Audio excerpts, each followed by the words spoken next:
Good morning and welcome to Spring Forward Beef Event, second day. We are going to get started here right around 9 o'clock with our market heifer class.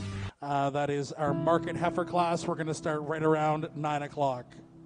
The heifer calf that becomes your herd matriarch. The hush from the crowd when your calves step across the scale on sale day. And the accolades when the gavel falls after the last lot sells. The road to these accomplishments starts well before dawn and continues late into the night. They're born from sweat on your brow, scrapes on your knuckles, and more hard work in a week than most people do in a lifetime. But we know there is more to your operation than what the world sees. We understand the years of planning, preparation, and sacrifice that it takes to succeed. At Gen X, our philosophy has always been cow sense and science. Like you, we rely on the knowledge of those that came before us. We appreciate cattle for their phenotype and know the importance. Mic test 1 2. Rinkers mic test 1 2. Generations to come. We must embrace today's data-backed technologies, utilizing EPDs and genomics to ensure our bull lineup is second to none in every way that counts. At its core, Cow Sense and Science is a blending of generational wisdom with cutting-edge genetic tools to produce cattle that exhibit real-world worthiness. At times, it may seem that Cow Sense and Science are at odds with each other, but one without the other is not a complete picture, because the whole that defines us is greater than the parts that make us.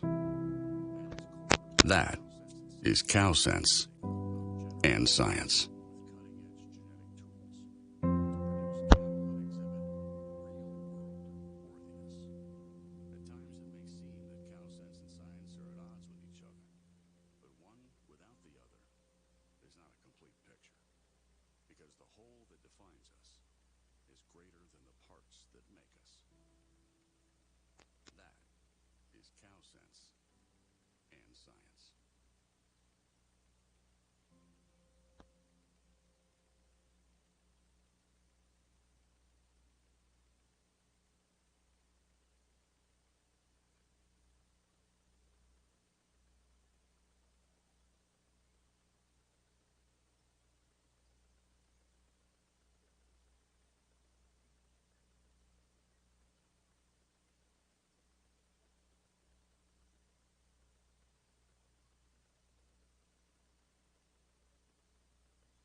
The heifer calf that becomes your herd matriarch.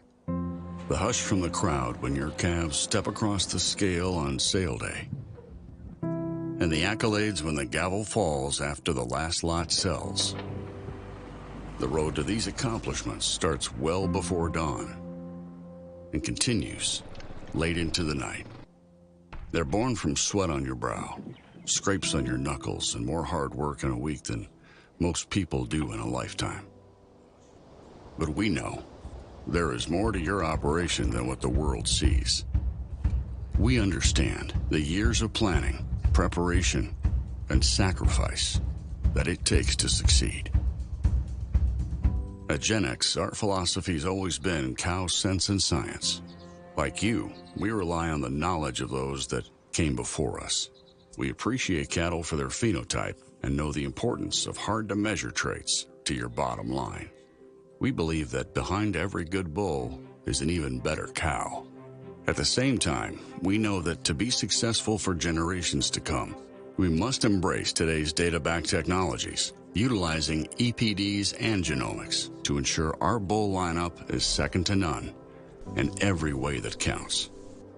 At its core, Cow Sense and Science is a blending of generational wisdom with cutting-edge genetic tools to produce cattle that exhibit real-world worthiness. At times, it may seem that Cow Sense and Science are at odds with each other, but one without the other is not a complete picture, because the whole that defines us is greater than the parts that make us. That is Cow Sense and Science. This is our 3.5 minute warning.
Do you have what you need, Martha?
Let's have them, Martha. We're going to get rolling today with our market heifer class. It's 5 minutes after 9. Let's have what we have for our market heifers.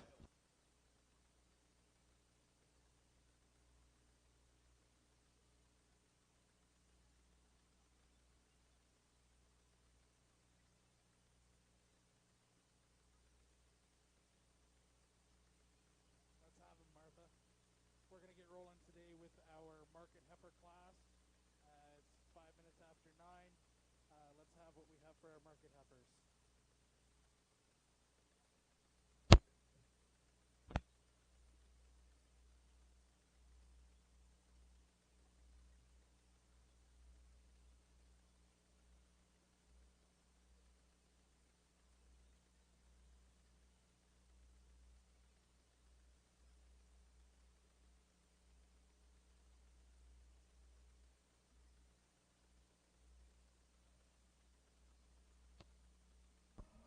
As we get started with our market cattle class here today, we're pleased to welcome Judge Brody Gardner to our 2023 event. Brody and his wife Justine own and operate Diamond T Cattle Company, a red and black Angus seed stock operation at Olds, Alberta. They manage 200 cows on their fourth generation family farm, along with their children, Kaylin and Hiller. The first Tuesday in April annually, they host their Stockman's Choice Bull and Female sale, selling 50 ranch-raised yearlings, bulls, and a handful of elite replacement heifers. Brody and Justine both grew up highly involved in 4-H and youth show events, exhibiting Hereford and Angus cattle all across North America. Now their children take up the same passion as their parents and have already exhibited in numerous Canadian junior nationals at a young age. Brody went to Northeastern Oklahoma A&M College on a livestock judging scholarship out of high school, and he still praises the experiences and relationships he gained while on that journey. Brody has judged countless 4-H, youth, and fall breed shows and absolutely loves giving back and educating every young cattleman that shows the drive and determination it takes to raise livestock. We'd like to give Brody a warm welcome here today to judge our market and breeding cattle. Oklahoma A&M College on a livestock judging scholarship out of high school, and he still praises the experiences and relationships he gained while on that journey. Brody has judged countless 4-H, youth, and fall breed shows and absolutely loves giving back and educating every young cattleman that shows the drive and determination it takes to raise livestock. We'd like to give Brody a warm welcome here today to judge our market and breeding cattle. We have found a cell phone in the women's bathroom at the back of the show arena. A cell phone that was found in the women's bathroom. It's at the announcer's table. Also, there's still an AirPod, a single AirPod that was found over at Brussels Agri Services.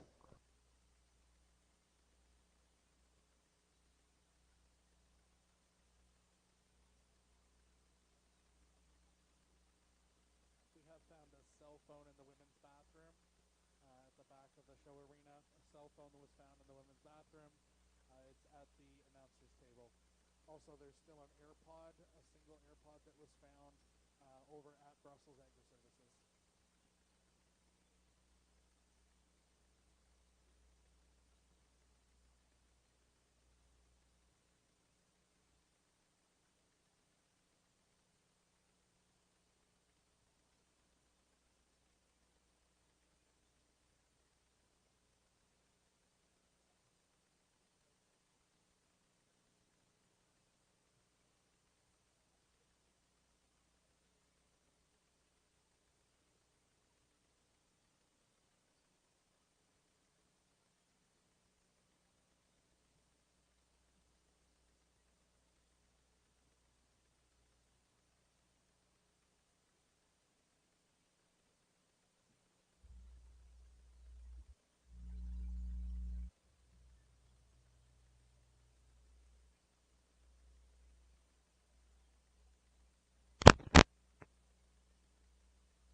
This market heifer class is sponsored by Elmer Stockyards and Air Farmers Mutual.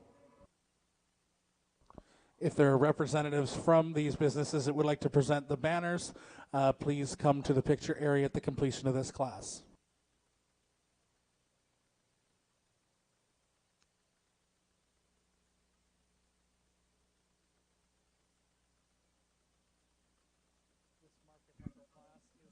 Good morning. We're on the first class of market heifers at the Ancaster Spring Award Show. We've got 5 entries in this first class. Really a nice set of females that are out here right now.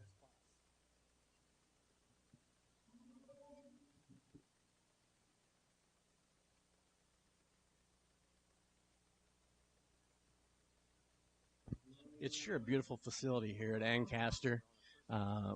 Great crowd. We've got about 189 exhibitors and about 189 cattle and about 142 exhibitors. Great set.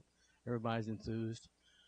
Beautiful day here. Sun is shining, a little bit of snow, but that's the weather report. First class of heifers here. Our judges looking at that class over right now. They're really pretty even, pretty uniform.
In this first class of market heifers, it looks like our judge has selected entry number 203.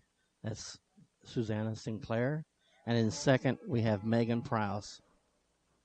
Well, good morning, everyone. How does that sound out there? Does that sound good for everybody? Sound awesome. Perfect. Well, we'll be better than yesterday. That's awesome. All right, good morning, everyone. We started off with a really, really nice class of market heifers, and I think the painted up blaze face heifer kind of comes to the top of the class, and she excels in a lot of categories.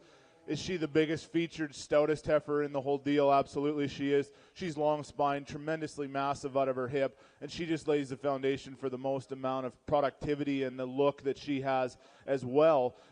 She's just a phenomenal individual. I would critically like to see her stride out with a little bit more flex off of that lower pastern, but that's picking on a really, really highly presented, high-featured type of a heifer.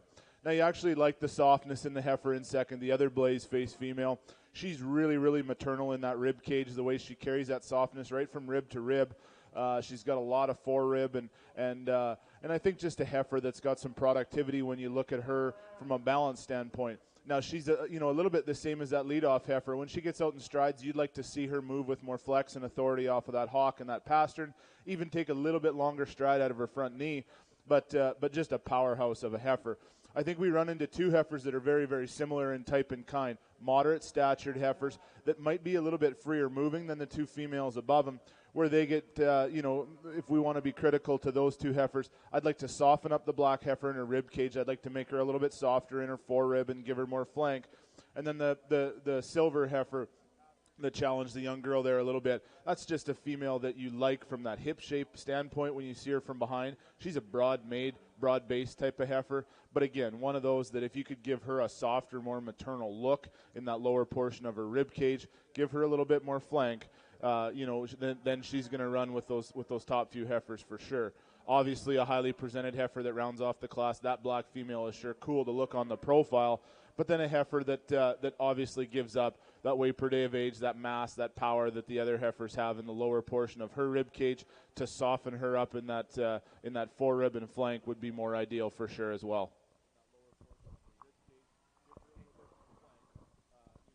Congratulations to our first place market heifer and champion market heifer, ring number 203, Susanna Sinclair with Wizards Emerald. And in second, ring number 207, Megan Prouse with Cookie. In third, ring number 206, Peyton Hastings with Miss Copy. In fourth, ring number 204, Paige Lougheed. In fifth, ring number 202, Tyler Tellier. We're now looking for our first class of market steers. Susanna Sinclair with Wizards Emerald.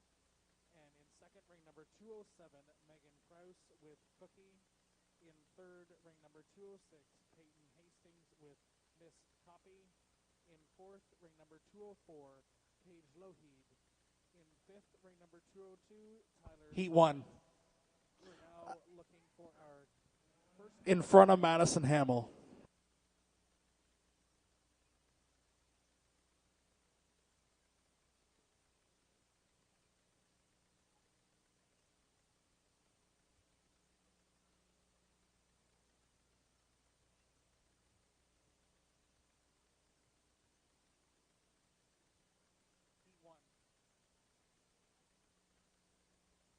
In front of Madison Hamill.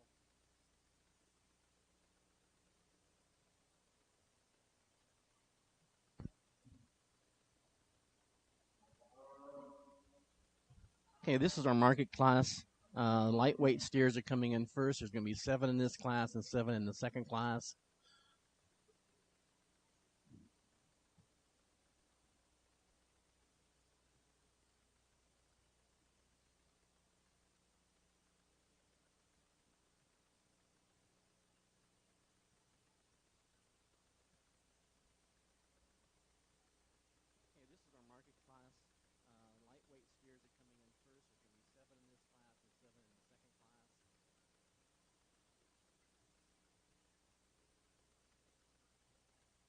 As we're impeding cattle traffic to the ring.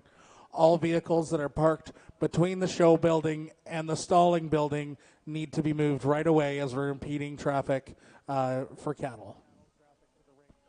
There's parking to the south of the show arena and in behind the building.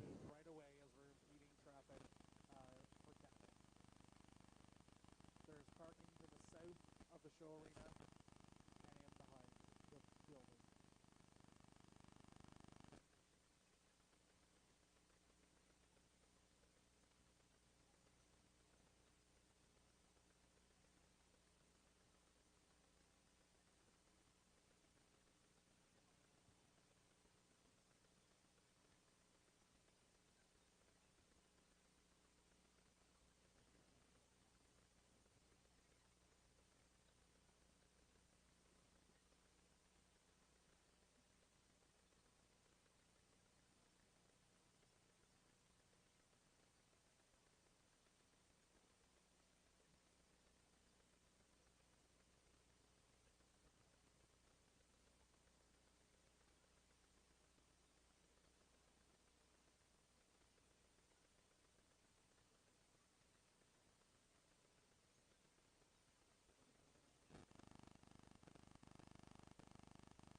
Here, Judge just made his placings. He's going to start with the Madison Hamill calf.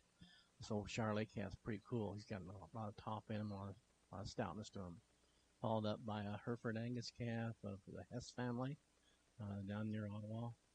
That black baldy calf that's really clean made, nice straight in his lines. A little green right now. Really good. Really calf. high quality set of lightweight steers, and we're going to start with the calf that I think right from the very beginning hit me the hardest in terms of a balance standpoint.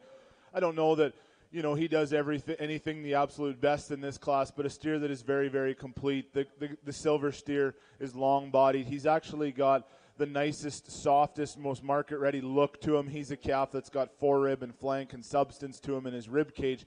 He just looks like the steer that is going to be the easiest to get to an end point. A calf that's got some bone and some mass to him as well. And then when you see him over his top, big shape behind his shoulder, right through his blade, and then carries that all the way down through a big stout hip and a lot of meat and muscle in a calf like that. Now the Brockle-faced calf in second, longest pattern steer in the class, and I think you admire him for that. He's also got that real easy to maintain look to him when you see him from a rib cage and a softness and belly standpoint. Critically, I'd like to give this calf a little bit more flank, soften him up in his twist all the way out through that lower quarter when you see a calf that gives up just a little bit to that silver steer. Two very similar pattern calves, although one more highly presented in the black in third and fourth. I do like of those two, I like the cream-colored steer as he is the bigger top type of a calf. When you see him out of his hip, he's wider in his pin set, wider and broader in his base. Now the highly presented black calf has a real nice look, and there's no doubt about that. He's really, really attractive on the profile, and a calf that you love from a balance standpoint. When you see him, he's up-headed and very, very attractive. He just doesn't have all the roundness and big turn to his eye that the other calf ahead of him has. You love the softness actually in the Hereford steer, and young boy, you need to be commended for a calf that's got a big turn to his rib cage. That's a calf that just gets a little bit flatter from behind when you see he doesn't open up with the pin width that some of those other calves do above him. Two very, very similar steers that round off the class. The young ladies have done a really nice job of getting those steers here to this standpoint. Highly attractive cattle that pattern really, really similar. Both steers, though, that critically need more softness. We talk about rib cage when we're judging steers, and those steers have to have that ability to get to a further end point with more softness in their rib cage, lower, middle, and big sweeps and turn to their softness, to their curvature of their rib. Congratulations to our class winner, ring number 216, Madison Hamill. In second, ring number 208, Rebecca Hess with U-Proof. In third, ring number 212, Hannah McDonald with Kenny. In fourth, ring number 210, Bryden Coulter with Ken. In fifth, ring number 213, Alex Haley with Slapshot Comet. In sixth, ring number 214, Paige Haynes with Cobra. And in seventh, ring number 211, Caitlin Coulter with Carl. We're now looking for heat number 2 of our market steers. Ring number 214, Paige Haynes with Cobra. And in seventh, ring number 211, Caitlin Coulter with Carl. We're now looking for heat number 2 of our market steers.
The second class of market steers is kind of neat. We've got 4 or 5 calves in here that you can do some different things with.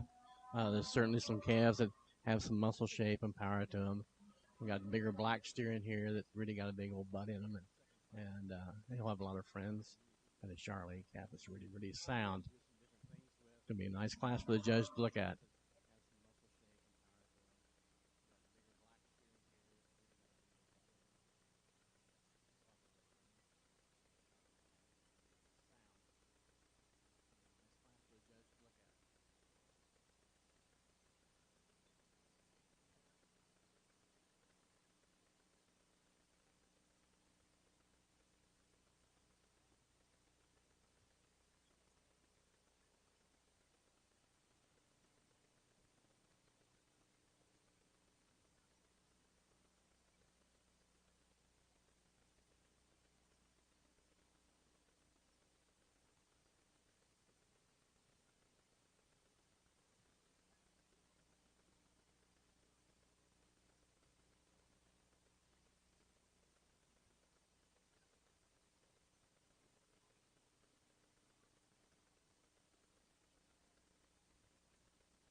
Our judge just completed class number 2 of the market steers.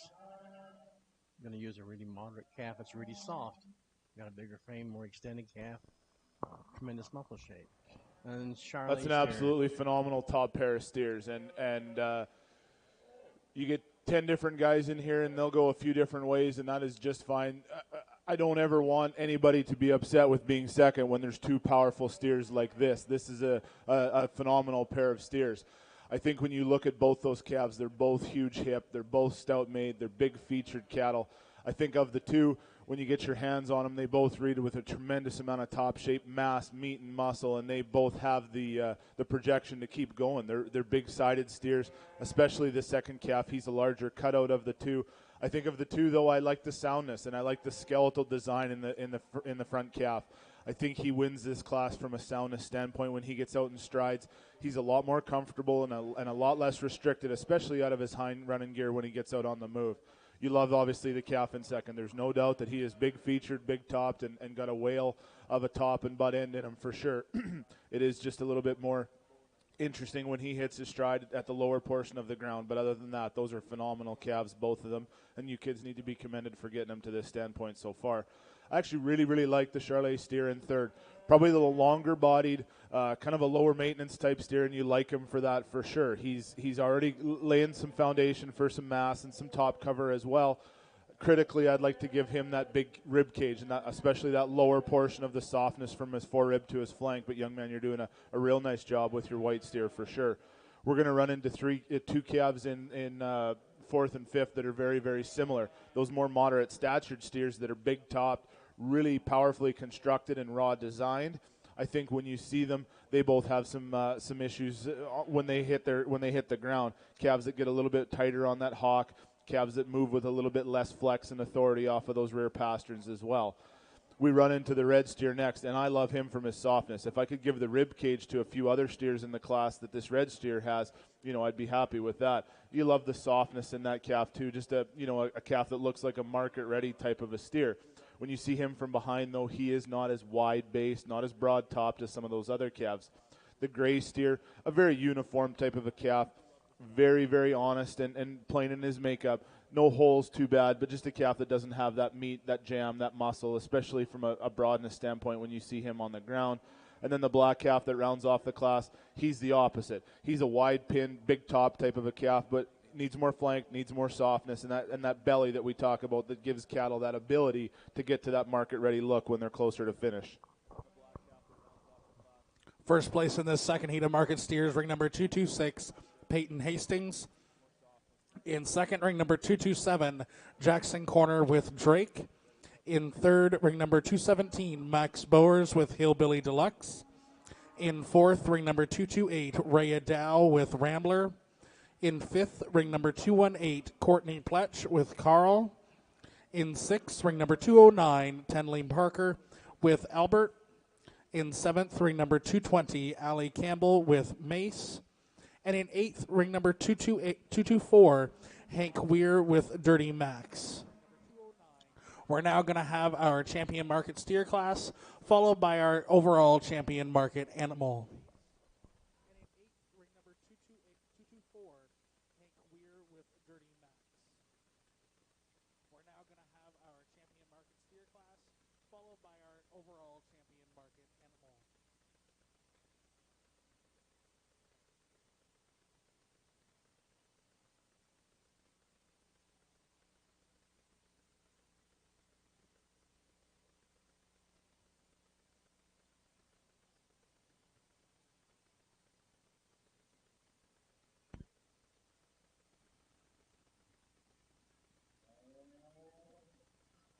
Now we're in our championship for the market steers. We've got three black calves here and this dun-colored calf. Really, really nice set here for the championship drive.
well, not massive in numbers, but really, really high in quality, I believe. A little bit of differentiation in this class for sure. I think the 2 lighter weight steers obviously more moderate in their stature. I really like the gray calf from that soft belly, that ease of fleshing look that he has to him. And then, a calf that obviously we would like to open up a little bit more at the ground to give him that base width to compete with the rest of the top and muscle shape that he has out of his pins and his stifle. But a tremendously soft appearing type calf. We just recently talked about the heavyweight steers. I'll go out and select my grand and then my reserve. Really nice set of market calves to start the day with.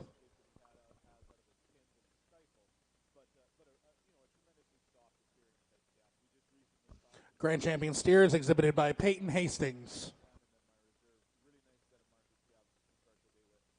And reserved by Jackson Corner. Congratulations.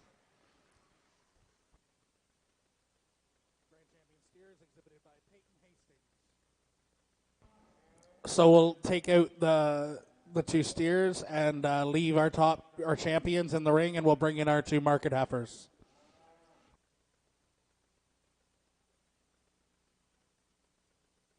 So we'll take out the 2 steers and leave our champions in the ring, and we'll bring in our 2 market heifers.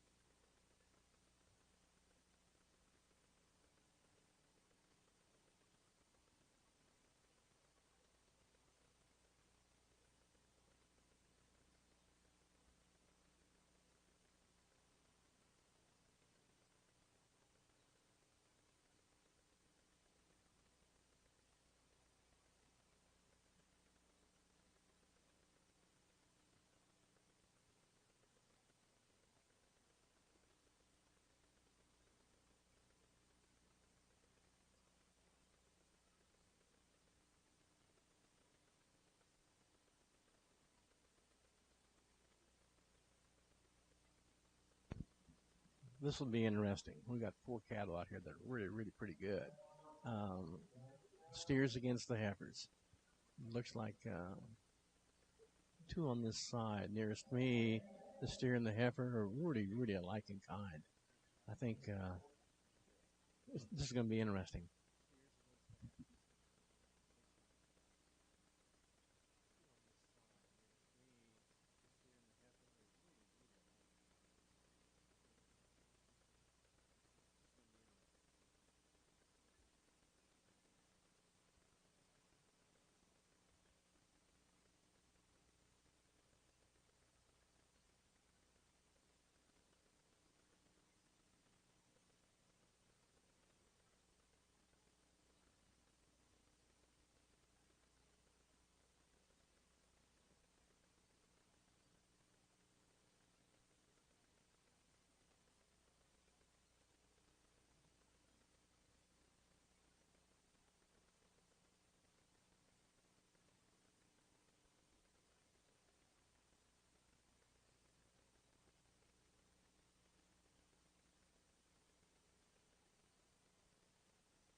Congratulations, our champion market animal exhibited by Susanna Sinclair and reserved to Peyton Hastings.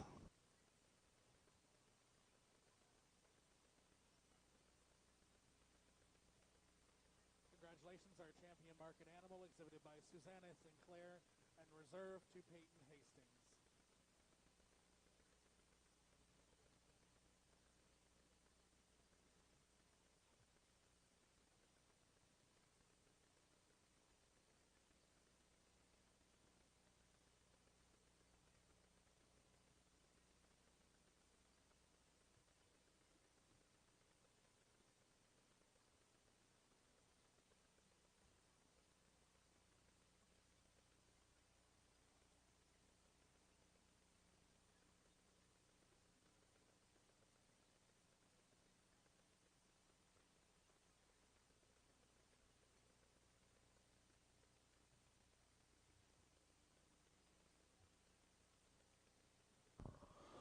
Following a brief photo break, we are going to be starting right up with our Angus breeding heifers heat number 1. So if we could have those as well as heat number 2 on deck, that would be great. Following a brief photo break, we are going to be starting right up with our Angus breeding heifers heat number 1. So if we could have those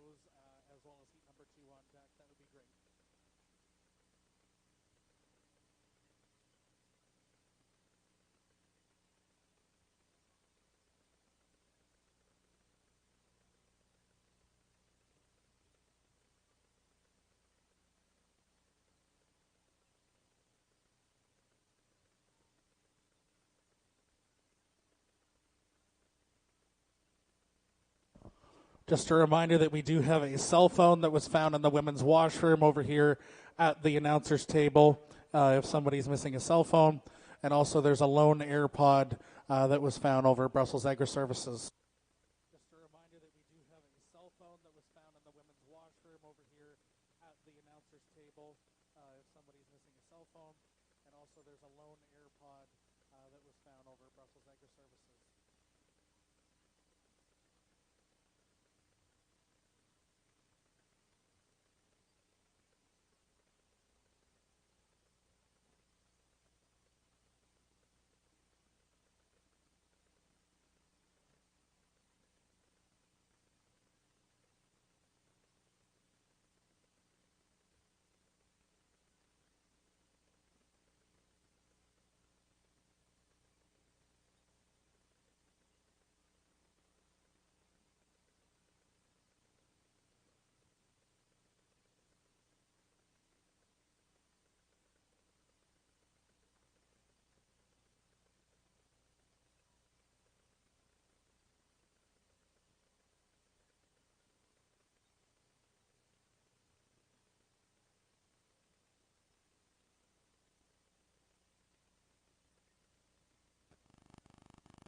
Okay, we're getting ready to start the Angus breeding classes now. The first class is going to be April heifers from April 2nd to April 25th. Youngest come in first. Our first entry is going to be Brindley Miller with the Blacklist heifer. Heifer born the last of April. And the second heifer coming in is going to be Ava Noonan with a Natural Law daughter. And the third heifer coming in is going to be Taylor McFarland with a Blue Chip daughter. And the entry number 005 is Jacob Ball with a Monin General daughter. And the last heifer to enter the ring is going to be Caitlin Redner with an EF Titan daughter.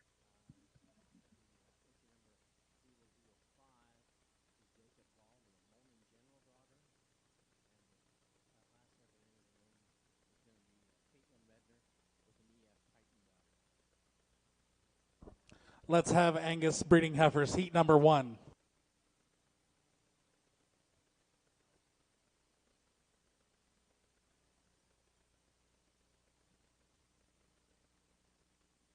Let's have Angus breeding heifers, heat number 1.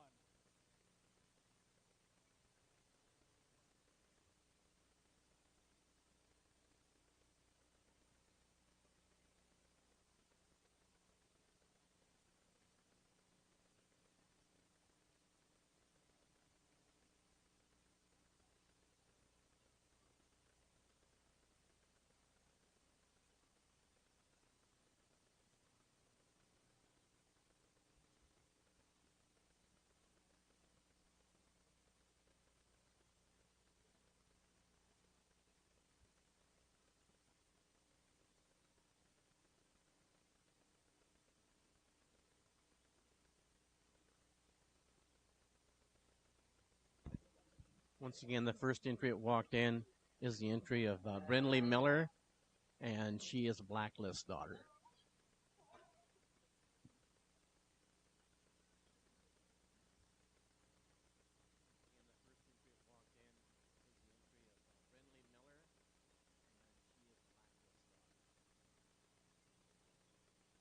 Entry 003 is Ava Noonan with a Natural Law.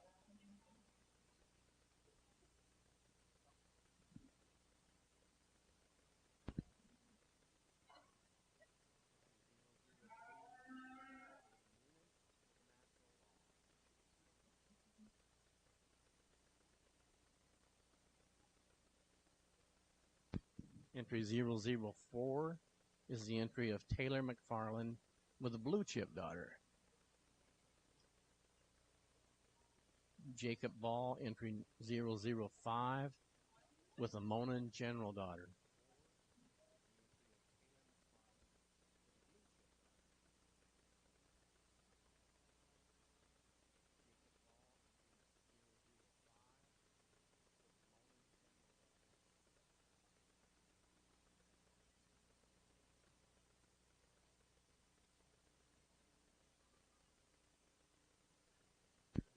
So entry number 006 from Caitlin Redner is a scratch.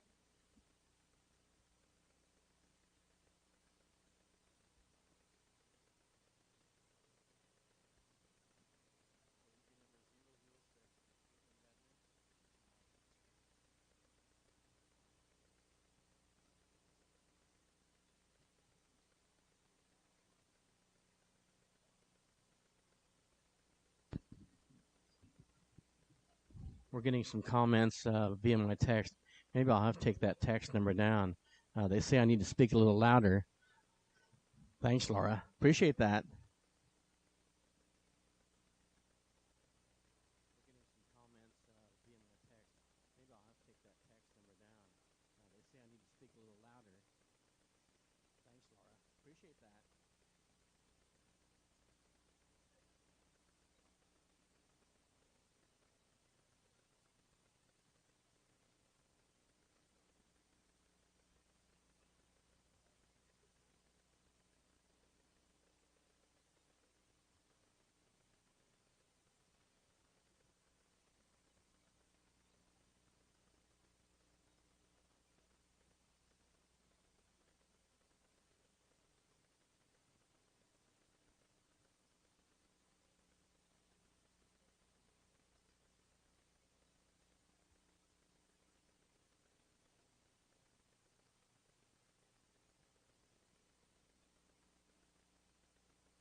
This is a nice class of Angus heifers. Really a stout one to start this class with.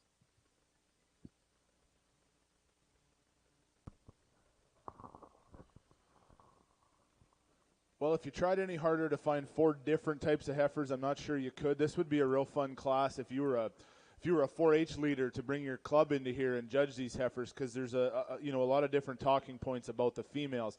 I think as I sort this class, I sort it based off of structural merit, and I think that's probably why the big featured heifer comes to the top of the class. Do you love her from a profile standpoint when she stands there? Absolutely. Is she every bit as chubby as she needs to be? She probably is, for sure. I wouldn't mind trimming her up a little bit in the lower portion of her belly, into her navel already, in her flank. She gets every bit as heavy conditioned as she needs to be, but that's just a remarkably productive heifer. Big ribbed, easy fleshing, big power, productive type of a look to her. She's already got cow written all over her, and you just love her. She kind of comes to the top of this class. The longer she's out here, she sorts herself more and more, and then she gets out and she strides as comfortable as she needs to be for a big a big conditioned heifer. She gets out and really covers some ground and will get out and stride really well.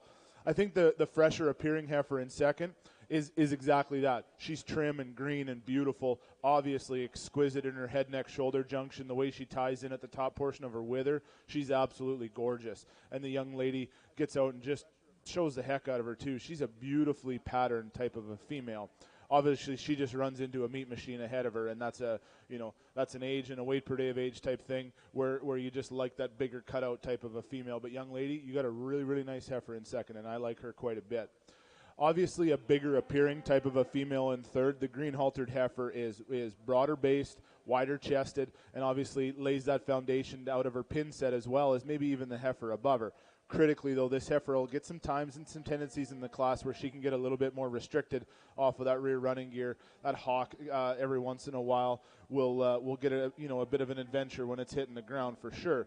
You love the trimness and the condition on the fourth heifer, actually, and we really like cattle that are green and fresh in their appearance, and you like that heifer for this. She's beautiful, just like that heifer in second. She's got that big, gorgeous, attractive front end to her. She's up-headed and really attractive. She'll get under herself, though, when she gets out on the move, and you can see that. She's got a real cowy leg to her, the way that hawk sits down, and there's not as much critically wrong with that because those are cattle that are going to go out and last. But where I'd like to improve her is I'd like to steepen her up a little bit on her pastern as she gets really shallow in her heel when she hits the ground. Leading off this class, we have ring number 2, Brindley Miller with Miller Kenzie, 6K. In second, ring number 4, Taylor McFarland with Rail Line Sky, 23K. In third, ring number 5, Jacob Ball with JWB 548 Ginger, 415K. And in fourth, ring number 3, Ava Noonan with CNS Maykeeper, 7K. Now entering the ring, we're looking for Angus heat number 2. We're looking for 4 entries.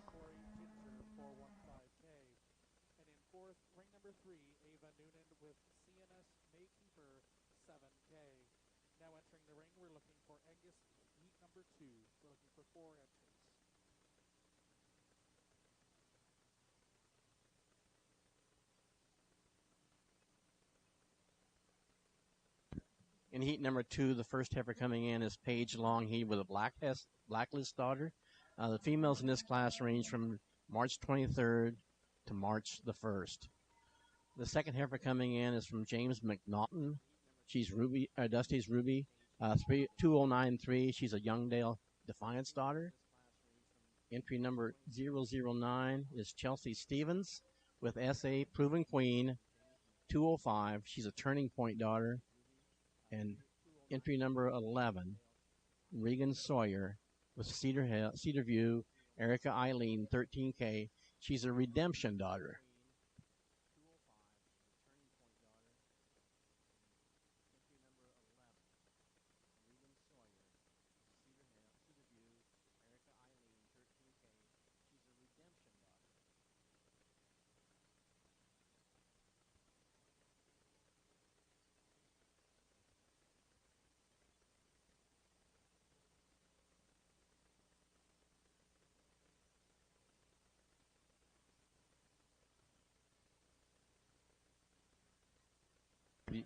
This is a really strong class of heifers. 4 heifers are very similar in their kind.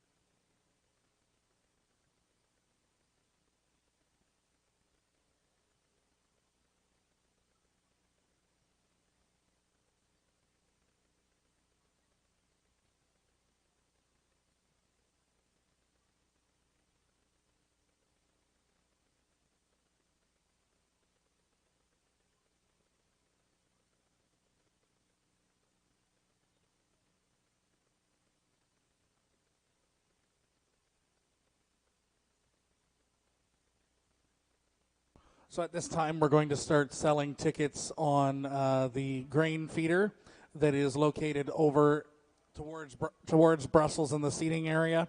That was donated to the Spring Forward committee by Mike Stewart, Stewart's Welding. He donated this feeder, so we are going to raffle this feeder off. The tickets are being sold by Sandy Walters, so if you want to go and see Sandy, she'll be around circulating through the barns and around the area here, selling for $10 an arm length. So $10 an arm length gets you in the draw for the feeder. Draw will take place right around 2 o'clock.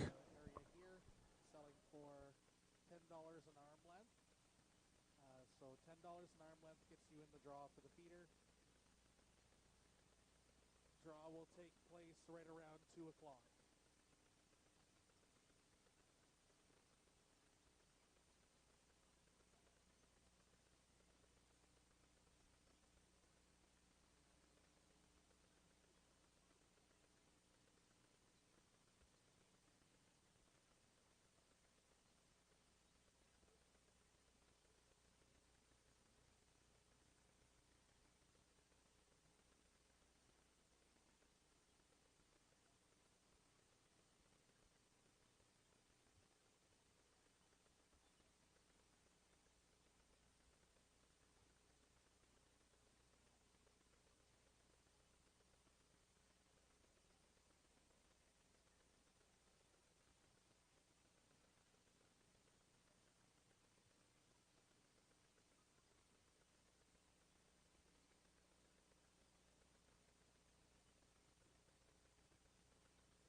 So we have a Blacklist leading the class off. We have a Turning Point in second, a Redemption in third, and a Youngdale Defiance in fourth. Nice class.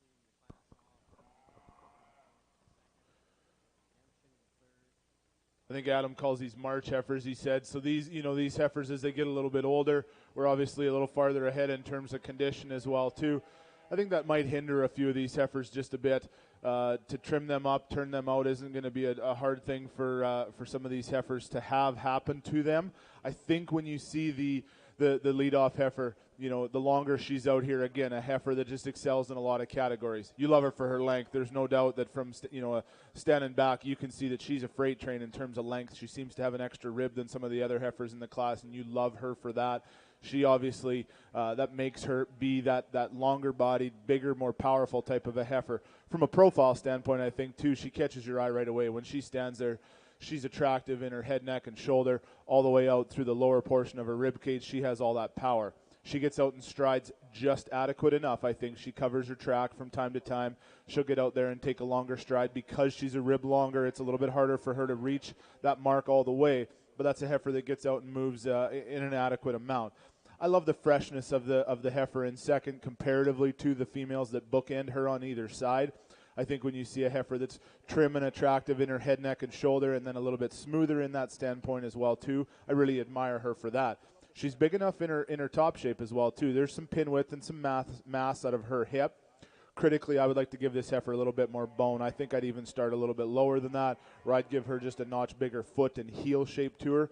Give her just a little bit more bone to compete with the rest of the power that she has in her upper limits above that, but that's a really, really high quality type of a female in second. Female in third, right from the moment she walks in, that's the substance appearing type female. She is broad, man. She is as powerful as you can make one. Right from all ends, all parts of that cavity. She's got power for sure. Critically, I think she gets a little bit unstable when she moves out. She'll move with some instability in that hock and pastern as well too when she hits her mark from time to time. Really trim, green. Boy, you got a nice heifer there in fourth. Young man's done a nice job with that female. She needs more skeletal width and dimension. When you see her right behind her blade and her top, she gets tighter behind her shoulder. Just a heifer that needs to have more muscle and mass. Leading off this class, heat number 2 is ring number 7, Paige Lougheed, with Miller Courtney, 5K. In second, ring number 9, Chelsea Stevens with SA Proven Queen, 205. In third, ring number 11, Regan Sawyer with Cedarview Erica Eileen, 13K. And in fourth, ring number 8, James McNaughton with Dusty's Rosebud, 2093. Entering the ring now, we have heat number 3 of Angus breeding heifers. We're looking for 10 entries in this class.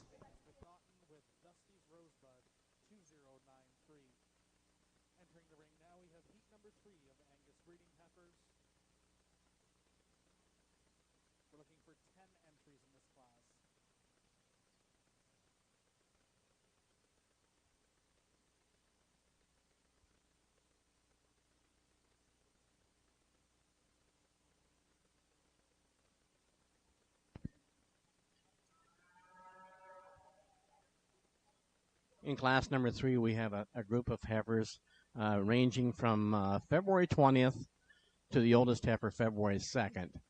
10 heifers. Leading off the class at this point in time is Ava Noonan with GF Evening Tinge. She's a Kupel Cozy daughter. The second heifer in the class is from James McNaughton. Her name is Dusty's Fancy, 2045. She's a Youngdale Defiance daughter. This is just a reminder to everyone to wear your correct number in the ring so that we can reference the right heifer for you. This is just a reminder to wear the correct number for your heifer.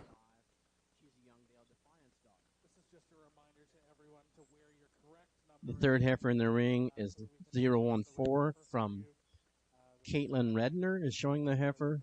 Rainbow Esther 56K. She is a Barricade daughter. 15 is from Heidi McFadden. She's a Silvera's GQ daughter. 16 is Chelsea Stevens on Stevens Ruby's Gemstone. She's the first Prowess daughter we've seen today. Madison Hamill's leading 17 on Hamill 2C, Kim 6K. 18 is Tyson Smith on Early Jamocha 21K. 19 is Nathan Daw on SA Sophie 204. She's a Conley Express daughter. 20 is Ella Noonan on SA Sophie 203, another Express daughter. And 21, ending up your class, is Haley Hamill on VLS Gertie 111K. She's a Sioux Line Motive daughter.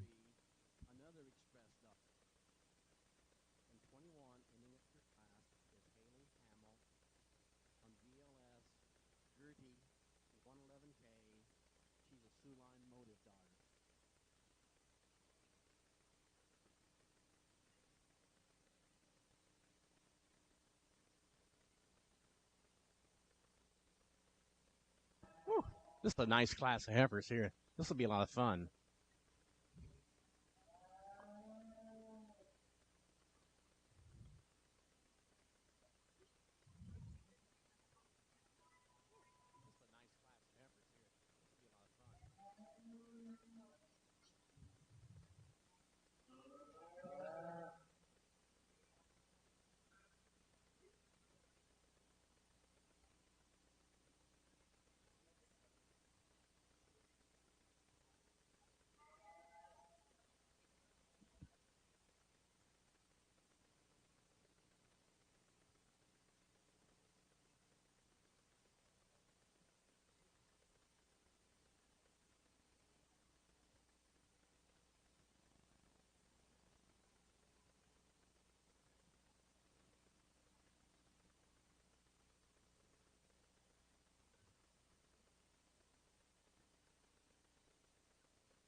This is really a strong class. This is going to be a lot of fun here. There's 3 or 4 heifers in here that can kind of go a few different ways. One heifer really kind of comes out the front here. I think we'll have fun with her out there later.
I got home, I was a goddamn.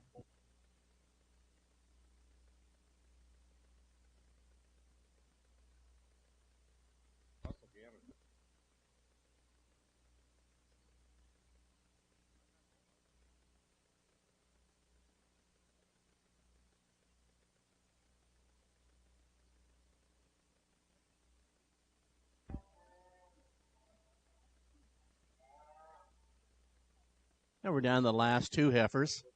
Heifer pulled in third. Boy, oh boy, she's pretty powerful. We got two really soft made heifers leading off the class in first and second. This is going to be interesting.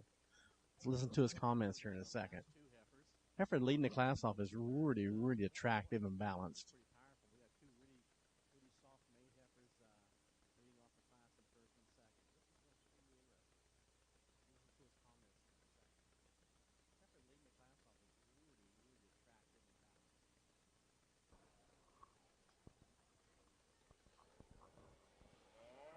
I won't ever apologize for taking more time on a class that deep and that high quality all the way from top to bottom.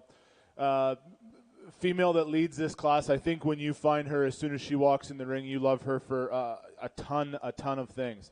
She's as broad and as big made in her middle as she is tall. That's a productive heifer. When you see her, you love that rib shape, that capacity for her to have that much volume and softness in her, and yet adequately stride out. I think this is a relatively sound heifer for how massive she is in her condition. Sweet fronted as well too, elegant, up-headed, all the attributes of a really productive, cool-made type Angus female. That's a high-quality heifer for sure.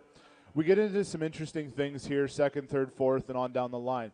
I like the soundness of the heifer in second. I think when you get her and set her in motion, that's a tremendously productive type female. And what I mean by that is that's a female that you're going to have in your herd for a long time. Does she have enough heel? Probably not. I would like to steepen her up for sure in her heel, but that's just a female that gets out, hits her stride every single time. Young lady, you've got a sound, productive type of a female that's going to, looks to be built for longevity, and I really like her.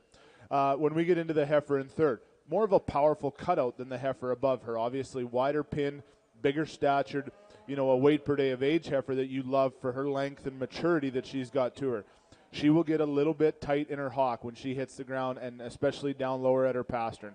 And that's being critical on a female that you love from a profile standpoint. When you see her here, young lady, take that heifer out on the move for us.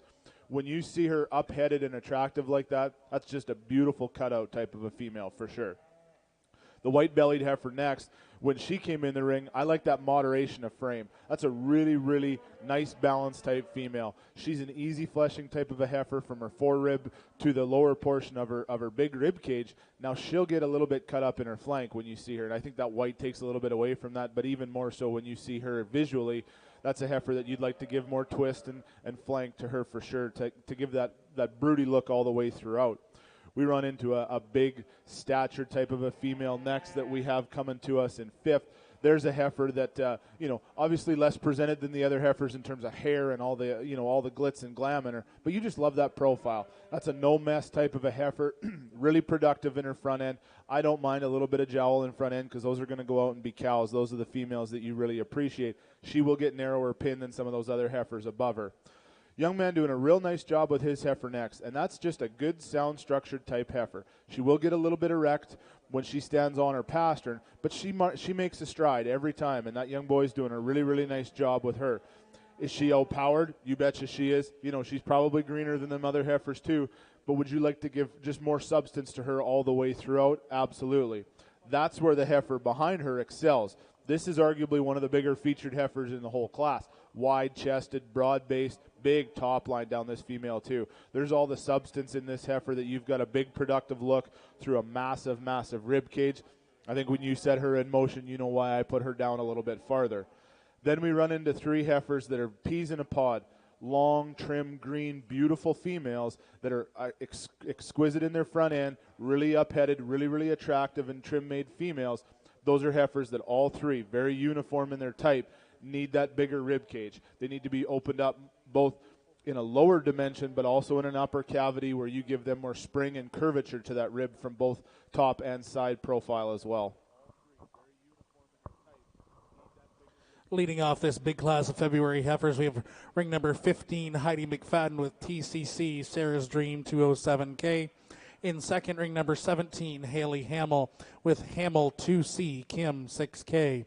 In third, ring number 16, Chelsea Stevens with Stevens Ruby Gemstone 3K.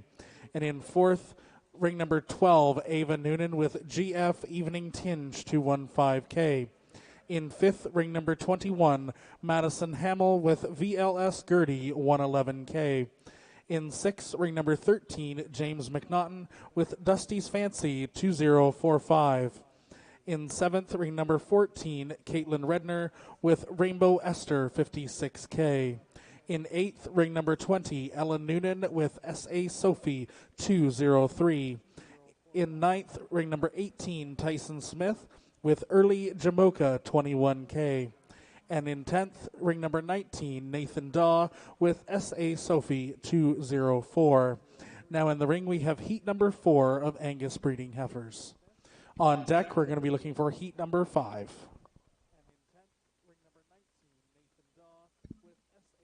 Wow, we got a power class here. Big old strong heifers.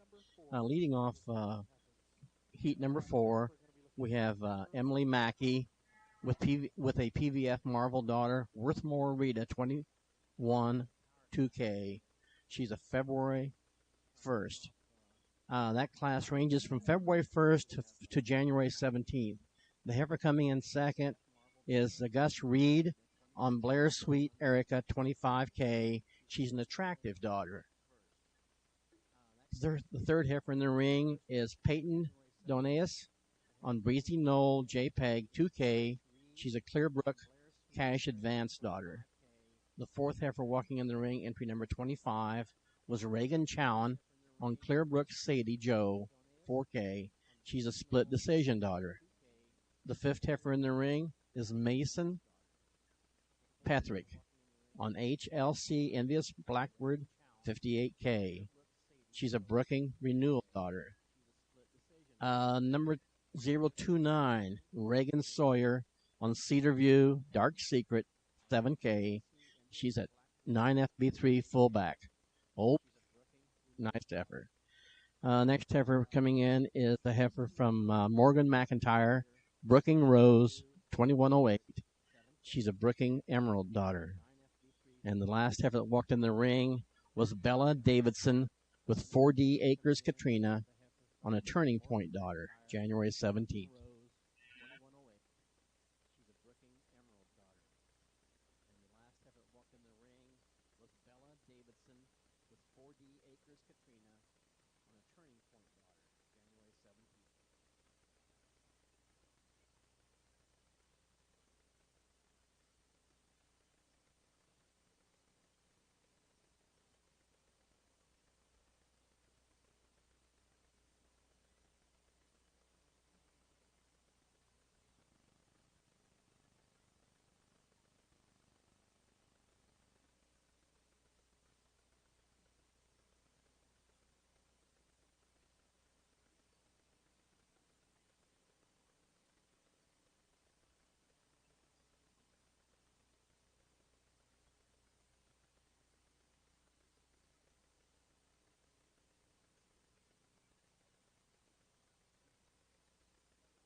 First heifer leading off was the Marvel daughter.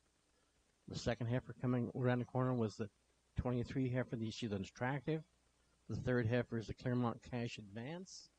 The fourth heifer was the Split Decision. The next heifer was a Duff for Real, short-tailed heifer. The next heifer is a Premier Fusion. The next heifer is a Brooking Renewal, a little girl, number 28. Entry number 29, taller girl with a fullback daughter. Next heifer we have is Brookings Emerald daughter, Brooking Rose. And the last heifer walking out here is a Turning Point daughter. This is a pretty strong class.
We'd like to thank two of our major sponsors of this event. We have Clark Family Farms as a major sponsor here.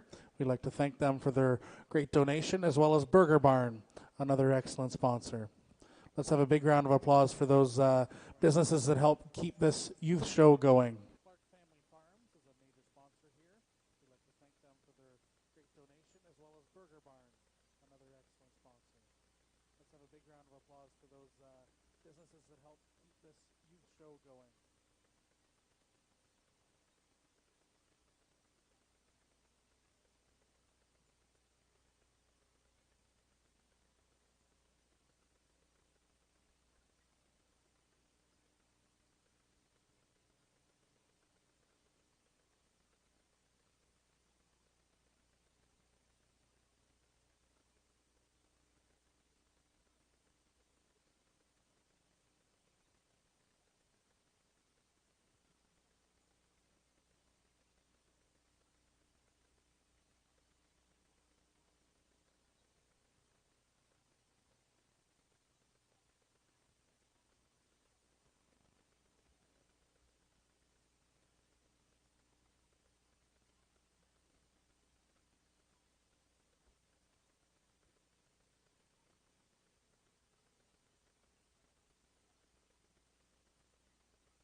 pretty keen group of young exhibitors out here right now. They're trying to stare down the judge.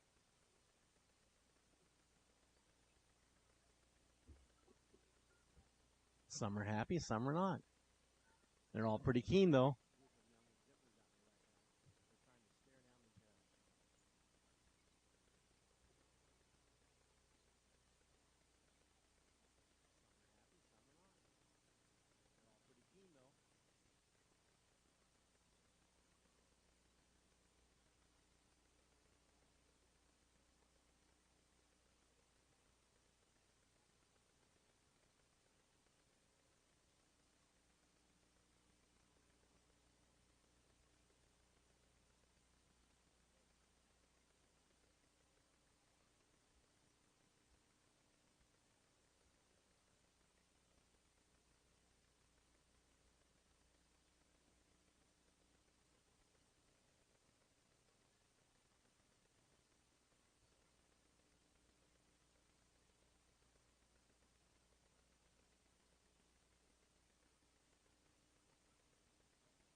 We got a duel out here. We got a little guy with a little heifer. We got a big girl with a big heifer. One's stout. One's really long-sided and extended. Oops. Okay, he used a long-sided extended heifer. That would be the rose that would be the rose female. The second heifer would be the Duff for Real daughter. Really nice set here, though. This top end's pretty good.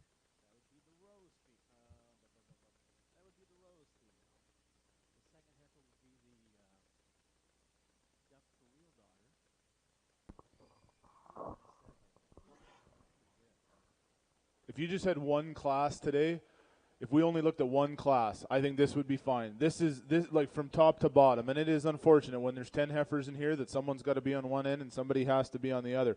Don't get discouraged by that. This is a phenomenal set of Angus heifers. From top to bottom, there is quality all the way down.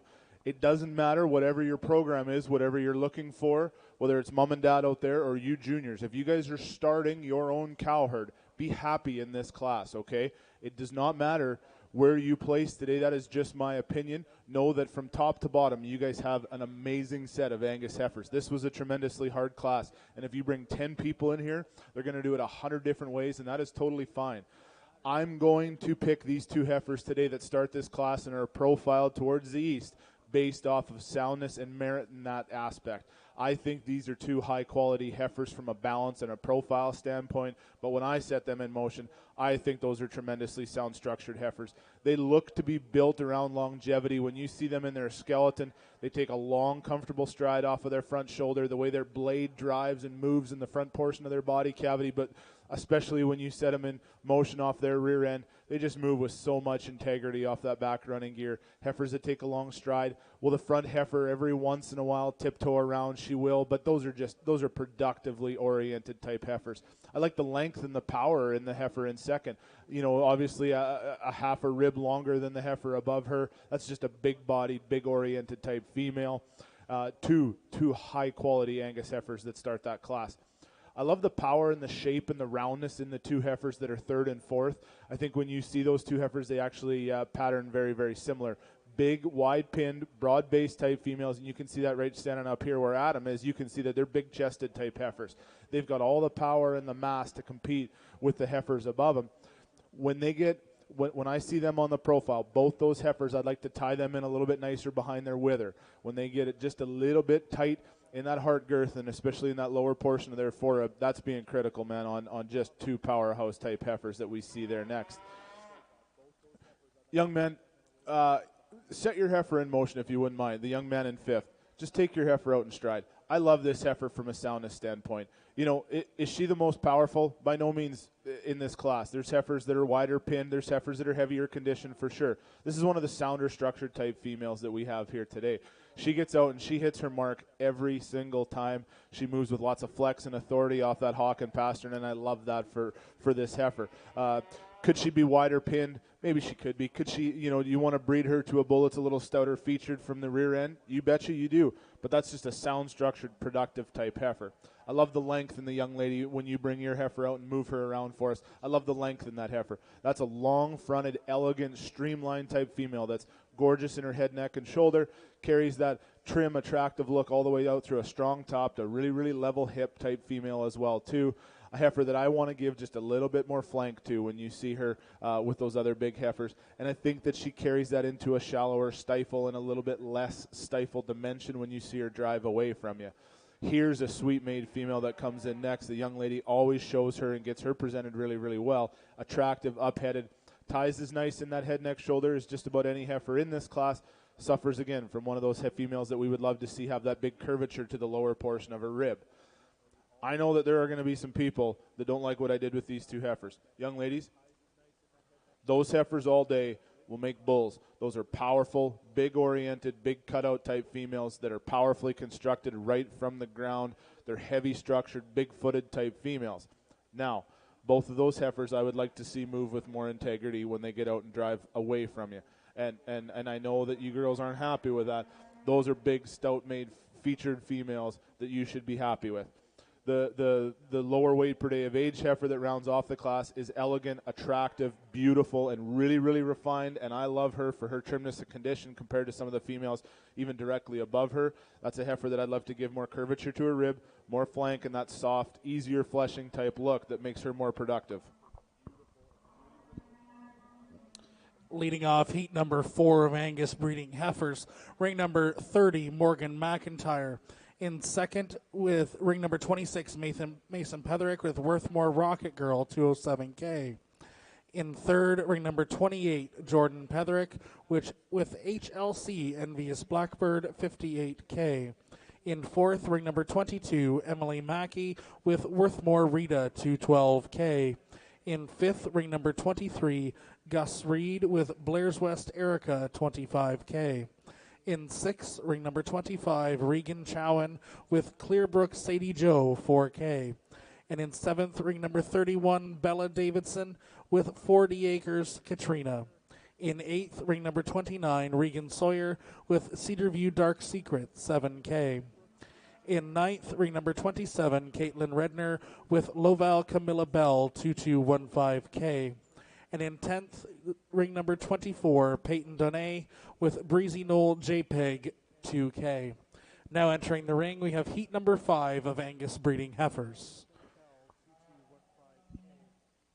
We have 9 entries in this class. In heat number 5, we have 9 entries. The first entry coming in comes from Ella Noonan on CNS Lady 2K. She's a natural law daughter. The second heifer in the ring was Nathan Dowell on S.A. Ricos Blackbird 201. She's a turning point. The third heifer in the ring is Zoe Chipkama on Patchel Royal Flush. She's a Red North Line Rob Roy daughter. The fourth heifer in is Briggs Miller on Coil Classic Rose 13K. She's an Express daughter. The next heifer in line is Bella Davidson on Don Lee 6K. She's an RML Potent daughter. Next heifer in line is Kyle Van Ness on VLS Madam Pride 9222K. She's a Territory daughter. The next heifer in line is from Gus Reed. The heifer's name is Reed Home Favorite 109K. She is a quarterback daughter. The next heifer in line comes from Sadie Croft on Laura Lee Dakota 201K. She's an executive decision daughter. And the last heifer that walked in the ring was from Cade Van Ness. She on VLS Lady 421K. She's an SAV Rainfall daughter. Heifers again.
can we get the top 2 placings from the previous heats to head to the marshalling area?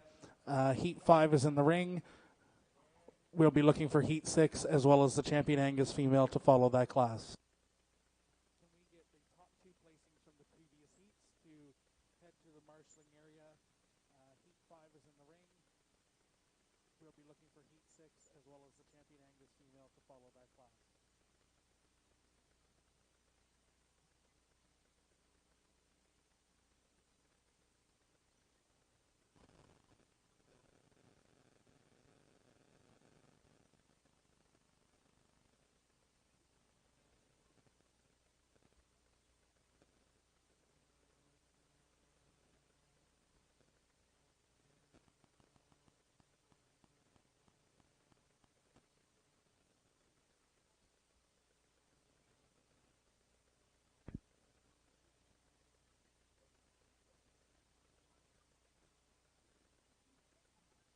The 32 heifer, directly in front of the judge now, is the natural law daughter from Aaron Noonan.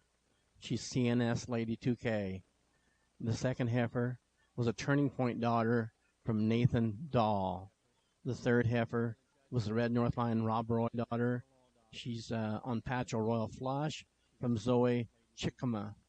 The next heifer in line was from Briggs Miller. She was an Express daughter.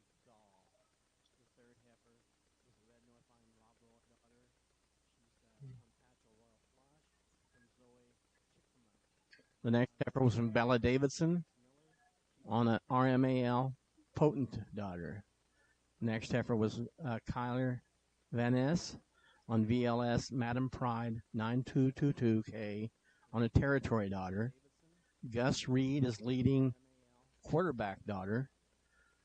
Sadie Croft is leading an Executive Decision daughter.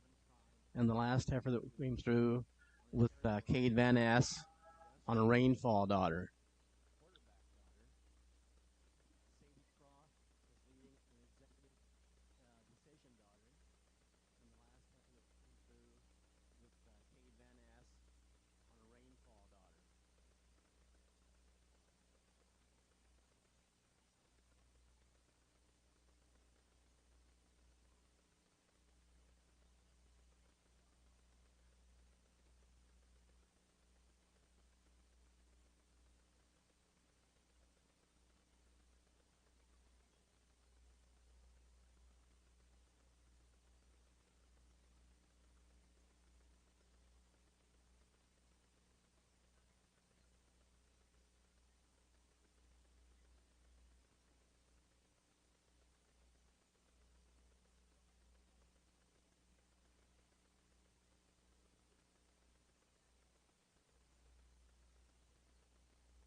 little different kind of a class here. We've got some cattle that have a little more frame, maybe not quite as much body to them.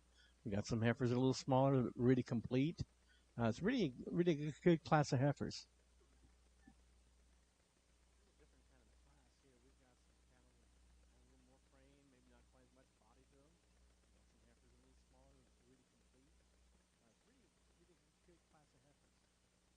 This is class number 5.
And we're down the last 3 here again. Pressure's on.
So back home in Alberta, in 2 weeks, we got our bull sale coming up. And when I'm standing in this class, I'm trying to think, what's the one I want to take home and make a bull out of? And I think that's why I'm going to use this young man in first. You know, that is the productive-oriented type female who's boulder sprung, bigger than her rib cage, and just reads like she's going to be a herd bull maker. And I love her for that. I love her power, her rib shape, her mass.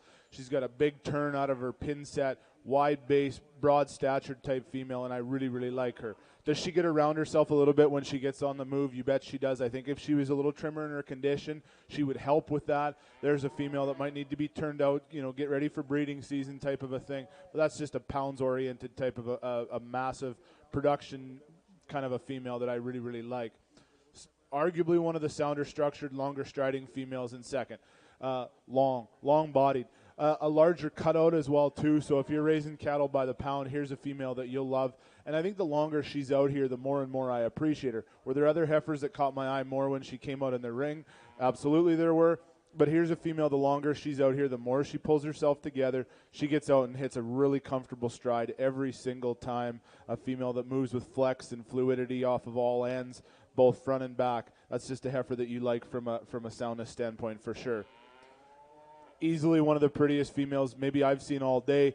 Up-headed, gorgeous in her front end. I remember this young girl we talked yesterday in the showmanship class.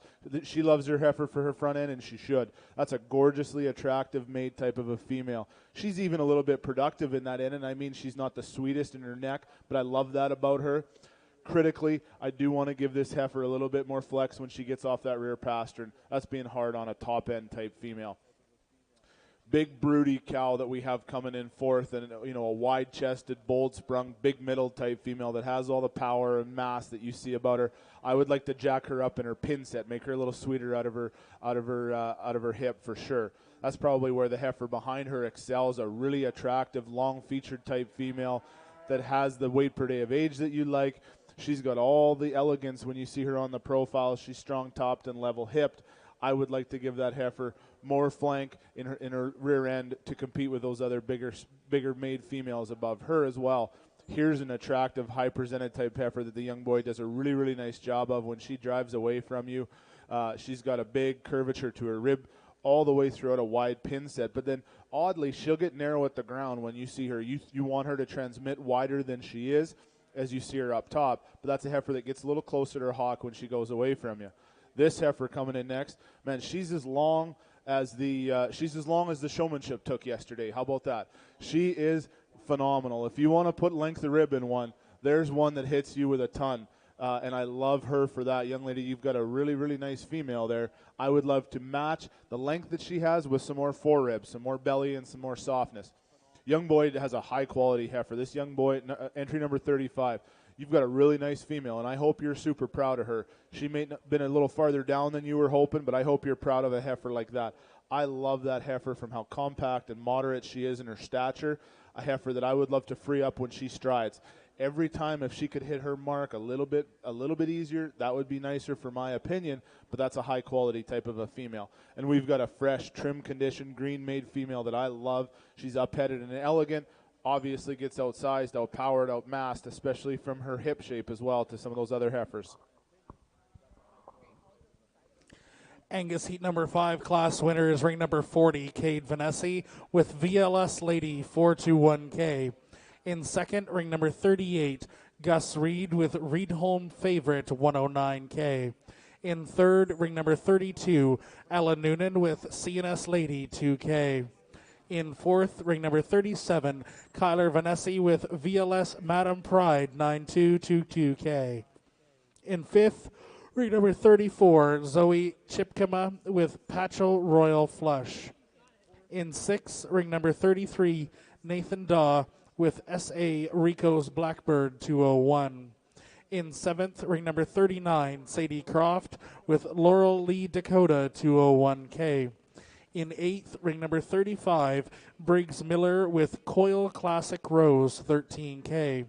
And in ninth, ring number 36, Bella Davidson with Downley Tibby 6K. Entering the ring now, we have Angus Breeding Heifers, heat number 6. On deck, we're going to be looking for our champion Angus female class. Class number 6 just walked down the ring. The first exhibitor in the ring is entry number 41 from Owen Dahl, Wildina Bravo Ann, 186K. She is a Bravo daughter. This class ranges from January 6th to January 1st. The second heifer walking in the ring was entry number 42 from Sadie Dungeon on DDGNMS Instinct, 21K. She is a Prowess daughter. The third entry in is Brindley Miller on Coil Proven Queen. She's an own daughter of Blacklist.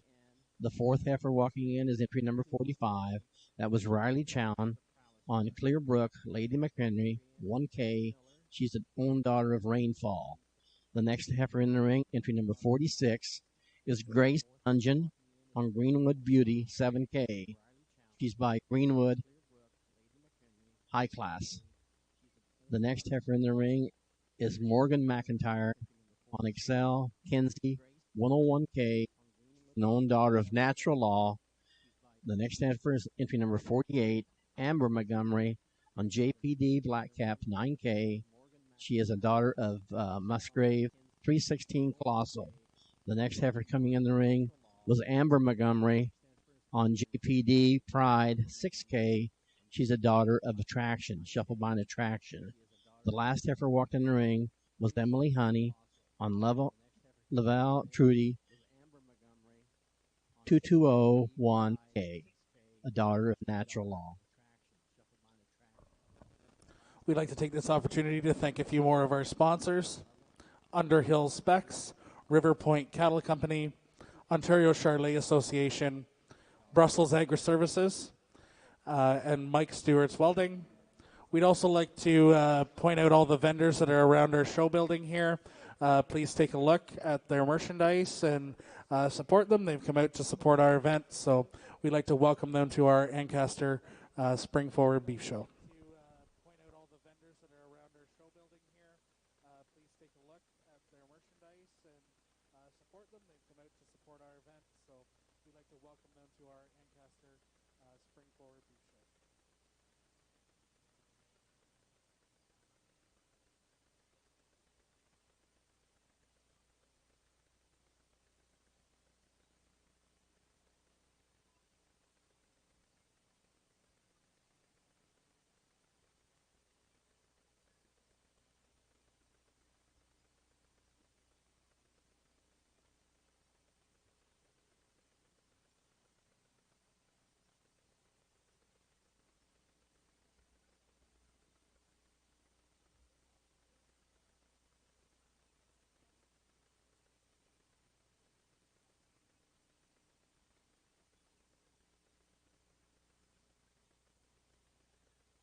We're going to walk these top 4 heifers again. Don't you just love a parade? That's 4 very, very nice heifers. Really cut the same.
The last 4 heifers that our judge is looking at right now probably are as strong a group of 4 as we've seen in the Angus classes so far this morning.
You know, it's probably not for you guys because you're here.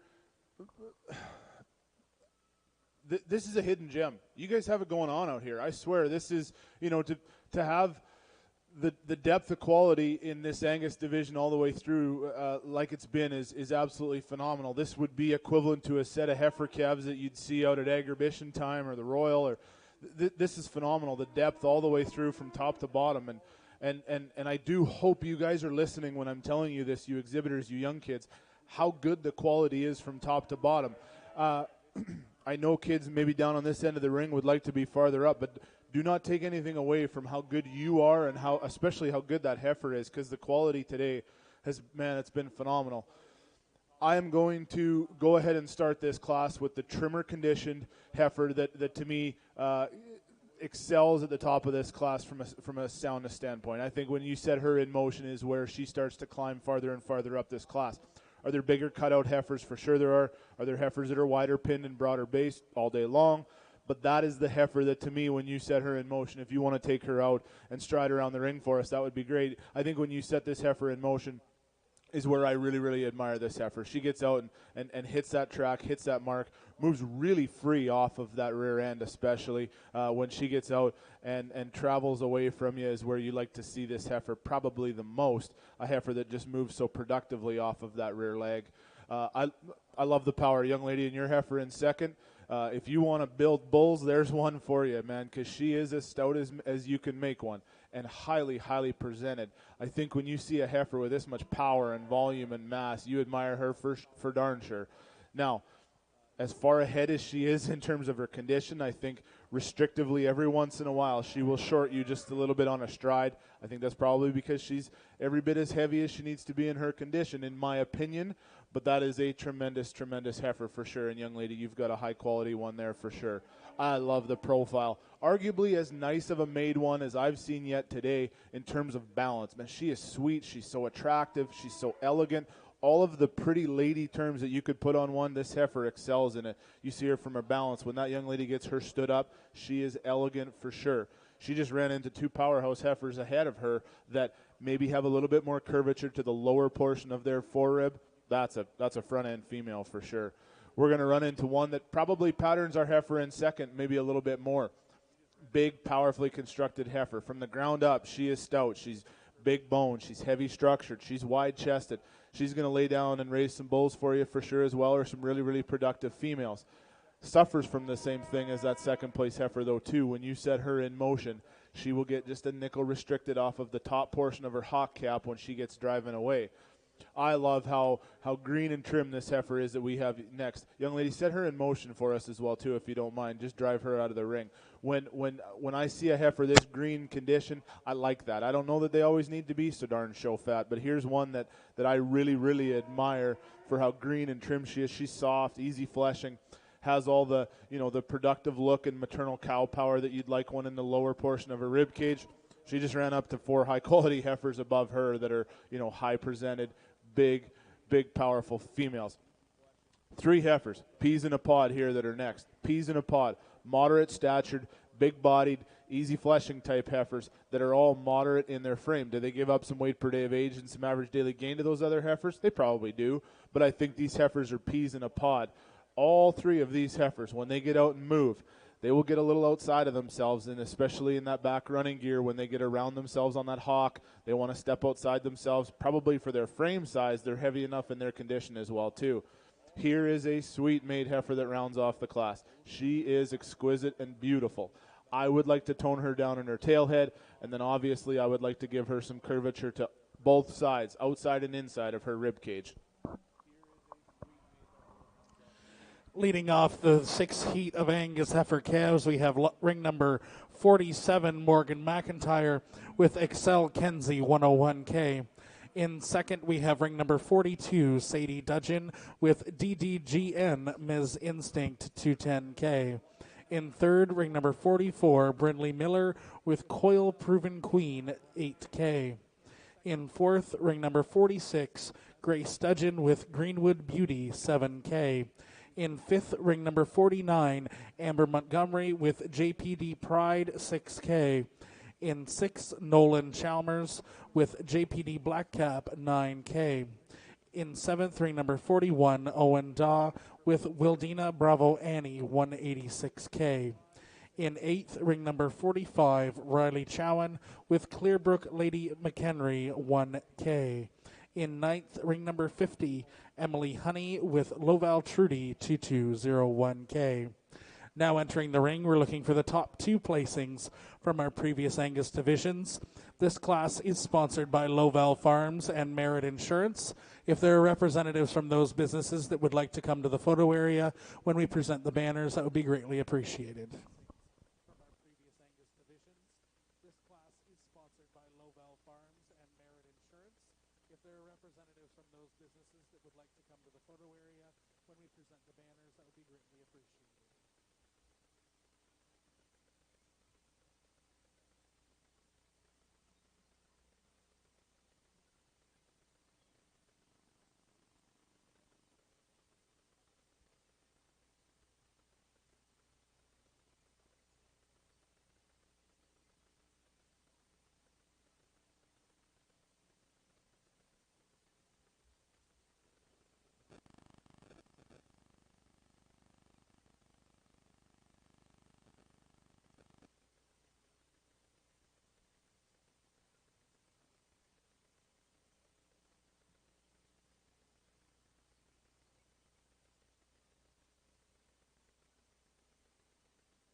We're in our championship division of the Angus females.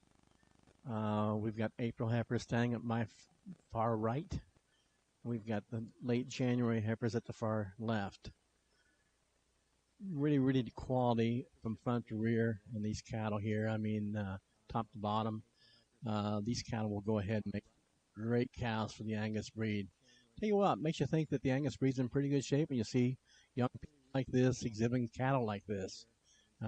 Really makes you think that we've got a lot to look forward to here in the future. We've got some variation as far as the kind that we see out here in the ring in our championship drive. Some are bigger frames, some are really, really complete. The biggest thing is that you can go ahead and make these cattle work in your own program. And I think that these young exhibitors sure need to be commended on the quality of cattle they've brought out here.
This is a pretty cool breed of cows. This is a set of females that, man, you guys all, as Ontario cattle producers, better be proud of, because this is a phenomenal set of heifers right here. To have 6 classes this deep, this massive, and this stout all the way through is a testament to you guys as breeders and the industry on the whole. I think you've got a real bright future, not here just in the cattle, but obviously in these kids. And this is a tremendous set of Angus heifers. I'll go slap my champion and then my reserve. This is certainly a set to be proud of for sure. And give these kids a round of applause, please, and thank you.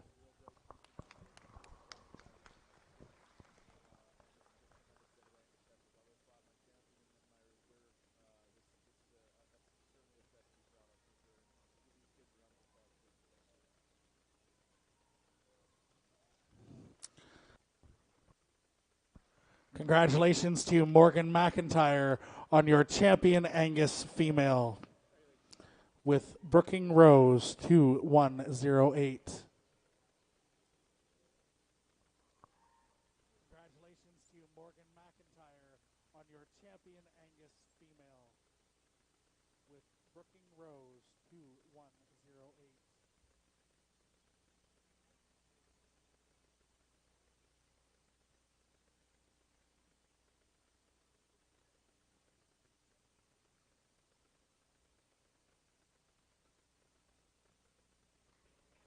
And our reserve champion Angus, Brinley Miller with Miller Kenzie 6K.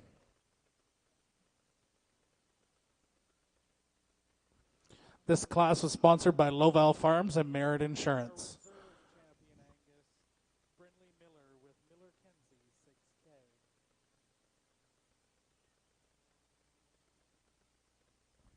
In the ring now, we're looking for a 2-entry any other breed heifer class following a photo break. In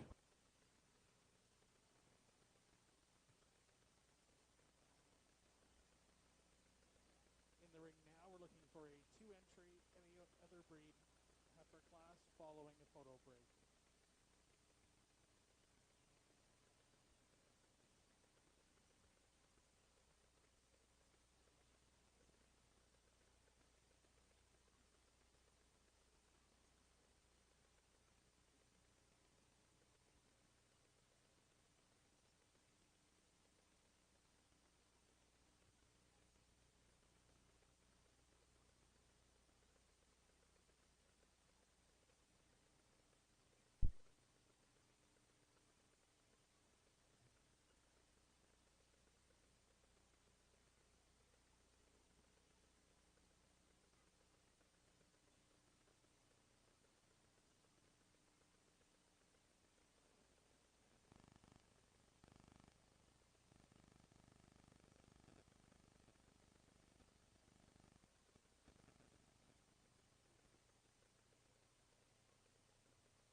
Entering the ring now, we have 2 entries in our any other breeding heifer class.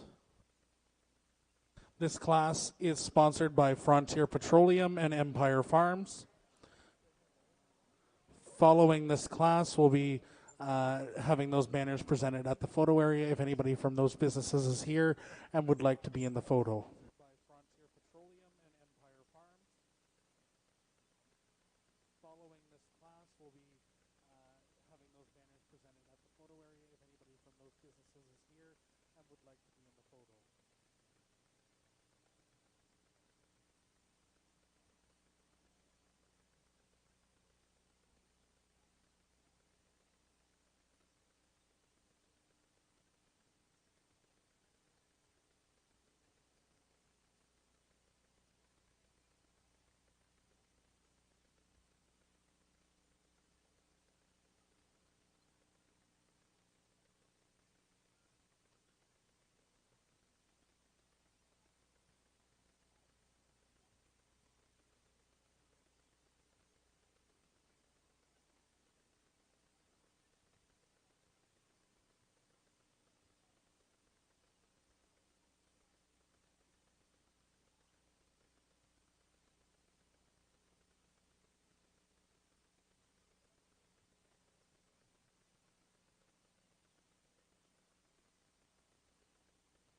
Back to our show.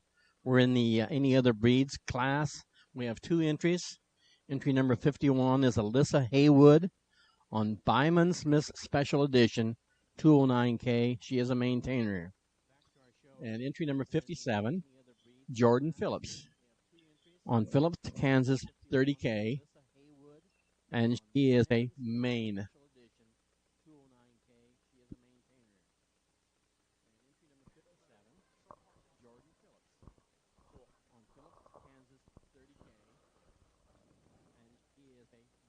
Now, obviously, less in numbers than we just had in the Angus division, but we don't give up anything in quality.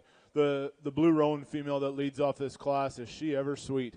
You know, and she hits you as soon as she comes in the ring from a balance and an attractiveness standpoint. She's fresh and trim and lean, and you love her for how attractive she is. Head up, way she ties in so smooth to her wither.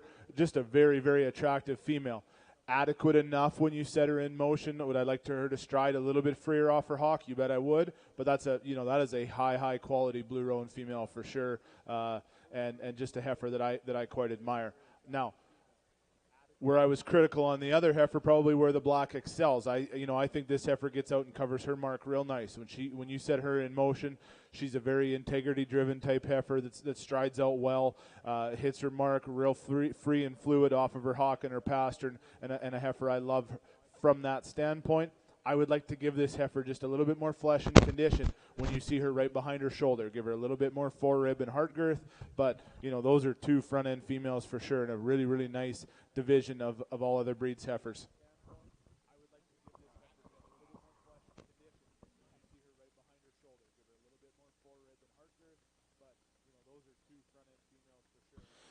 Winning this class of any other breed heifers, we have ring number 121, Paige Lougheed with ML Kalani 4K.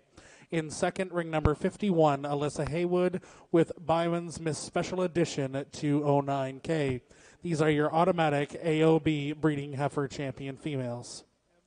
In the ring now, we're looking for heat number 1 of Charlet breeding heifers. On deck, we'll be looking for heat number 2.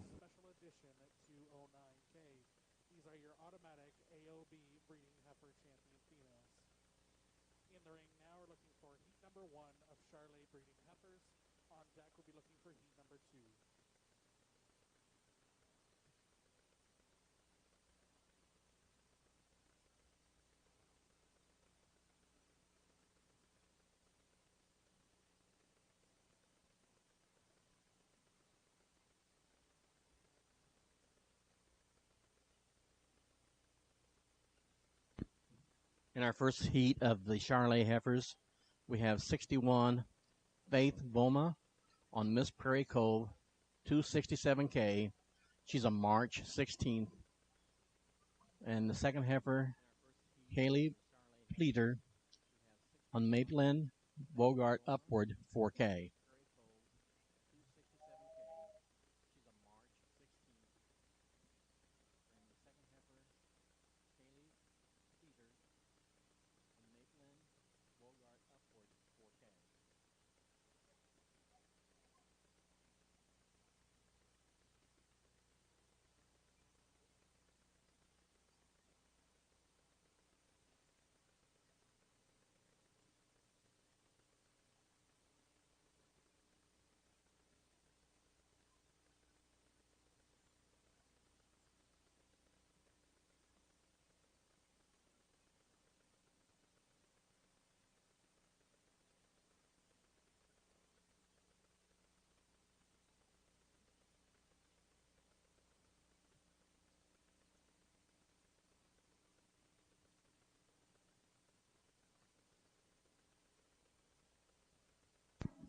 Both these Charolais heifers are really, really high quality. We've got a bigger framed heifer leading off that class right now. And we've got a very, very complete, nice-legged heifer following her up.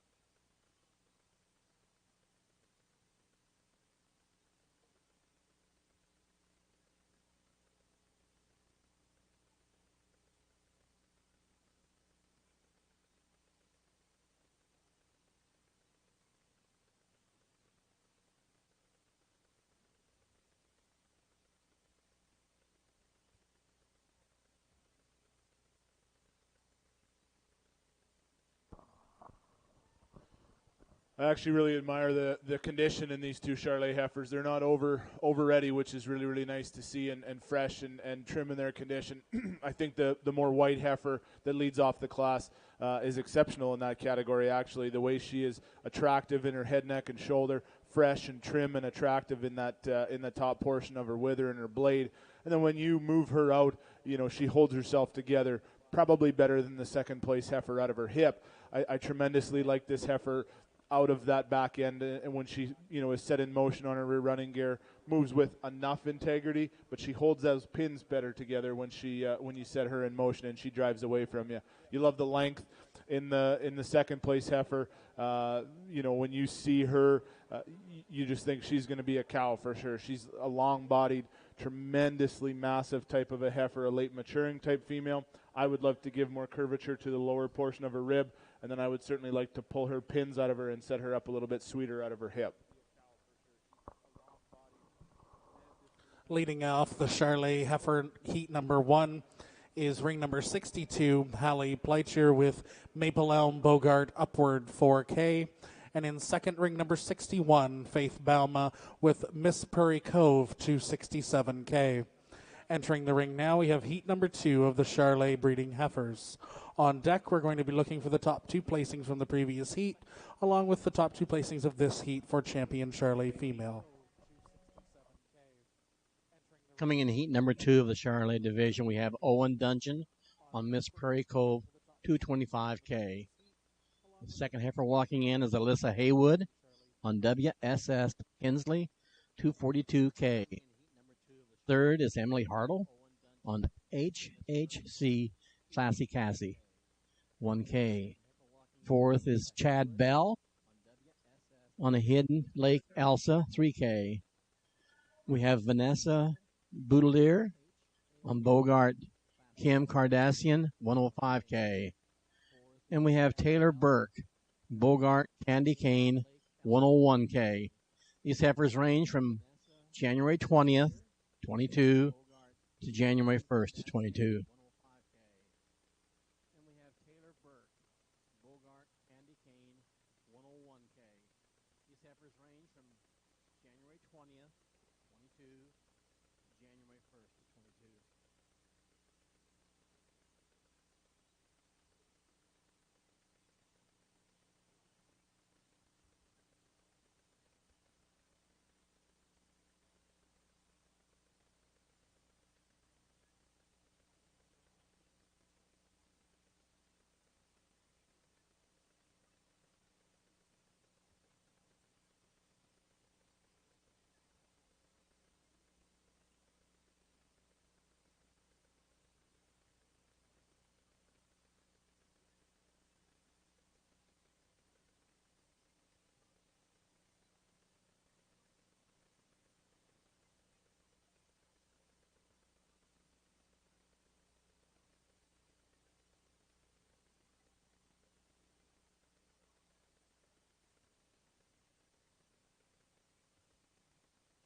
Leading off the class right now, the 64, Alyssa Haywood on WSS Kinsley, 242K.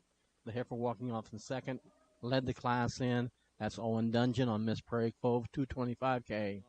The third heifer is Emily Hartle on HHC Classy Cassie, 1K. And then we have Chad Bell on Hidden Lake Elsa, 3K. And we have followed up by Vanessa Boudelier on Bogart Kim Kardashian, 105K.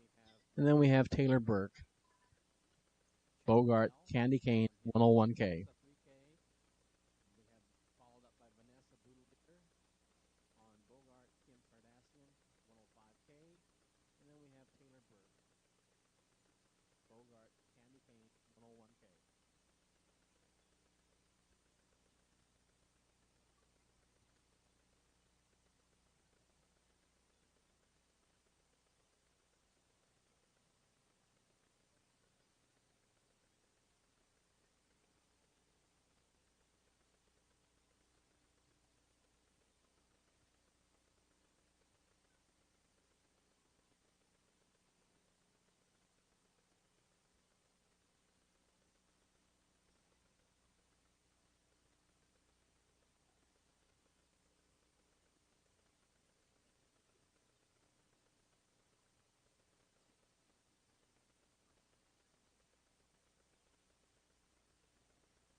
Our ringman's walking towards me right now. He's done an outstanding job today.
Well, that class might even have been harder than some of the Angus classes, and top quality, again, all the way through. Some days we have our days, and some days we don't. And there's a heifer here, we'll talk about it in a second, that's having one of the latter, and that's really, really unfortunate. The heifer that wins this class, more powerfully constructed than the heifer in second, and she's the one that looks like she'll raise a bull. Big, stout, featured, powerfully constructed type heifer, big-footed, heavy-boned, all the mass and makeup that you'd want to give one in her chest floor all the way out through a big, wide pin set. She's the one, is she pretty, pretty in terms of a show heifer? Maybe not. Would you like to trim her neck up a little bit? But I think that's the intrigue of a heifer that is so powerfully constructed and one that's just going to go out and make a beautiful mama cow. When you set her in motion, she is sound enough out of her hock and hits the ground well enough. Certainly, a heifer that's doing a really, really nice job in terms of the mass that she has. Opposite end of the spectrum in the heifer in second. Trimmer, leaner, greener for sure. And all those ER words that you can come up with one to be a little bit more refined, that's this heifer. And I like her for that. She's more up-headed, more angular, more attractive in her head, neck, and shoulder. And you give her all the attributes of that over the heifer that just beat her. Could she be a little bit nicer in her tail head? You betcha she could. Could she have just a nickel more in the lower portion of her stifle? Yep, to compete with that big brood cow ahead of her. But those are two high-quality heifers that come to the top of this class in terms of a soundness standpoint. That is why when you set those two heifers in motion that they move up a little bit higher. I love the kind of the red factor heifer that's in second. Attractive, really nice on the profile, really feminine, and has all the sweet attributes of a lady that you'd like. I would like to give this heifer a little bit nicer foot structure underneath her when she hits the ground, give her a little bit more steepness of heel, and clean up that front claw. When you see the heifer next that comes to us, I admire this young lady and the heifer that she has for how green and attractive she is. We don't have to make these show heifers so darn fat all the time, and this young lady's done a really nice job with a green-made type female that has, a nice, sweet look to her. Does she need more flank? In my opinion, she does. Does she need more belly and mass to the lower portion of her rib cage? You betcha she needs more curvature. Young man, you got a front-end heifer. You really do. You have a female that you better be darn proud of. Is she just not having her day? Today's one of those days that she's not wanting to be here, but you've got a stout, big, powerfully constructed type heifer. That's exactly where the heifer that rounds off the class excels as well. Massive in terms of rib shape, meat and muscle, product look, a big maternally oriented type heifer. I think you see why I rounded the class off with her when you set her in motion. She gets outside of herself when she drives away from you. Leading off this second heat of Charolais heifers, ring number 65, Emily Hartle with HHC Classy Cassie 1K. In second, ring number 64, Alyssa Haywood with WSS Kinsley 242K. In third, ring number 67, Vanessa Boudelier with Bogart Kim Kardashian 105K. In fourth, ring number 68, Taylor Burke with Bogart Candy Cane 101K. In fifth, ring number 63, Owen Dudgeon with Miss Prairie Cove 225K. In sixth, ring number 66, Chad Bell with Hidden Lake Elsa 3K. Entering the ring now, we have the top two placings from the previous heats to come in for Charolais Champion Female. This class is sponsored by Gen X Cooperative and Master Feeds. If representatives from those companies would like to come to the photo area to present their banners, they can do so at the completion of this class. On deck, we'll be looking for crossbred breeding heifers, heat number 1. Out here in our Champion Charolais division, we have 4 very, very nice yearling heifers. We had a pair of heifers in that younger class that were really nicely balanced, very fresh in their condition. Maybe not as stout, but really, really balanced and pretty. And then we've got a pair of big old strong females that are going to make outstanding cows from a standpoint of their broodiness and roominess.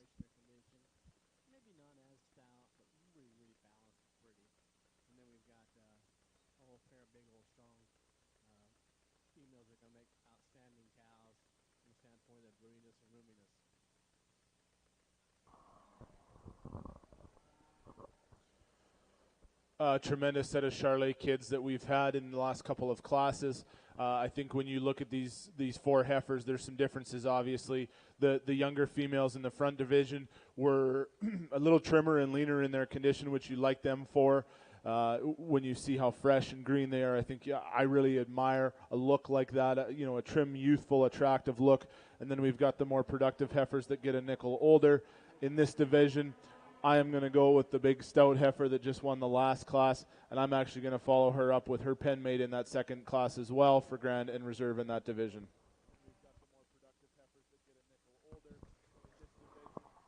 Our grand champion Charlet female is Emily Hartle, and our reserve champion is exhibited by Alyssa Haywood. Congratulations. We're moving into crossbred breeding heifers heat number 1, following a brief picture break.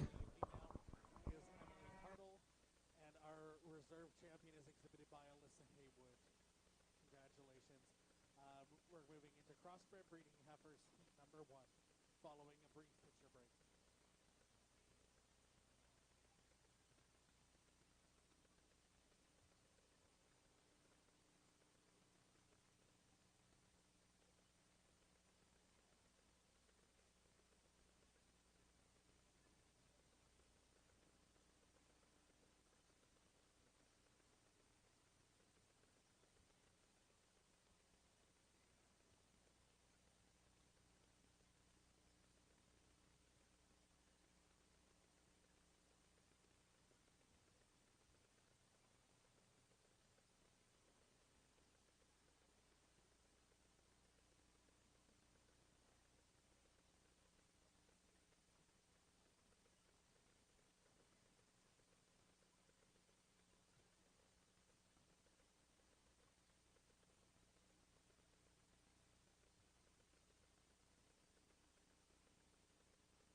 and continues late into the night.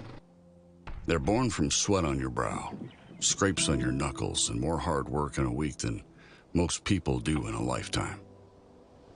But we know there is more to your operation than what the world sees.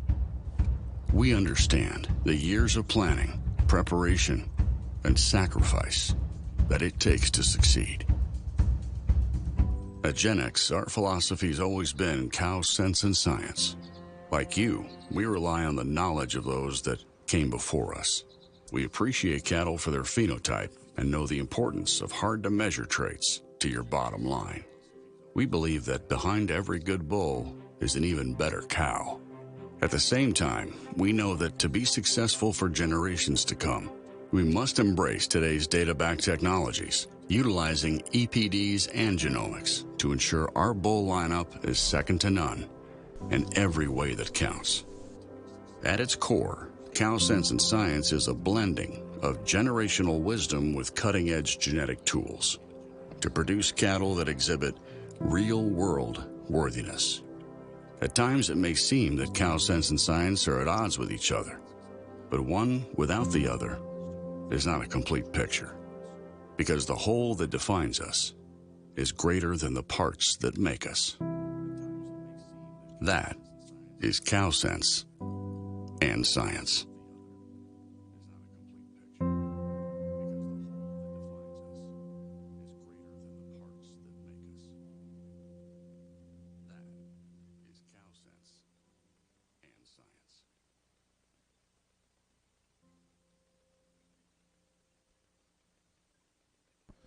We have a food booth at the east end of our building that is open for lunch here. They're serving some awesome food, so take advantage of that while we have a couple breaks going on here early this afternoon. We have a food booth at the east end of our building that is open for lunch here. They're serving some awesome food, so take advantage of that while we have a couple breaks going on here early this afternoon.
We're on heat number 1 of the crossbred breeding heifers. The first heifer in the ring was Tenley McFarland on Deer Park SLC Lady 22K. The second heifer came in the ring is Andy Curse on McNiven Blue Royal. I'm sorry, I'll take that back. 71 is Bryden Coulter on a heifer named Karen. The heifer that came in first was Andy Curse on McNiven Blue Royal. 72, entry number 72, is Peyton Hastings on SSC Miss Rihanna 10K. Number 73 is Tenley Parker on a heifer calf named April. Next we have Nathan Schreckhammer on Bonavista Molly 2K. And ending up the group of heifers, we have entry number 75, Elisa Coates on Bonavista Jenna 1K.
Very nice class of commercial heifers. Boy, they're pretty much all the same kind of size and shape and cut. We got one bigger framed heifer in there that's maybe cutting up a little bit right now, but everything else are pretty even.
Well, unfortunately for the young lady in first, she's going to have to bring that real sweet heifer back into the ring again, and she might glare at me when I ask her to do that. But here's a heifer that is just so attractive and sweet made.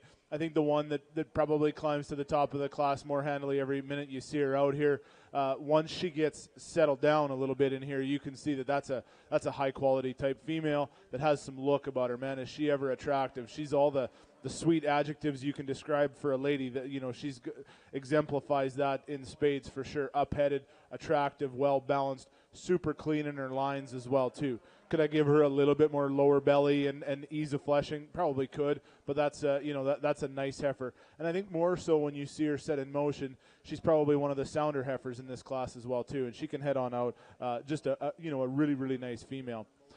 You know, the Blue Roan heifer maybe necessarily didn't hit me the hardest when she first came in the ring, but I think a heifer that's very, very complete.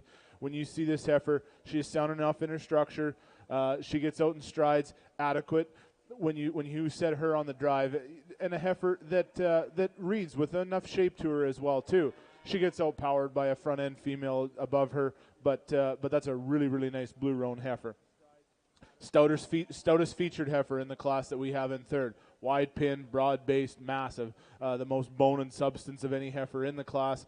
When you see her from behind, you love this heifer. And then when I get away from this female on the move, when you set her in motion, she just moves with a little bit less authority off that rear hock, but a really, really big-bodied, powerfully constructed type heifer that you admire for her mass for sure. Opposite end of the spectrum, then when you see the next two females, they're really lean and green, and I like them for that. I love how sweet-fronted and elegant this heifer is next that we have. Really attractive, up-headed, really smooth in her head-neck shoulder junction as well.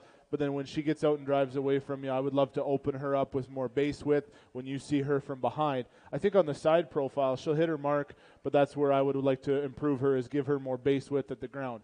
Young man, when you move your heifer out for us, go ahead and take her for a walk. I really like how elegant this heifer is when you set her in motion as well. She is attractive, man. She's smooth. She'll get out and take a really long, comfortable stride.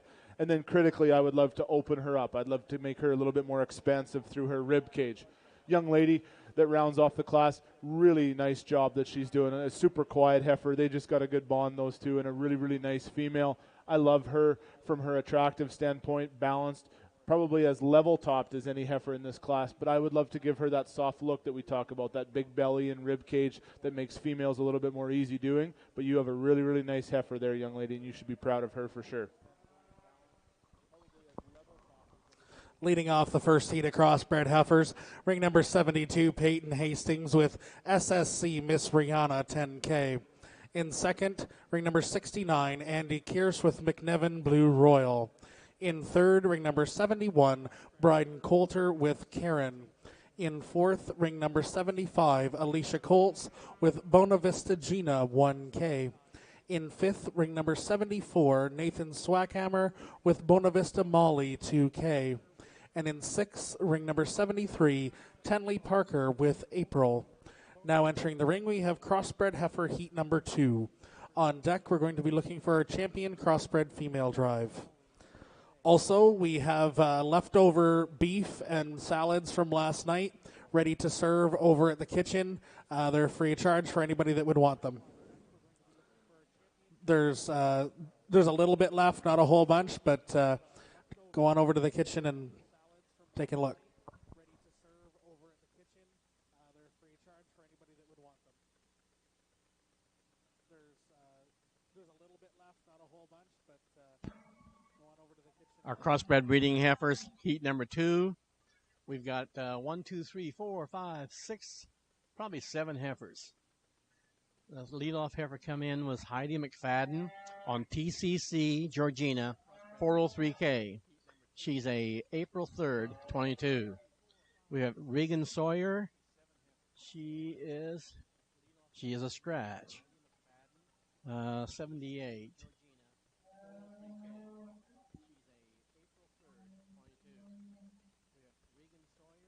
She is a scratch. 78. Oh, I'm sorry. 78 is here. That's Austin Groves on SSC Lady Lucy. Number 79, is Tom Ames on Rosie. 80 is Emily Hartle. 80's missing. AWOL. Oh, no, she's not. She's coming in the line now as we speak. And then we have 81. That's Brinley Miller on Miller Coral. Emily Hartle, entry number 80, just pulled in the line. That's the black baldy heifer. 82 is Carson Blinkiron on Miss Primo. 43 is Taylor McFarland on Deer Park Miss Morgan 5K.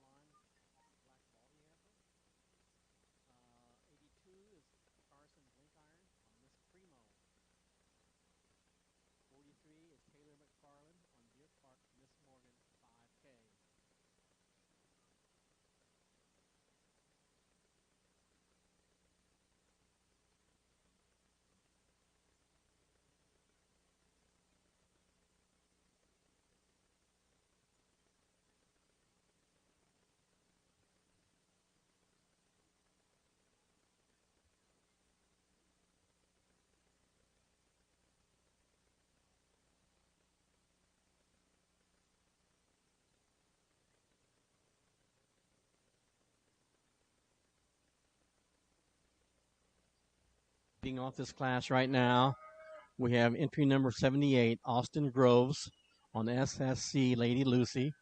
Behind that, we have Heidi McFadden on TCC Georgina 403K. We have our Hereford Crossbred heifer, entry number 79, owned by Tom Ames on Rosie. Next heifer coming out is Brinley Miller on Miller Coral. Ooh, pretty stout heifer. Next heifer coming out is Emily Hartle, SLCC Beauty. 82 is Carson Blinkiron on Miss Primo. And the last heifer the little girls leading here right now is Taylor McFarland on Deer Park Miss Morgan 5K.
we have an outlier out here in the crossbred class. There's a pretty cool heifer that's he's looking at right now in this commercial class. I'll tell you what, she's pretty cool. She's got an Angus name to her. Everybody get a chance to look at that heifer. She would have had fun in the Angus show. There's a pretty cool heifer that's he's looking at right now in this commercial class. I'll tell you what, she's pretty cool. She's got an Angus name to her. Everybody get a chance to look at that heifer. She would have had fun in the Angus show. Two elite females that I used in the start of this class. There was a time and point I wanted to use the painted up heifer to win the class. I think both those females are exceptional. I think they are both sound structured heifers. I think they're both integrity driven type females when you set them in motion. Where I differentiated is there's still a little bit more look in that solid black heifer, a little bit more elegance obviously in her head, neck, and shoulder, and she is exquisite when you see her there. And that young lady does about as good of a job as you can getting one presented out here in the ring. The painted up heifer is, man, is she productive. Probably a little bit more cow power oriented, and if you want to have a herd of 100 females that look like her, you're going to do nothing but make money, young lady. I think you've got a really, really nice female that might even be more future in a heifer like that when we see her a few years down the road than even right now, raising a bunch of baby calves. That is a front-end female for sure. Is the black heifer just a little bit cleaner in her jowl, a little bit more attractive in the lower portion of her jaw and her neck? Sure. But don't take away from how good that painted up heifer is. She is, that black and white female is quite good for sure. I love the power again in the heifer in third. Big right from the ground. She's wide chested and bold sprung, massive, has all that curvature to her rib, and just, you know, a female that you really, really like. And a heifer that I'm a big fan of from that power standpoint. Now, I would love to lift her up just in her pin set, just a nickel, to make her a little bit sweeter and more level out of her hip. That's being critical on a really, really nice heifer. Young man, you go ahead and take her out on the move. I think then the heifer here in fourth that I see is long bodied. Man, she's a freight train in terms of length and power. Has all that mass to her for sure. She is bold sprung and powerfully constructed. Critically, I do want to soften her up in that tail head for sure. It gets a little extreme for my liking, and I would also like to trim her up in that navel and make it a little bit smaller. Hereford heifer, sound structure, just a fault-free, no-mess type of a heifer. There's other females in here that have probably seen more time than this one for sure. This is just a sound structured type heifer. Does she get a little underneath herself and drop those pins? You bet she does when she moves away from you. Doesn't have that big curvature to her forerib. Then we get into two heifers that are attractive. Man, are they sweet and feminine. Both females pattern very, very similar. They're smooth and clean made, really green in their structure, or green in their body cavity as well too. But I think what happens then critically is because they are so attractive, they do get a little bit narrower at the ground. They don't have the chest floor and the skeletal dimension to compete with those other heifers, especially the bald face heifer when she goes away from you is a little bit narrower pinned. Really, really nice class of crossbred heifers.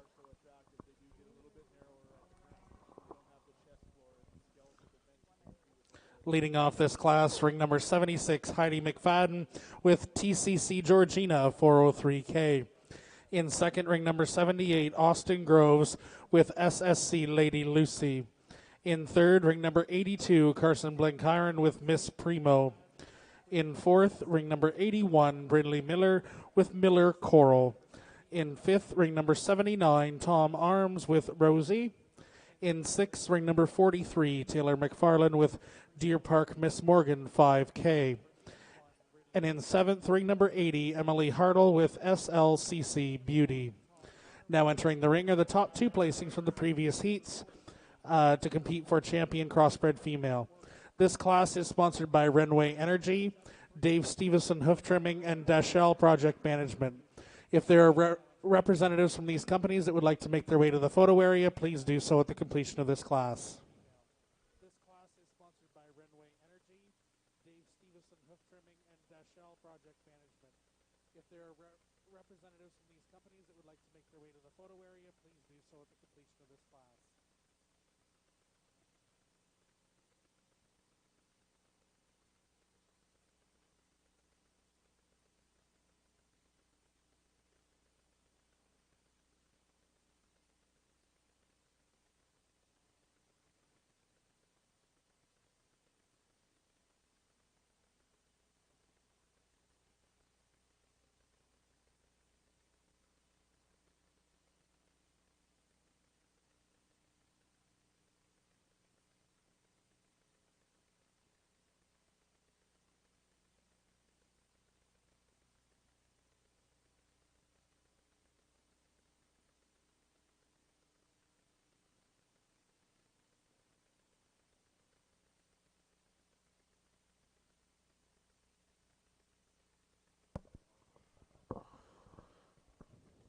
in the crossbred division, only with a couple classes, but really, really high in quality for sure. We talked about the younger females in that front set and just how attractive and lean made that leadoff heifer was. Once she settled down, it was easier to get a sight line on her for sure. That makes her appreciative in terms of how attractive she is.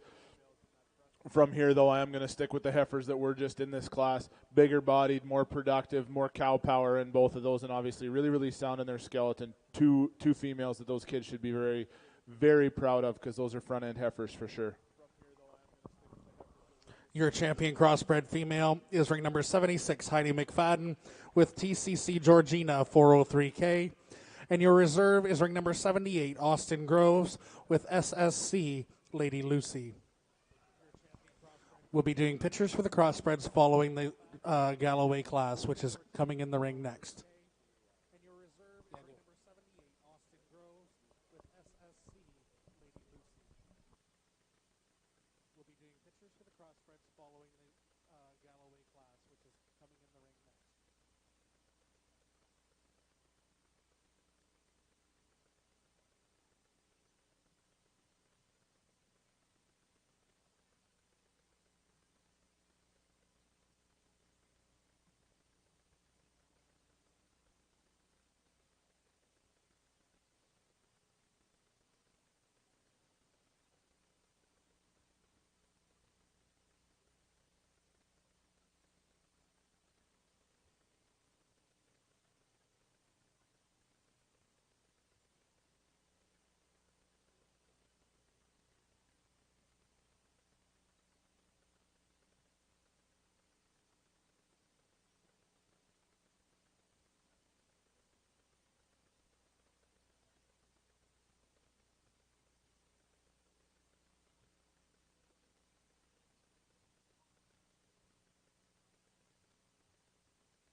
We have 4 Galloway heifers in this breeding class.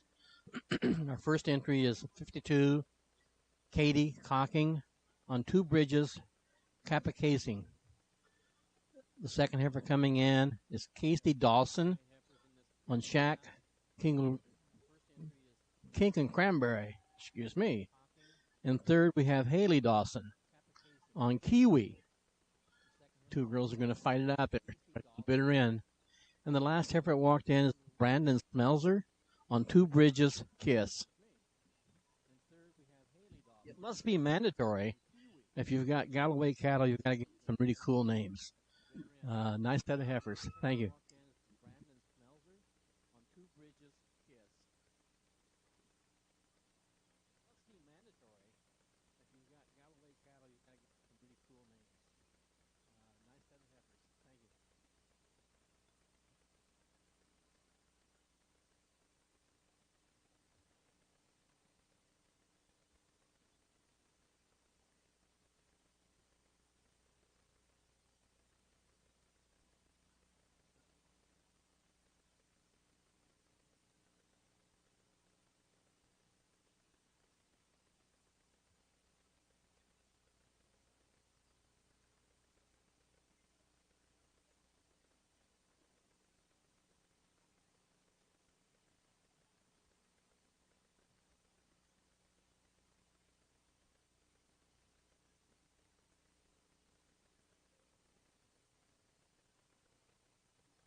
This is probably my forte into judging Galloways. I've never judged very many of them before, so I appreciate these kids bringing an awesome set of heifers out here.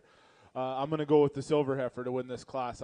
More moderate in her stature, obviously, than the darker heifer behind her, but a female that I sure like for her moderation of frame. I think a female that is very, very sound as well on the move when you set her in motion. And I continually talk about that, and we'll talk about that later in our champion drive a little bit more about soundness of structure, and we'll talk to the kids a little bit about that. But here's a female that I sure like when she drives both to you and away from you. I think a female that moves, on both ends with a lot of authority and just a lot of cushion, a female that gets out and strides really, really well. Is there more power in the darker featured heifer? For sure there is. She's broader topped, a little bit wider out of her pin set, obviously more mass in her forerib and flank as well too. Probably a little bit more cow power in that female for sure. Those are two high quality females. But why I appreciate the silver female is just the way she moves off of her hawk and hits the ground with that pastern, just a little bit more flex. But that is a nice female for sure. We get into the two belted heifers in third and fourth. Females that, man, are they sweet and attractive. And I love how green conditioned these females are. That is fantastic. We talk all the time about it. We don't need to necessarily always get these show cattle so darn fat. Here's the example of exactly what I'm saying, and I hope you guys are proud of those two females for sure. The heifer of the two, the one of the young boy, you get her and stride out because I think that's where she excels. That's a sound structured type heifer. She's also moderate in her stature, obviously, for sure, but she's big-ribbed. She's got, for her size and her weight per day of age, there's some mass in there, too. There's some pin width, some dimension, for sure, when you see her in the lower portion of her body cavity. There's just cow power written all over a female like that. Cleaner, more attractive heifer that rounds off the class in fourth, more sweet and feminine in her head, neck, and shoulder, but a heifer that doesn't have the width that the female above her has, and that's why she rounds off the class. Nice set of Galloway females, for sure. Leading off this class of Galloway heifers, ring number 54, Haley Dawson with SHAK Kiwi 1K. In second, ring number 53, Casey Dawson with SHAK Kickin' Cranberry. In third, ring number 56, Brandon Smelser with Two Bridges Kiss. In fourth, ring number 52, Katie Cocking with Two Bridges Kapuskasing.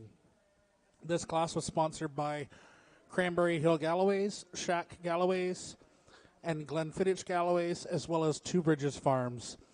If representatives from those businesses would like to go to the photo area, please do so now. On deck, we're looking for our Hereford heifers.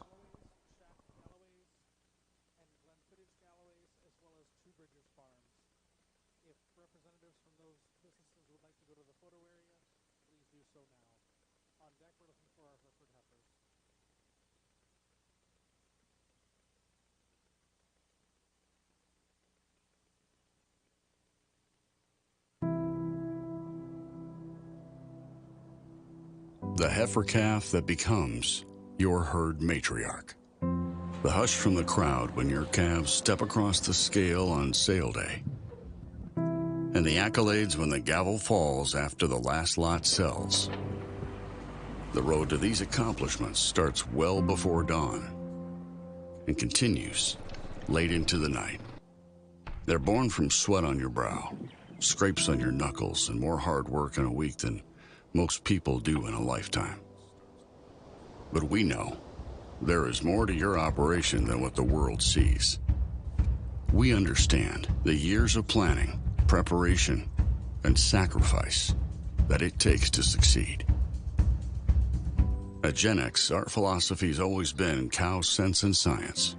Like you, we rely on the knowledge of those that came before us. We appreciate cattle for their phenotype and know the importance of hard-to-measure traits to your bottom line. We believe that behind every good bull is an even better cow. At the same time, we know that to be successful for generations to come, we must embrace today's data-backed technologies, utilizing EPDs and genomics to ensure our bull lineup is second to none in every way that counts. At its core, Cow Sense and Science is a blending of generational wisdom with cutting-edge genetic tools to produce cattle that exhibit real-world worthiness. At times, it may seem that Cow Sense and Science are at odds with each other, But one without the other is not a complete picture, because the whole that defines us is greater than the parts that make us. That is cow sense and science.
The heifer calf that becomes your herd matriarch. The hush from the crowd when your calves step across the scale on sale day. And the accolades when the gavel falls after the last lot sells. The road to these accomplishments starts well before dawn and continues late into the night. They're born from sweat on your brow, scrapes on your knuckles, and more hard work in a week than most people do in a lifetime. But we know there is more to your operation than what the world sees. We understand the years of planning, preparation, and sacrifice that it takes to succeed. At GenX, our philosophy has always been cow sense and science.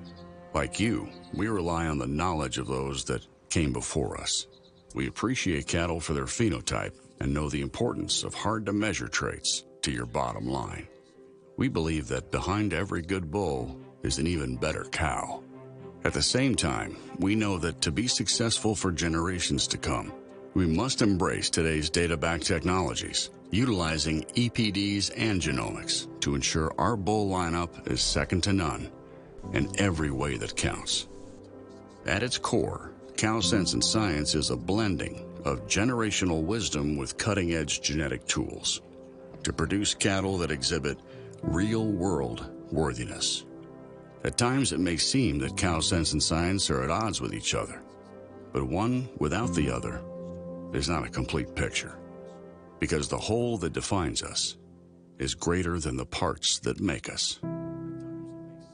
That is Cow Sense and Science.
the heifer calf that becomes your herd matriarch.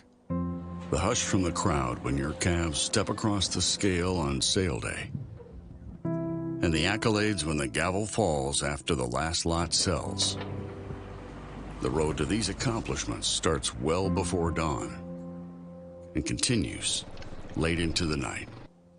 They're born from sweat on your brow, scrapes on your knuckles, and more hard work in a week than most people do in a lifetime. But we know there is more to your operation than what the world sees. We understand the years of planning, preparation, and sacrifice that it takes to succeed. At GenX, our philosophy has always been cow sense and science. Like you, we rely on the knowledge of those that came before us. We appreciate cattle for their phenotype and know the importance of hard-to-measure traits to your bottom line. We believe that behind every good bull is an even better cow. At the same time, we know that to be successful for generations to come, we must embrace today's data-backed technologies, utilizing EPDs and genomics to ensure our bull lineup is second to none in every way that counts. At its core, Cow Sense and Science is a blending of generational wisdom with cutting-edge genetic tools to produce cattle that exhibit real-world worthiness. At times, it may seem that Cow Sense and Science are at odds with each Martha's other. busy having lunch, But so let's one have her without for the breeding other heifers number one. is not a complete picture, because the whole that defines us is greater than the parts that make us. If you think you're in heat number one, head her to the ring.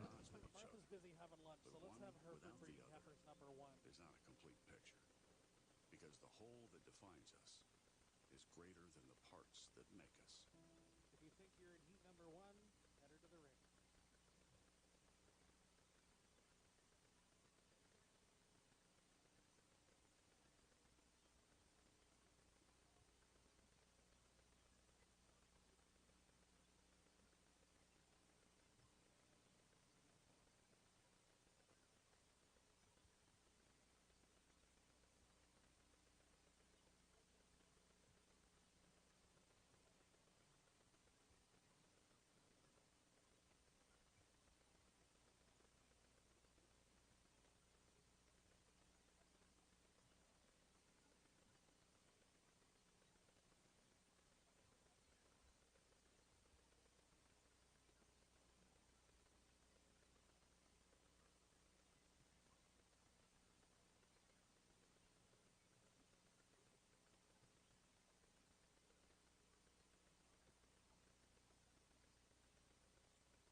Our first class of Hereford heifers coming in the ring right now.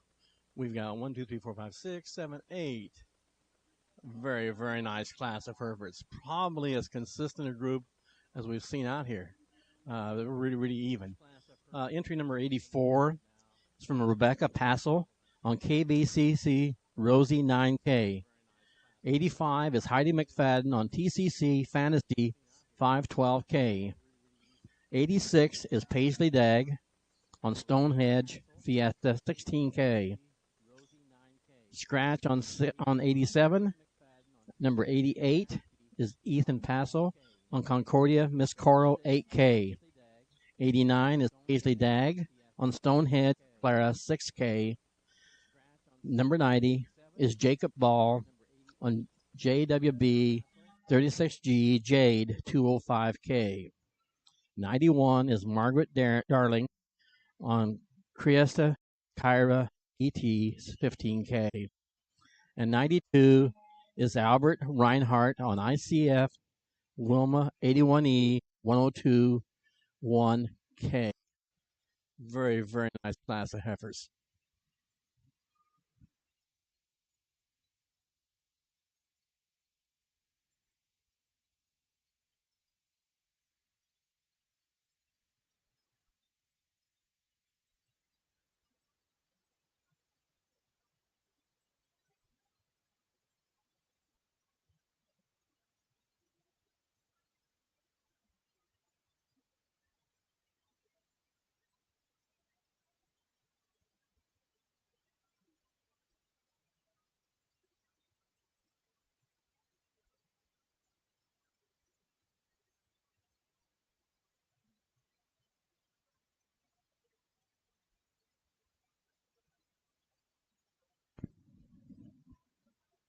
question from the field. What are the ages on these heifers?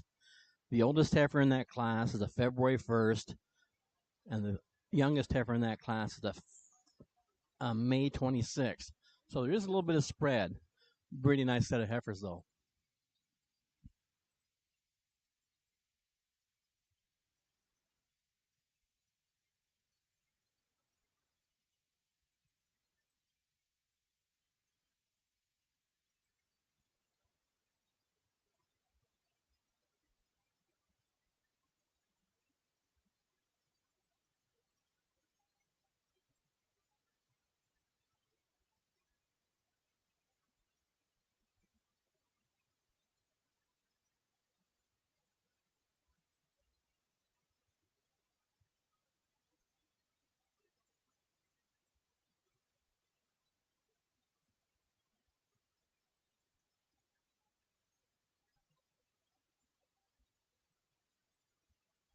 '84 is the May 26th. '85, the fantasy heifer, is May 12th. And we got April 20th. And we go down to a March 3rd. And then we've got 5 February heifers.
more pin width, more base, and more skeletal dimension all the way throughout.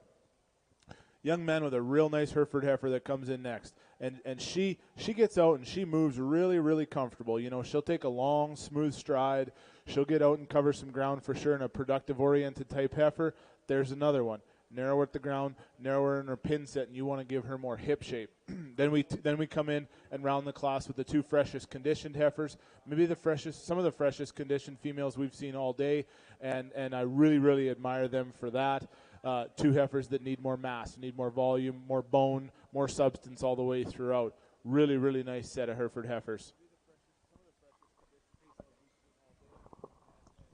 Leading off this class of Hereford heifers, heat number 1, ring number 85, Heidi McFadden with TCC Fantasy 512K. In second, ring number 89, Paisley Dag with Stonehenge Ciara 6K.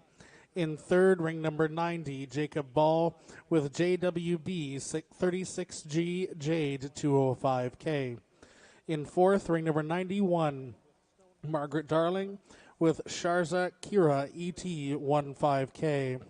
In fifth, ring number 86, Paisley Dag with Stonehenge Fiesta 16K. In sixth, ring number 92, Albert Reinhardt with ICF Wilma 81E 1021K. In seventh, ring number 84, Rebecca Passo with KB CC Rose 9K. And in eighth, number 88, Ethan Passo with Concordia Miss Cora 8K. Entering the ring now, we have heat number 2 of Hereford breeding heifers. On deck, we're going to be looking from the top 2 placings from the previous heats. At this time, Sandy Walters is going around and selling some more tickets on the grain feeder that's stationed over near Brussels. So please take an opportunity to go ahead and buy some tickets on this great prize donated by Stewart's Welding.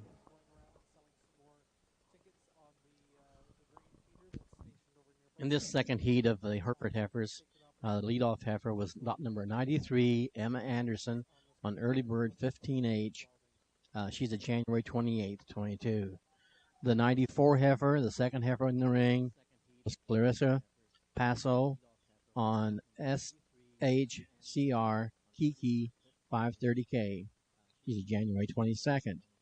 The third heifer, the Van Ness heifer, Kyler Van Ness on Harvey SSAL Unique 29K. She's a January 20th. The fourth heifer is Rebecca Hess on MHPH CJ VK 8300 Candace 117K. The next heifer was Nicholas Dunsmore on DFF 69A Tells 410K, a January 6th. Then we have Paisley Dag on GGSC Carolina 2K, January 3rd. And the last heifer was Alicia Colts on AXA 36G 512D Miss United 103K. With a name like that, she looks pretty good. Okay, bye now.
These Hereford exhibitors have brought out 2 classes of Hereford heifers that have been very, very nice.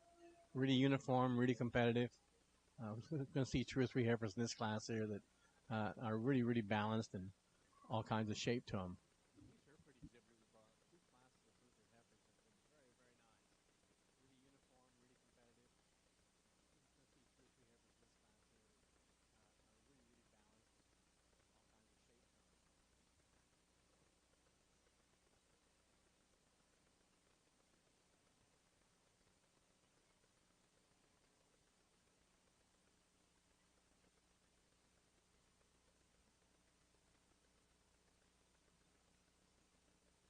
We'd like to acknowledge 4 of our big sponsors here for our Spring Forward event. Middleport Mechanical, Bovatech, Clark Family Farms, and Burger Barn. Let's give them a big round of applause for being a very big part of our event here this week. Middleport Mechanical, Bovatech, Clark Family Farms, and Burger Barn. Let's give them a big round of applause for being a very big part of our event here this week.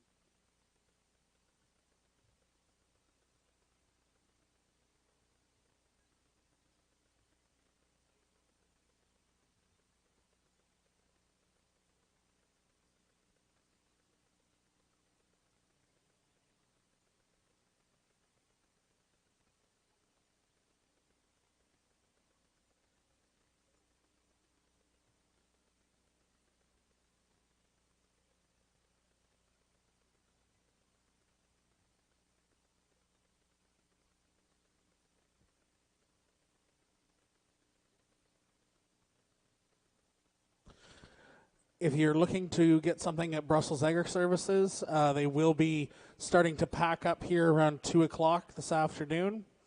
So you have about a half an hour to get over to Brussels to take a look at all their great inventory. So we have a slicker brush that has been found and brought over to the announcers table, as well as a single AirPod that was found at Brussels is now at the announcers table if anyone is missing it.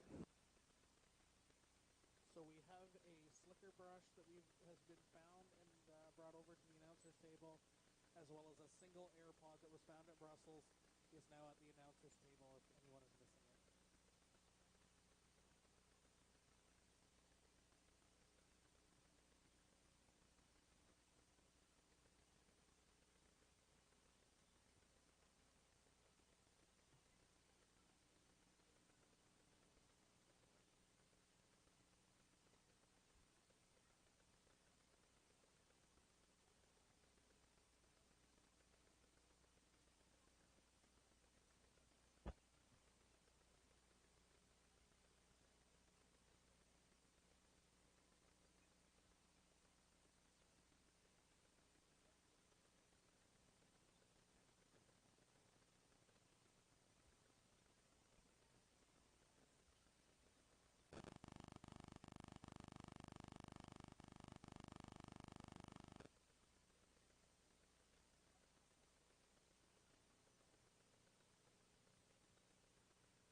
Another really, really nice breed that we've seen so far here is the Herefords, larger in terms of quality than some of the last couple of breeds we've done, and this is, you kids have it going on, man. That is a really nice pair of heifers. Now, very different in type and kind for sure. The heifer that wins the class, she's the trimmer, greener type female that has a real sweet and elegant look about her.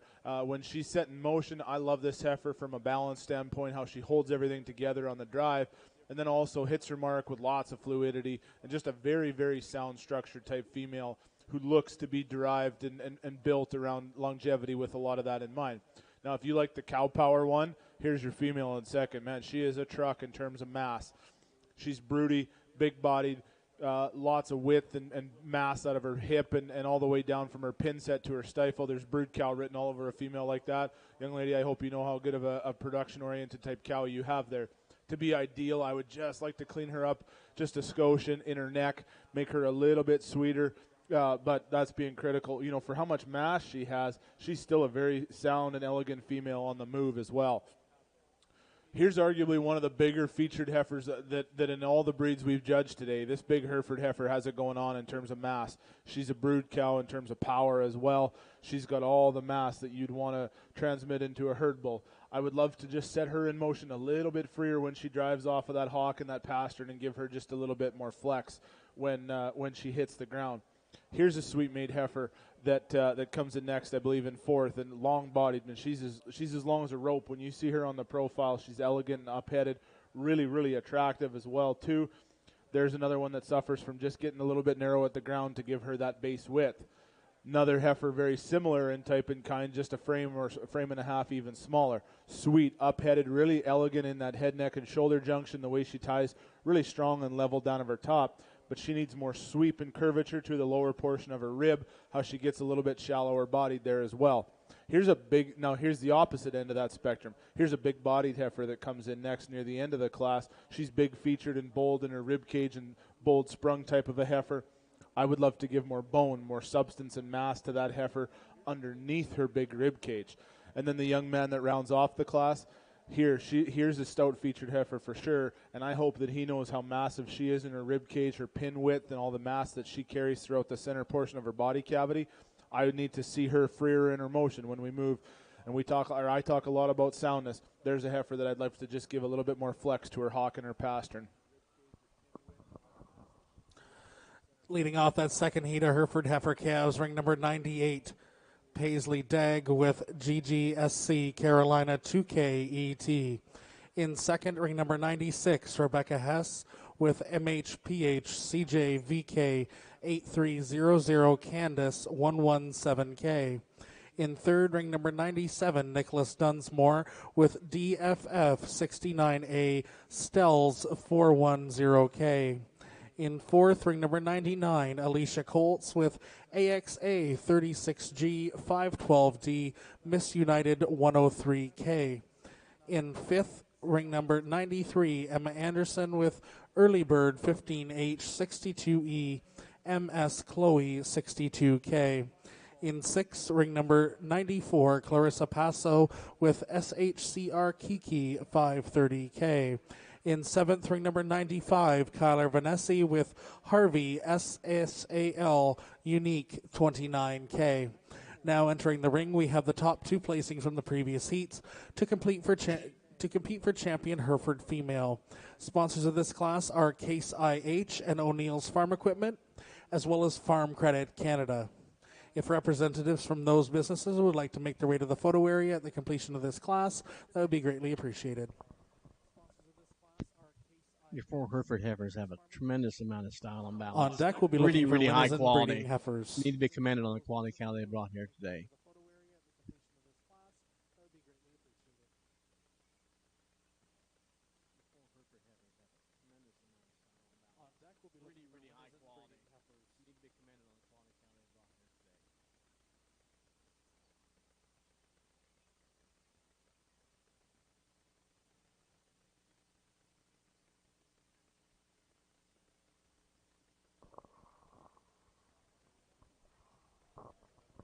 Continually year after year, whether you're at Farm Fair or Agribition out west or here at the Royal, the Hereford breed just continually brings smashing females and a champion drive that year after year is exceptional to watch.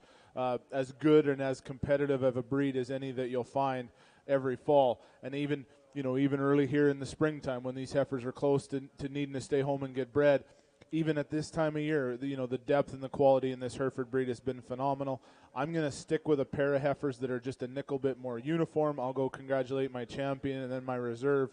A really, really nice set of Hereford heifers, and please put your hands together for a good set of kids.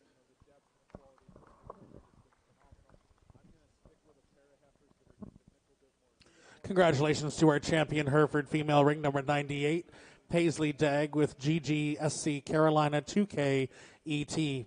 And our reserve to ring number 85, Heidi McFadden with TCC Fantasy 512K.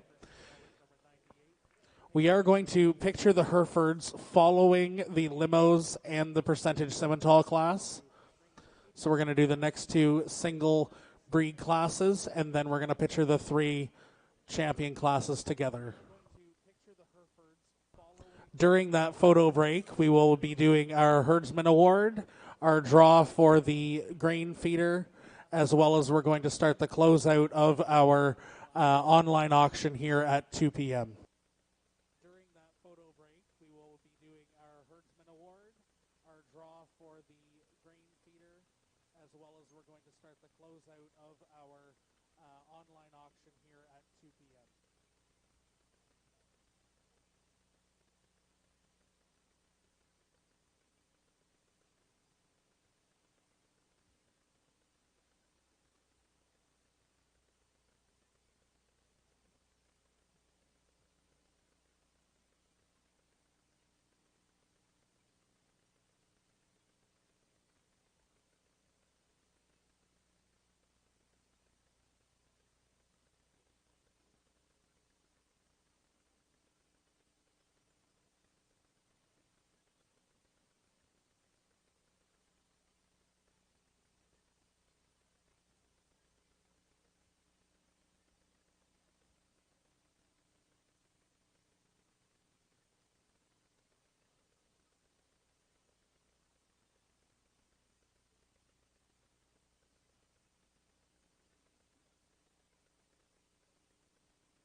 Our one class of limousine heifers we have here in the ring right now. We have 5 heifers. 105, the Homer heifer, is out. So leading the class off was Emily Lawrence on entry number 100. On Lakeside Commotion, she's an April 13th heifer. The second heifer, 101, was Sam Haley on Lakeside Kick It Up on April 1st. 102, Avery Annette on JBA Knockout on March 24. We have Bailey Lawrence next in line with Lakeside Kennedy on March 9th. Then we have Taylor Annette on JBA Catch Up, a January 27th heifer. Really uniform set of heifers.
We're missing Peyton Hastings for the percentage Simmental class. Peyton Hastings to ringside.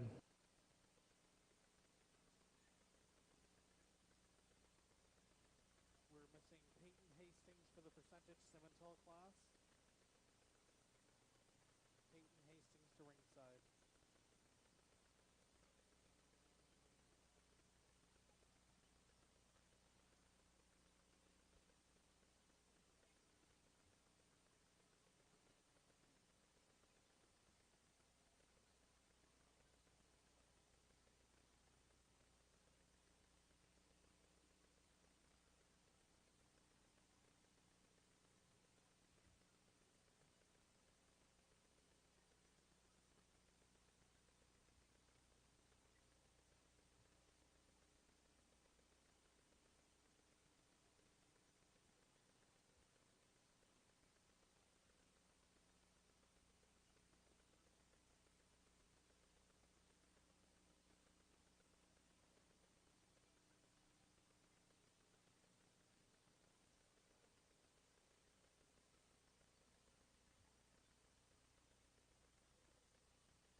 I always admire this breed. Back home, we would have some of the most productive, not just in the Limousin breed, but some of the most productive breeders in all of Canada out there that are in this breed, and some people that are very forward thinking, just very, very high quality breeders. So I always admire evaluating Limousin cattle, and I think we have two very good representatives that lead off this class. Of the pair of heifers that are both long-bodied, really, really extended growth-oriented type females, I chose the lighter colored yellower heifer with more curvature to her rib. She's bigger and bolder in the lower portion of the spring and turn to her center body cavity, the way she has more forerib and flank than the other heifer. She's also as sweet as any in the class, as she's up-headed, very erect in that neck, and the way she ties into her wither. Does the other heifer cover ground maybe just a nickel nicer with a longer stride? Sure, she does. Does she need more lower body? For sure. Would I love to give her that soft, big, sweeping rib cage that the heifer above her has? I absolutely would. But two really, really nice females. I think when you see the heifer in third, that young lady's doing a really, really nice job with that heifer.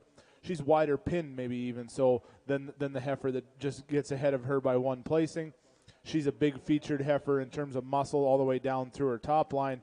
But there's another heifer that I would love to give more curvature to her, the lower portion of her rib cage, give her some more mass. And then I think more critically, even when she gets out in strides, I'd like her to hit with more flex and authority off of that lower portion of her pastern. Young lady doing a really, really nice job with that heifer in fourth. Moderate in her stature, more so than the other three. And there's a heifer that needs more boldness and expansiveness to her rib cage. And then we round off with a really attractive, long-bodied type female that rounds off the class in fifth, that I love from a completeness standpoint and how green and fresh she is in her condition. There's a heifer that I would just love to give more mass to all the way throughout in the lower portion of her body, more rib cage, more hip shape and mass. Leading off this Limousin Heifer class, ring number 104, Taylor Annette with JBA Catch Up. In second, ring number 102, Avery Annette with JBA Knockout. In third, ring number 103, Bailey Lawrence with Lakeside Kennedy. In fourth, ring number 100, Emily Lawrence with Lakeside Commotion.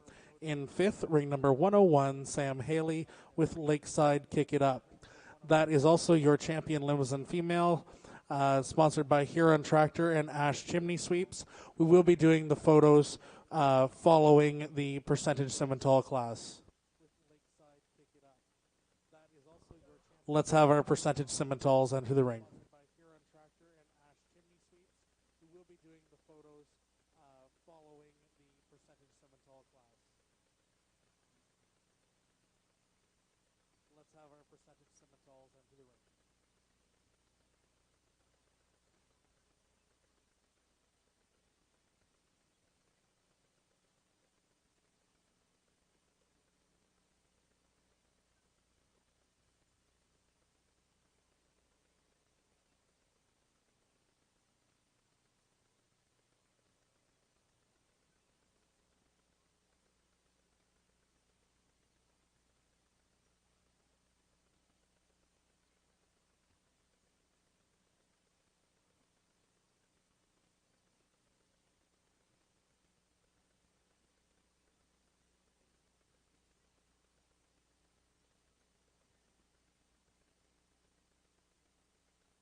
Your percentage Simmental females, 106 is Jackson Corner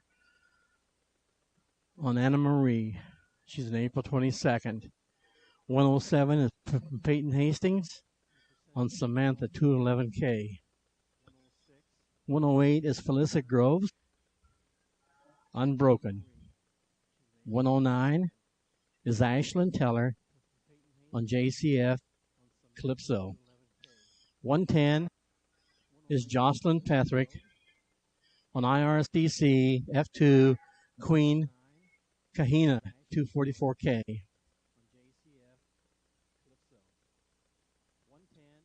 And 113 is Alyssa Haywood on BWCC Classy 103K.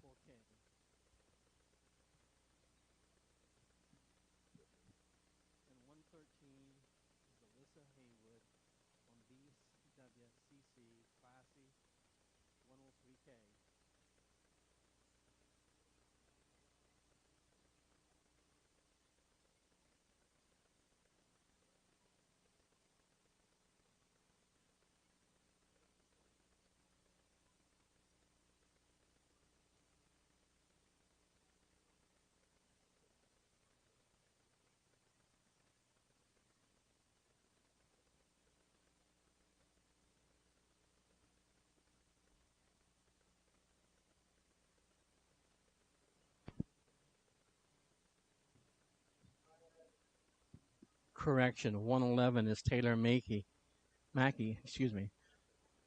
on Mapeline Sweet Cheeks 3K. 112 is Owen Pitch on Josie. And 113 is Alyssa Haywood on Classy K 103K. Those heifers range from April 22nd to January 3rd.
maybe a second there, I would have offered up some assistance from anybody that wanted to offer it. That, I think we just hit a different gear in this class here of these percentage Simmentals. Man, oh man, to those first two heifers. Pattern very, very similar. They're trim and green and lean, and I love that about them, how fresh appearing they are, super attractive in their head, neck, and shoulders. Two females that just have a really, really nice look about both of them. The way they come in here and are just elegant and refined and attractive in all categories of profile. Of the two of them, I'm going to differentiate. The heifer that leads off the class is just a little bit stouter featured from all points. Is she just a nickel wider in her pins? I believe she is. Does she have just a little bit more bone substance? I believe she does. But man, oh man, are those two attractive heifers that will be very, very competitive females for those two junior exhibitors, and they should be extremely proud of those two. Lead them off together as a pair of really uniform, attractive Simmental appearing females that I'm a big fan of for sure. The solid black heifer in third. I love this female from her standpoint of on the profile. When you see her there just standing, she is a female that puts a lot of things together. Does she have a big curvature to her rib? I believe she does. I believe she is a stout featured female as well too. Critically, I would love to give this heifer, she appears to be super well balanced in the lower portion of her forerib, but the more I analyze her, she's elevated in the top portion of her wither, which makes her just a little bit tighter in her forerib. But that's like, if we had to pick hairs, that's picking hairs on a high quality Simmental heifer for sure. Young boy with the Baldy heifer, there's a female that's just complete, just sound structured, easy to maintain, a real low maintenance type female, and I love her for that. I hope you're really proud of that heifer, bud, because you should be. Does she need to have just a little bit more forerib and a little bit more substance to compete with those other heifers? She does, in my opinion, but that is a real nice blaze-faced heifer. Then we get into two on the other end of the spectrum where they are the powerfully constructed females, and this is more so what this breed is known for having those big bone, big heavy structured cattle that are massive made. Both of those heifers I would love to free up and make considerably sounder on the move when they get out and move, especially that heifer that rounds off the class. Just give her a little bit more fluidity out of that hawk. But those are the powerhouse too in that class of really, really nice Simmental crossbred heifers.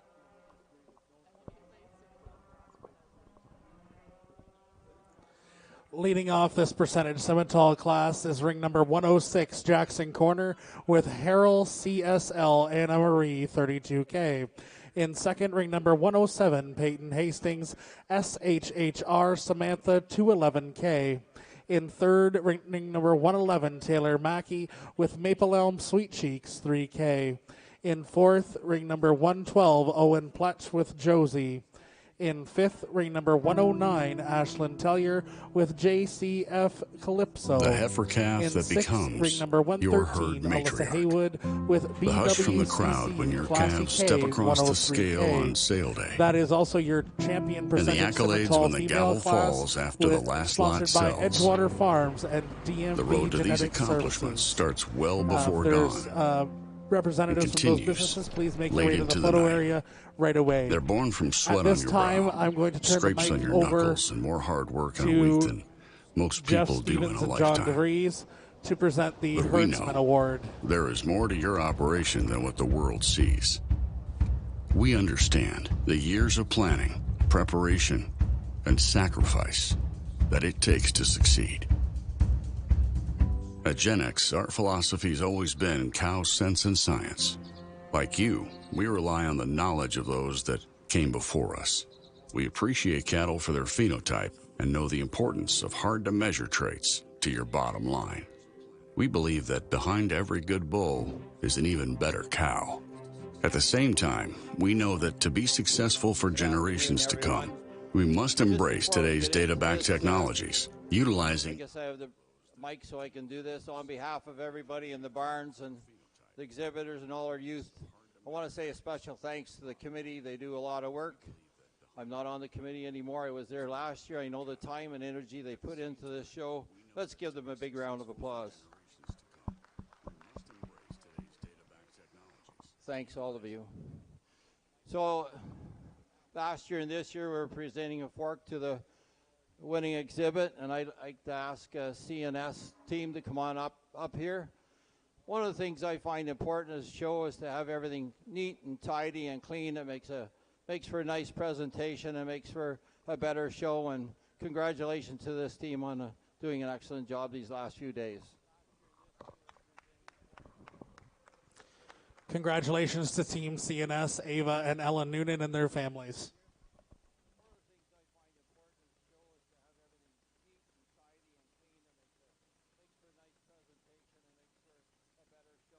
So we begin to close out the online auction for the balance of the Mega Moolah heifers.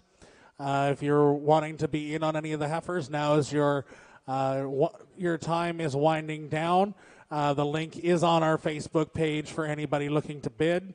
We're starting with the Blazeface Simmental heifer. You can also come to the side of the see Nikki over here at the announcer's table if you'd like to bid as well. Next in the ring, we're going to be looking for our Red Angus breeding heifers as soon as we're done photos.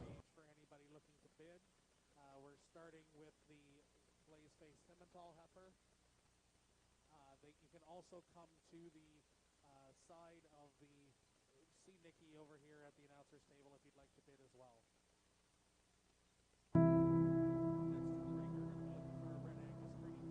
The heifer calf that becomes your herd matriarch. The hush from the crowd when your calves step across the scale on sale day.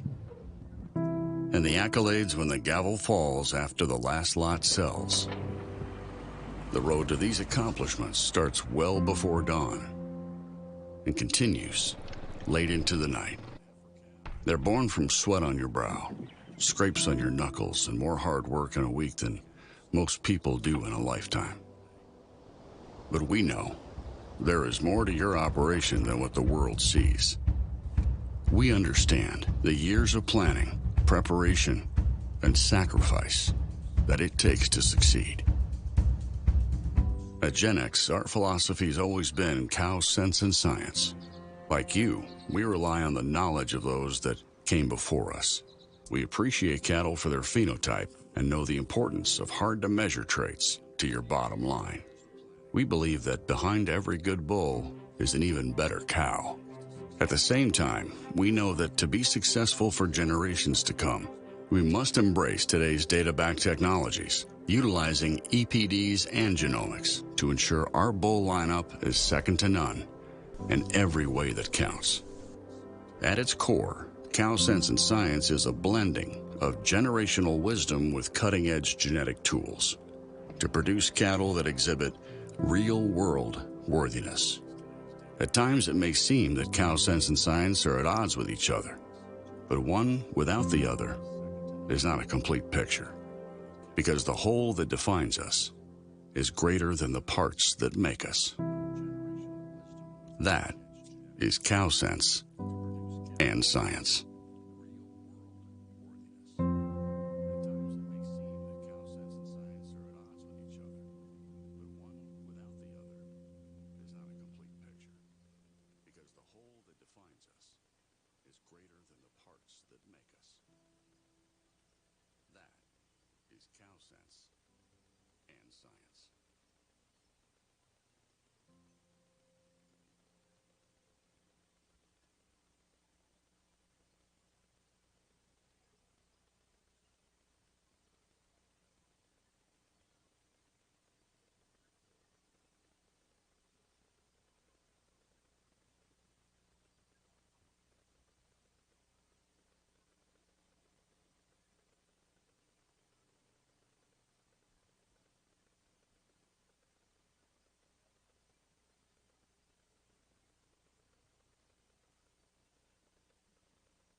The heifer calf that becomes your herd matriarch.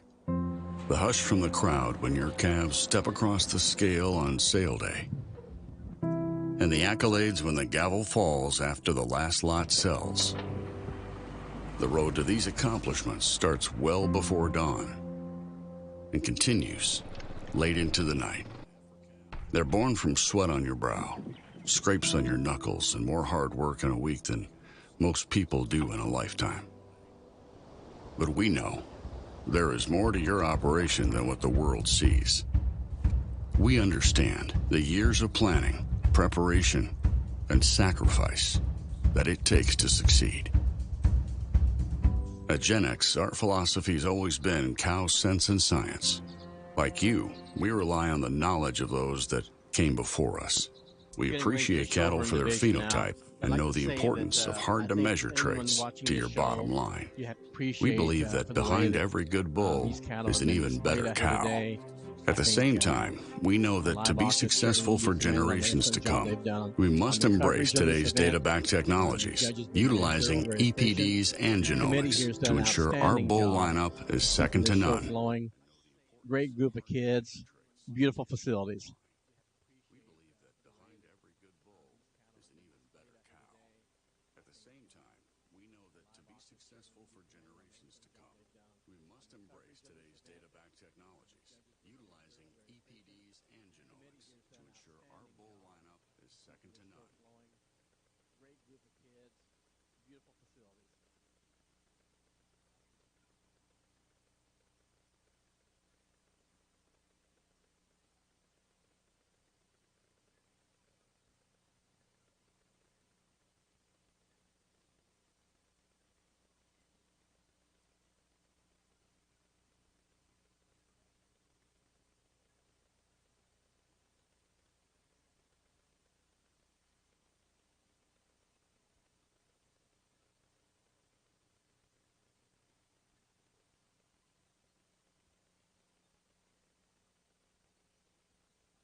The heifer calf that becomes your herd matriarch. The hush from the crowd when your calves step across the scale on sale day. And the accolades when the gavel falls after the last lot sells. The road to these accomplishments starts well before dawn and continues late into the night. They're born from sweat on your brow, scrapes on your knuckles, and more hard work in a week than most people do in a lifetime. But we know there is more to your operation than what the world sees. We understand the years of planning, preparation, and sacrifice that it takes to succeed. At GenX, our philosophy has always been cow sense and science. Like you, we rely on the knowledge of those that came before us. We appreciate cattle for their phenotype and know the importance of hard-to-measure traits to your bottom line. We believe that behind every good bull is an even better cow. At the same time, we know that to be successful for generations to come, we must embrace today's data-backed technologies, utilizing EPDs and genomics to ensure our bull lineup is second to none in every way that counts. At its core, Cow Sense and Science is a blending of generational wisdom with cutting-edge genetic tools to produce cattle that exhibit real-world worthiness. At times, it may seem that cow sense and science are at odds with each other, but one without the other is not a complete picture, because the whole that defines us is greater than the parts that make us. That is cow sense and science.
The heifer calf that becomes your herd matriarch.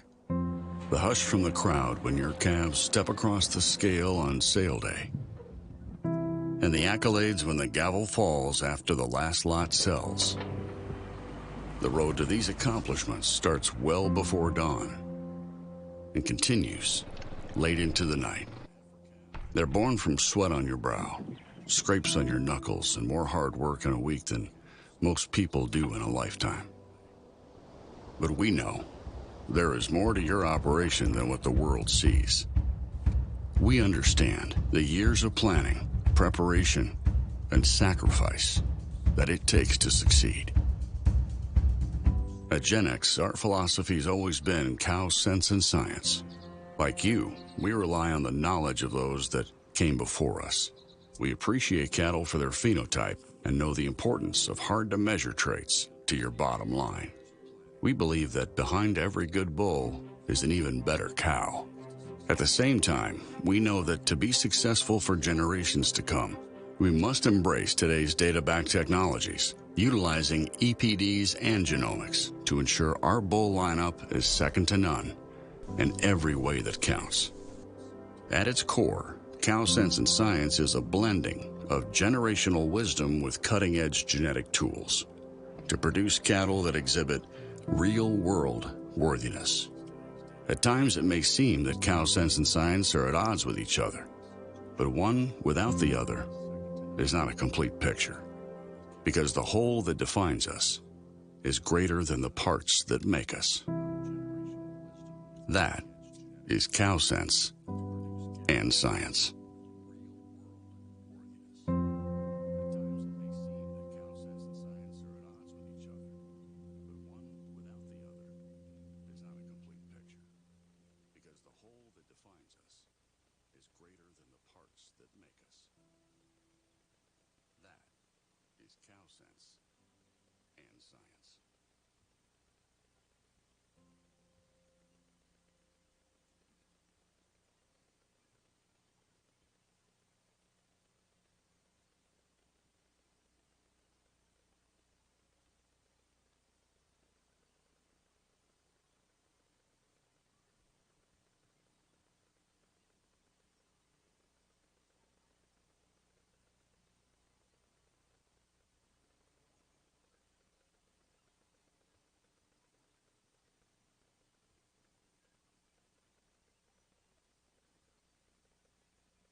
The heifer calf that becomes your herd matriarch. The hush from the crowd when your calves step across the scale on sale day. And the accolades when the gavel falls after the last lot sells.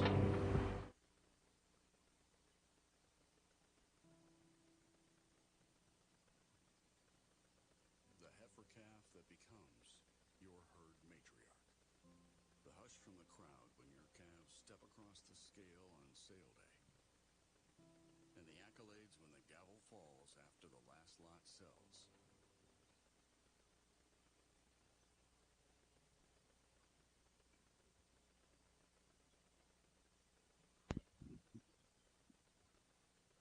Coming in now, we have our 4 Red Angus heifers.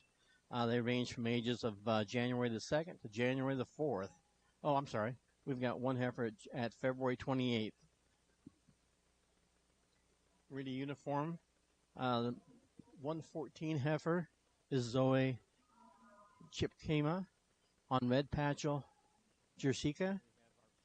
115 is Corbin Reed on Red Cinder Freya 929K. The third heifer, 116, is Corbin Reed on Red Double B Darlene 229. She is the February 28th heifer. And the last heifer coming in is Isaac Chipkema on Red Chipkema Bree, and she's a January 4th heifer. Pretty uniform group of heifers. Big old stout heifer, a 115 heifer.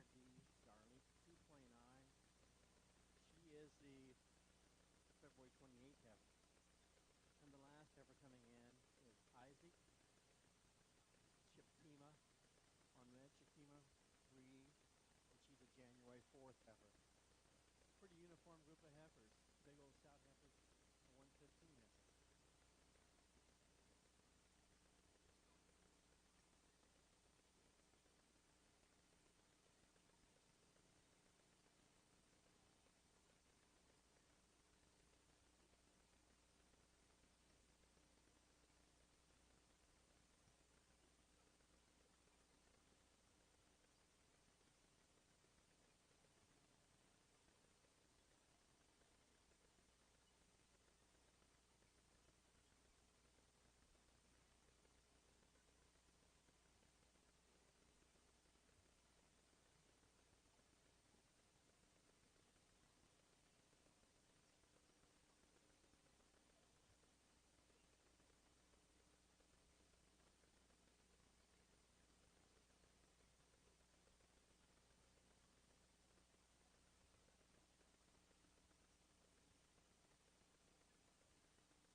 Entering the ring now, we have a single class of Red Angus breeding heifers.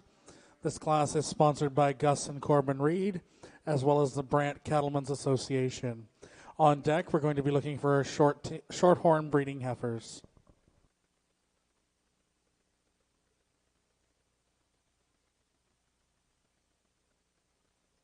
Entering the ring now, we have a single class of Red Angus breeding heifers.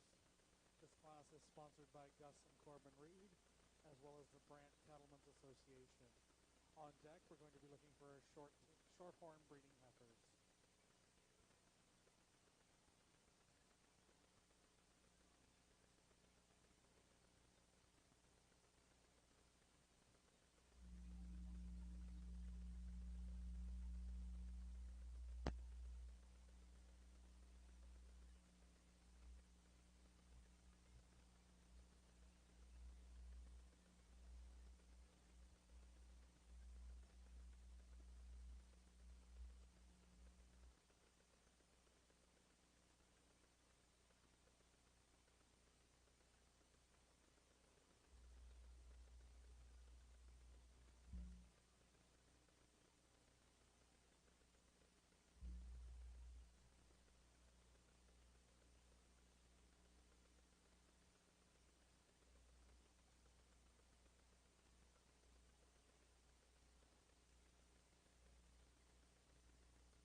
if she's listening, it'll be fun. My wife, Justine, if she's listening on Nikki's feed here, she'll agree and attest to this. We spend as much time at home. We raise both black and red Angus cattle, but we spend, even though we're a little larger in terms of black numbers, we would spend as much or more time studying these red pedigrees and matching bloodlines. And it's the breed that takes a large portion of our focus throughout the year. It is such an interesting match and cross section to find the right bloodline that matches and the right type of bull to match each cow to. And it is a really, really interesting breed. When you find the right red female, man, are they ever sweet. And I think we've found that in a few heifers here. Not a big breed, obviously, in terms of numbers, but really, really high-quality set of heifers. I'm going to go ahead and I'm going to use the darker red female to win this class, and I think she wins this class handily when you set her in motion. She drives on all ends with a really nice foot. First of all, just a beautiful foot structure in this heifer, which is something that we obviously need to pay attention to in these red cattle. This heifer is really integral. When you see her on the ground, she just has so much integrity in her movement, the way she flexes and moves with fluidity off that hock and pastern. She drives really comfortably out of her hip, takes a big long stride out of her front shoulder. There's probably other heifers that are wider pinned and bigger base for sure than her, even in this class alone, but that's the heifer that is just really, really sound in her structure. You go ahead and take her on out because she needs to be admired when you set her in motion. We actually have a pair of heifers in second and third that are very uniform in their type and kind, more moderate in their stature than the darker cherry-colored heifer that wins the class. They're big-bodied, bold-sprung type heifers that have more rib cage, even more mass in their front end where they're wider in their chest floor as well, too. Those are both heifers that get just a little bit low in their pin set, but of the pair, I'm going to use the heifer that takes a nicer stride out of her front shoulder. The way she can get out and really reach off that both front and rear leg, I think she takes a nice stride as well out of that hock, the way she's sound at the ground as well, too. Probably the widest pin, biggest, most productive oriented type female that we have in third here, and you love her for a rib cage. Man, oh man, is she ever a big tank in that middle 1/3, and I admire her for that. Critically, this heifer needs to be a little bit more elevated out of her pin set to make her level, to make her hip just a little bit more level. And obviously when I see her walk from away from us, I would like to give her a little bit more expansiveness between her twist. We round off the class with the trimmest heifer that I love from a clean femininity standpoint. She's attractive and up-headed, really, really well balanced, but she needs more belly, more forerib, and more mass to get just a little bit bolder in that lower portion of her body cavity. Congratulations to our class winner, ring number 115, Corbin Reed, with Red Cinder Freya 929K. In second, ring number 116, Corbin Reed with Red Double B Darlene 229K. In third, ring number 114, Zoe Chipkama with Red Patchel Jerkiska. In fourth, ring number 118, Isaac Chipkama with Red Chipkama Brie. That is your champion Red Angus and reserve champion Red Angus female, sponsored by Gus and Corbin Reed and Brant Cattlemen's Association. We will be doing their photos following the Shorthorn division. Entering the ring now, we have our first heat of Shorthorn heifers with 2 entries. On deck, we'll be looking for Shorthorn heat number 2, followed by champion Shorthorn female. We have 2 Shorthorn entries in this first class, both by Ben Rhodes. Both owned by Ben Rhodes. First one is MCF Ace of Hearts 05K. She's a May 20th heifer. And the second entry is Ben Rhodes MCF. There's a white Ford pickup with a trailer parked out behind the stalling building. Can it please be moved so that somebody else can get to their vehicle? Second entry is from Ben Rhodes. Her name is MCF Mona Ava 2K. She's in April 15th. Nice pair of heifers. One really good.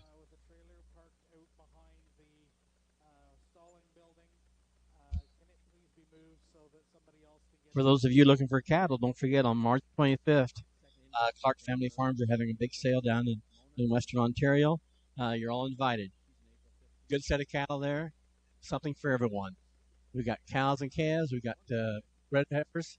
We've got steers, market steers, and a good set of bulls. For those of you looking for cattle, don't forget on March 25th, Clark Family Farms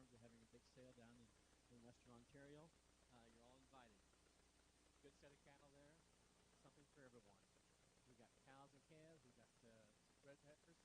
We've got steers, market steers, and a good set of bulls.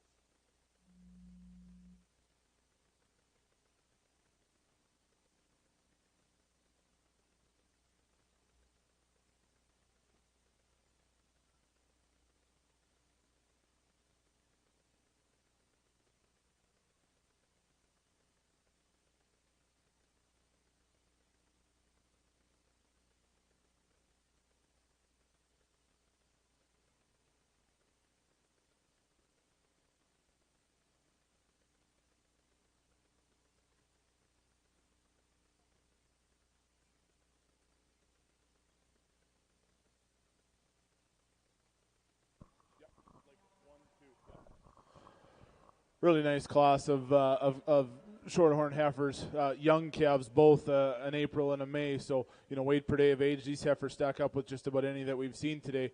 Beautifully appearing heifers, obviously highly presented as well, too.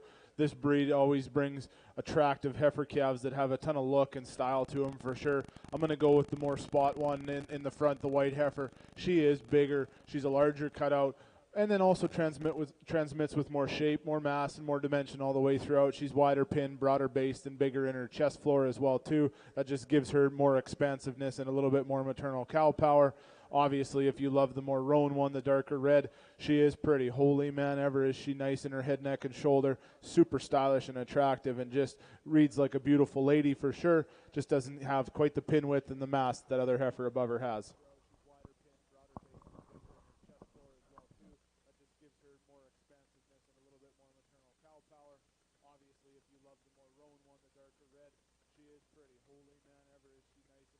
Congratulations to ring number 120, Ben Rhodes, MCF Mona Ava 02K.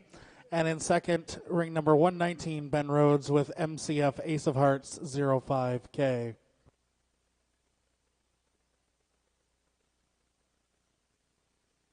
Congratulations to ring number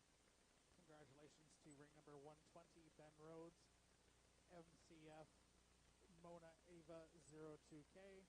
And in second, ring number 119, Ben Rhodes with MCF Ace of Hearts 05K. Now entering the ring, we'll have heat number 2 of Shorthorns.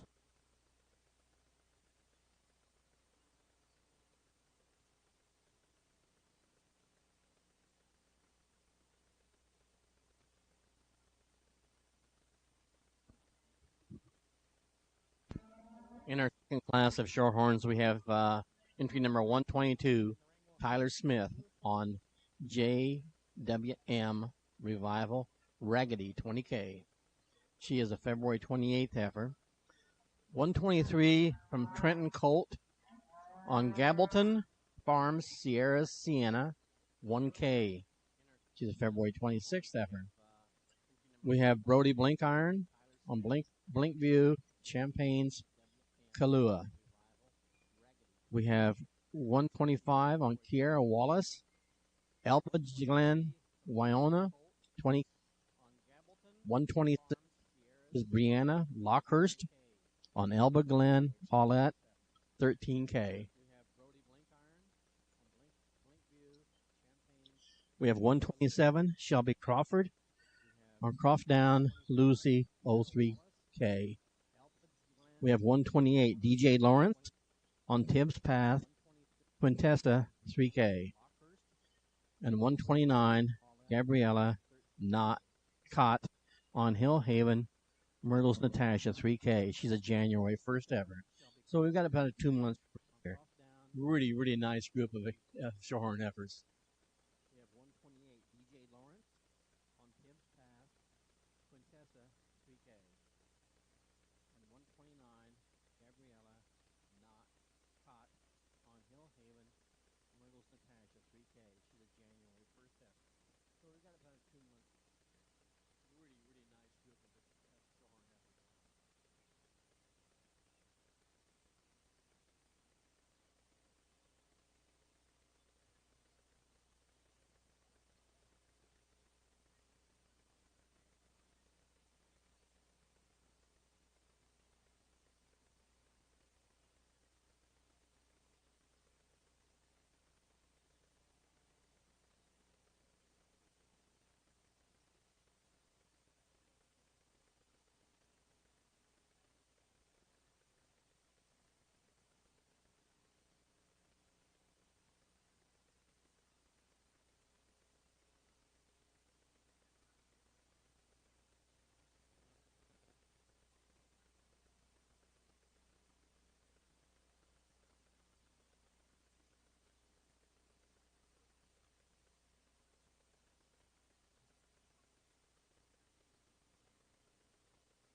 1, 2, 3.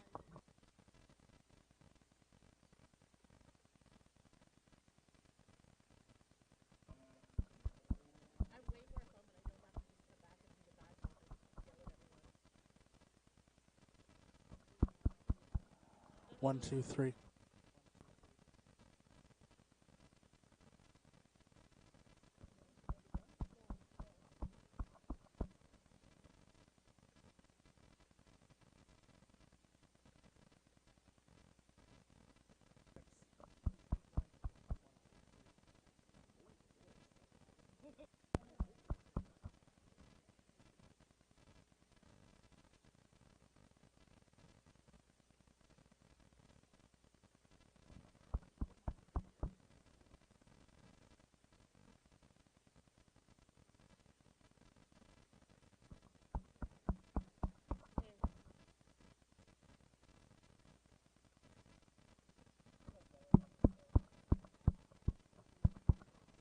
One, two. The winning ticket for the feed tub or the feed trough is a blue and white 797410. If you're the ticket holder, please come over to the announcer's table.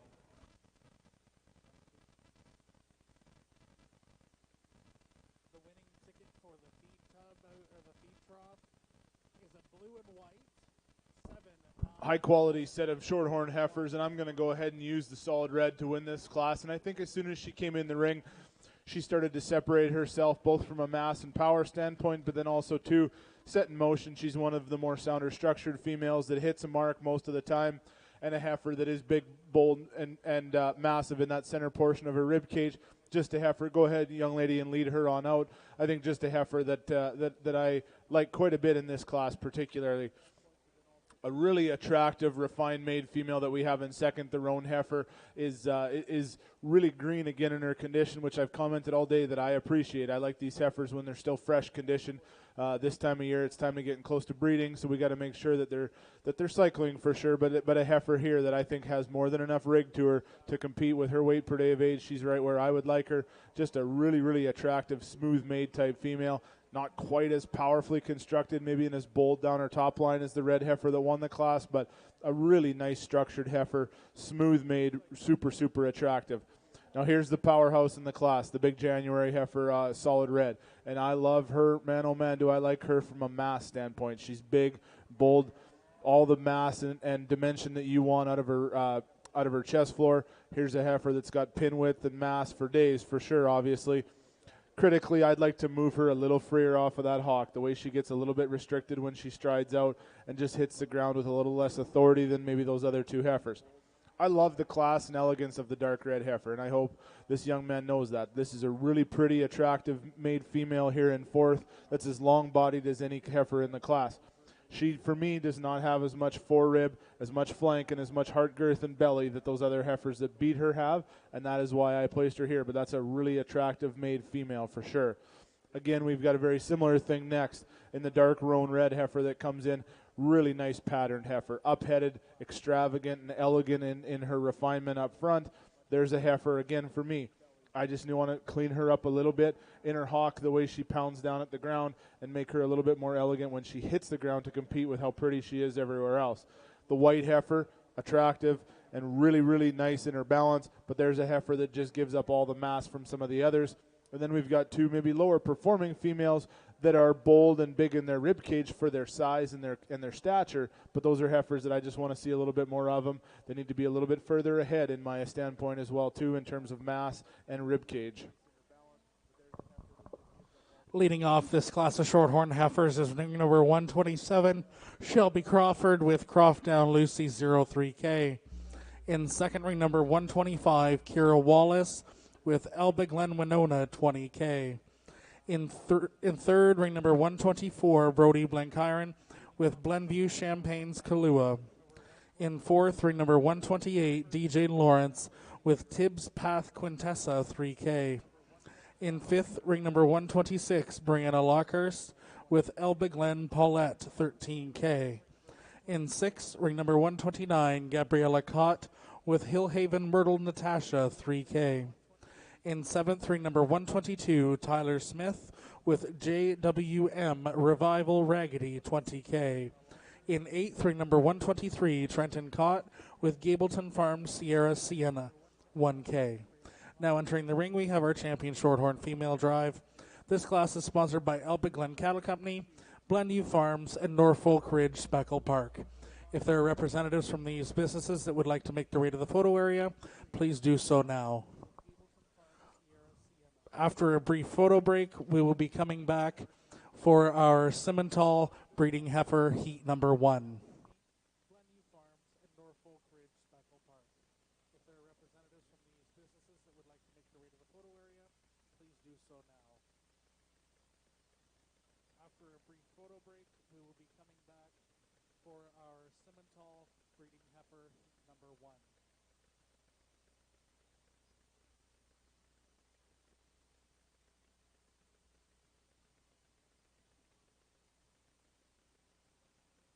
Our champion Shorthorn Female is ring number 127, exhibited by Shelby Crawford, Croftdown Lucy 03K. And our reserve is ring number 120, Ben Rhodes, exhibiting MCF Mona Ava 02K. We'll now take a brief photo break, and we will come back with Simmental Breeding Heifer Heat number 1. Crawford, Croftdown Lucy 03K. And our reserve is ring number 120, Ben Rhodes, exhibiting MCF Mona Ava 02K. We'll now take a brief photo break, and we will come back with Simmental Breeding Heifer Heat number 1.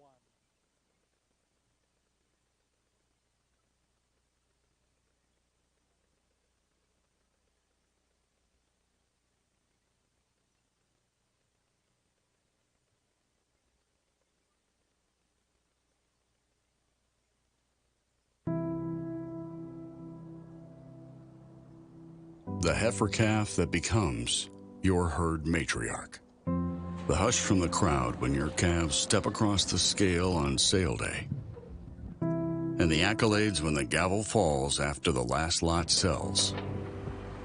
The road to these accomplishments starts well before dawn and continues late into the night. They're born from sweat on your brow, scrapes on your knuckles, and more hard work in a week than most people do in a lifetime. But we know there is more to your operation than what the world sees.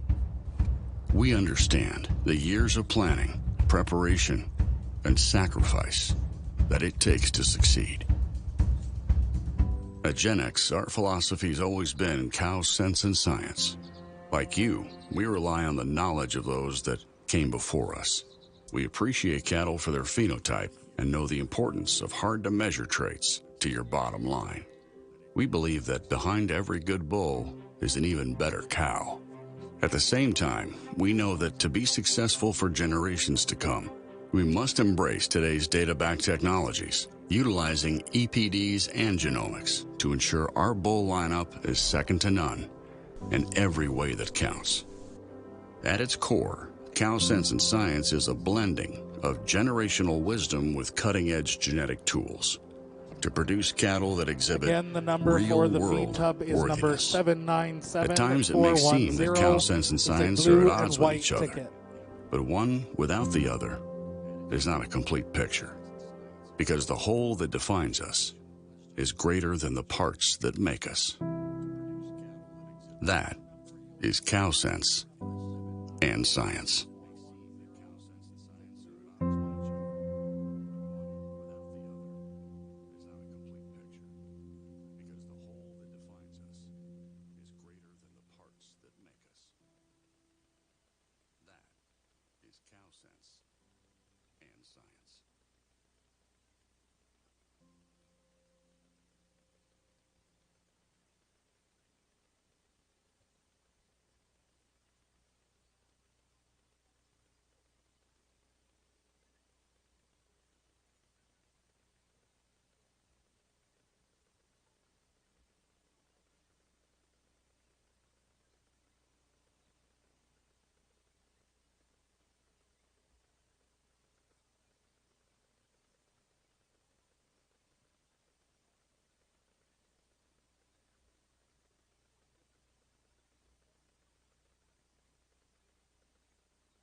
the heifer calf that becomes your herd matriarch.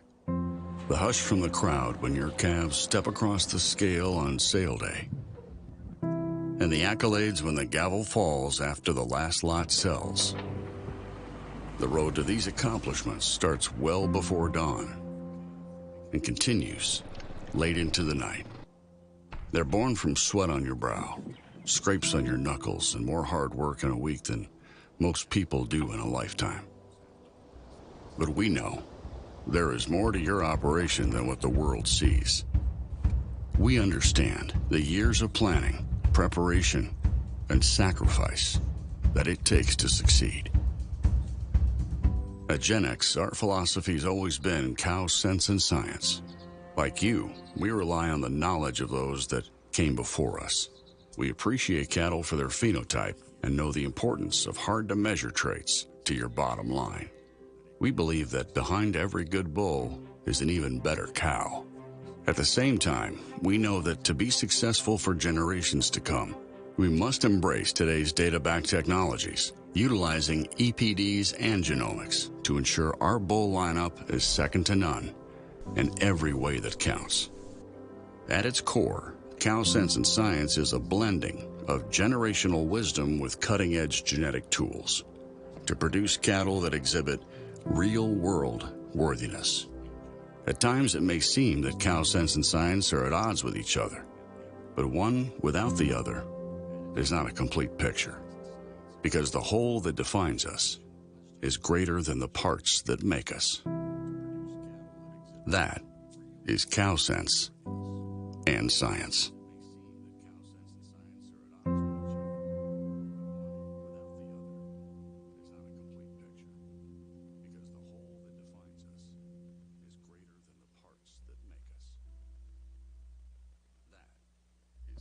So we have closed out our heifer sale. It's completed now. The heifers have sold. We would like to thank our buyers from the sale: Underhill Speckle Parks, Cormier Meats Limited, and JC Farms. We wanted to try something new this year to incorporate doing some business into our sale. And we would call this sale a very big success and hope to expand it in years to come. So if you have heifers or frozen genetics that we could bring forward into this sale in future years, we'd be happy to discuss those options with you as we move forward. Thank you to our buyers, and thank you to our Mega Moolah consigners. The Mega Moolah draw does not happen without these consigners and their generosity in bringing these heifers forward. And so the people that have sold these heifers were not charged commission. That is a note to them to encourage everyone to bring heifers forward to the Mega Moolah draw and encourage participation from our breeders and participants. So let's have a big round of applause for all of the people that brought heifers out, bought heifers, and supported this organization. That is a note to them to encourage everyone to bring heifers forward to the Mega Moolah draw and encourage participation from our breeders and participants. So let's have a big round of applause for all of the people that brought heifers out, bought heifers, and supported this organization.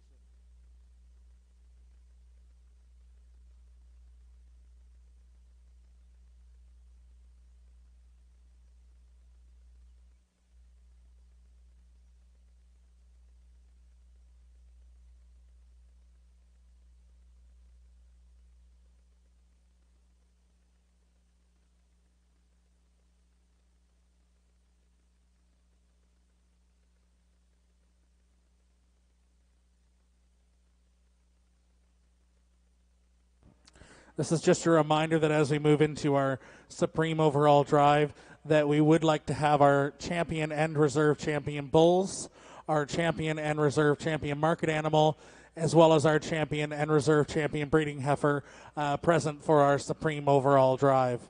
So get those bulls and markets ready to come back in here as we tidy up our show.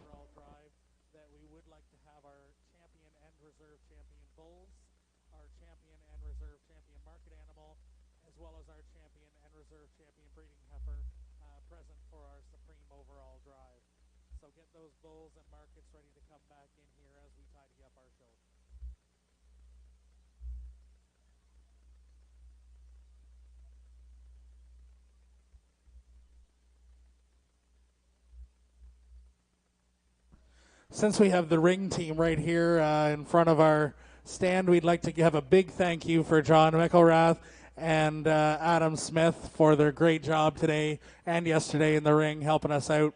Let's have a big round of applause for these guys. Couple long days. Since we have the ring team right here in front of our stand, we'd like to have a big thank you for John McElrath and Adam Smith. And new this year, for those that are here in person, there's been some online commentary provided by our good friend and Angus breeder, Eric Rinker. And I think we're going to officially name this the Rink Report as we move into future years. And I think it was a great success. Thank you, Eric. For those that are here in person, there's been some online commentary provided by our good friend and Angus breeder, Eric Rinker. And I think we're going to officially name this the Rink Report as we move into future years, and I think it was a great success. Thank you, Eric.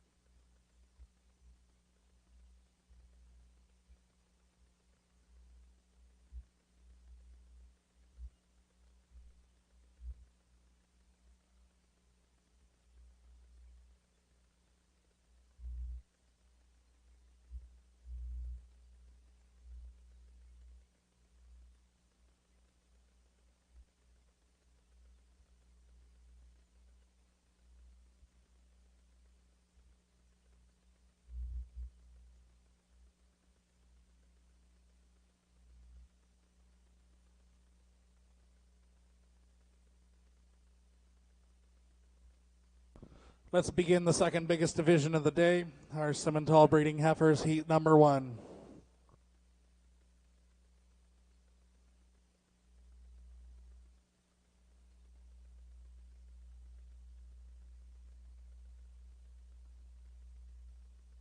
Let's begin the second biggest division of the day, our Simmental breeding heifers, heat number 1.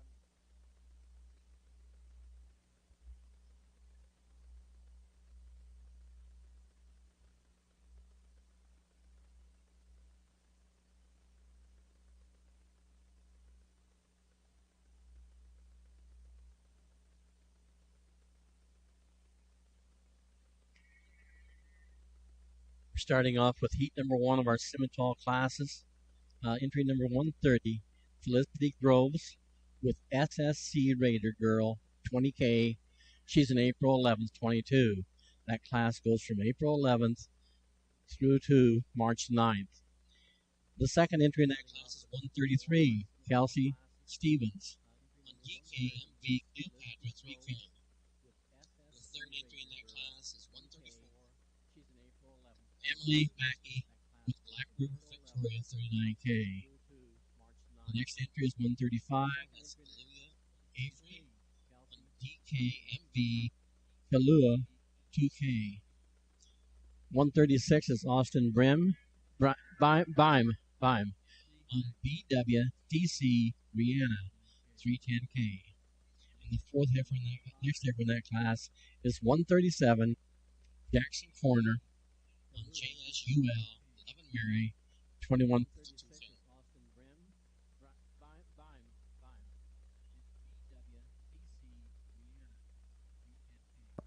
If anybody wants food from the food truck, they will be closing down around 3:30. So if you would like some of the food from the food truck, they will be closing down around 3:30. I think Brussels is beginning to close down and put away their stuff as well. We'd like to thank them for their support of the event, as well as their presence here and offering a show supply option here as a vendor.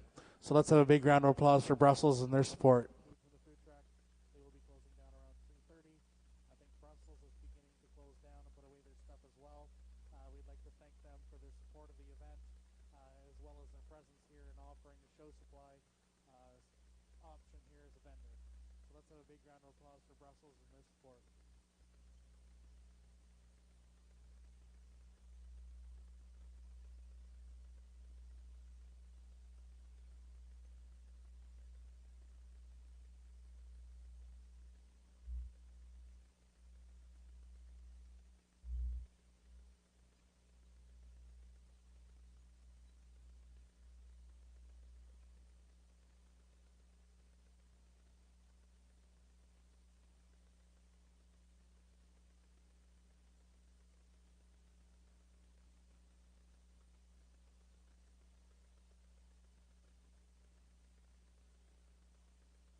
6 heifers in this class, but it's pretty fast. I'll tell you what, these heifers are really, really cut the same. There's maybe one heifer just a little bit different or behind. She's going to make an outstanding cow. Most of these heifers have really got the cut and the look to them. They're really attractive.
Coupon number 797410 for the feeder. You have 10 minutes to come to the block. Otherwise, we're going to pull another ticket.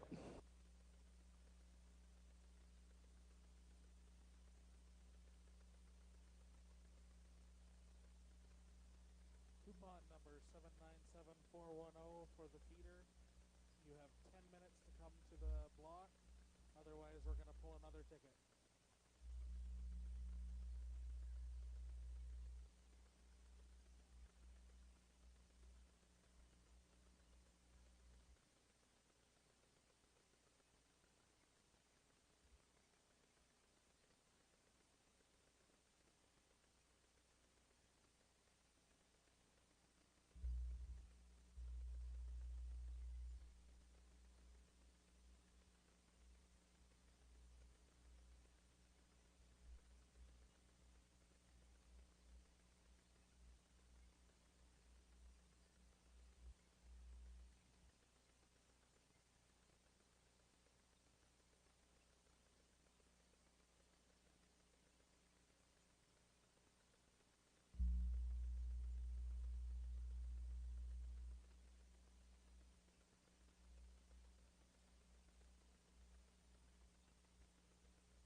The feeder has been claimed, and ironically, Dwight Coyle is the winner. So congratulations to Dwight on your new feeder.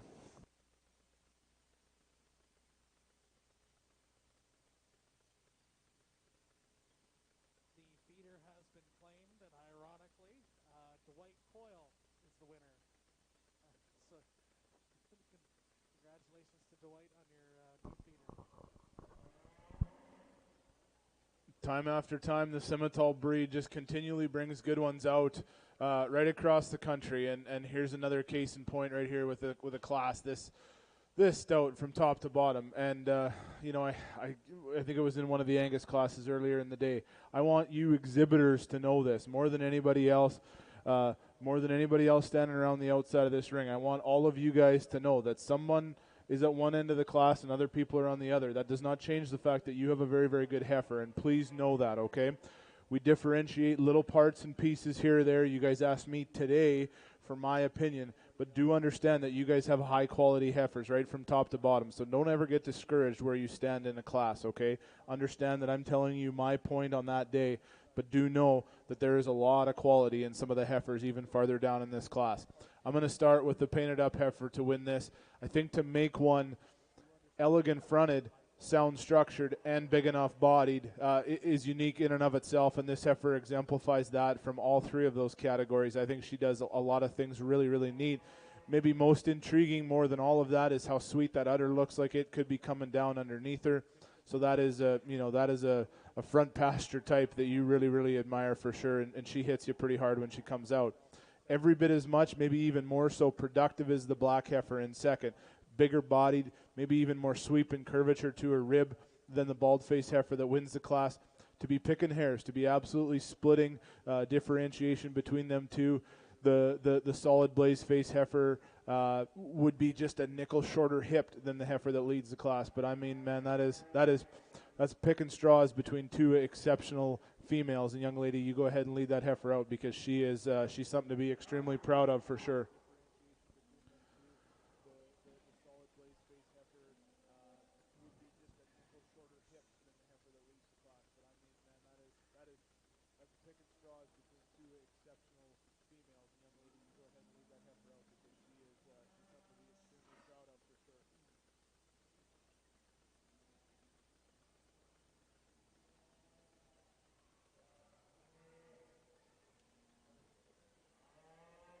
Perfect.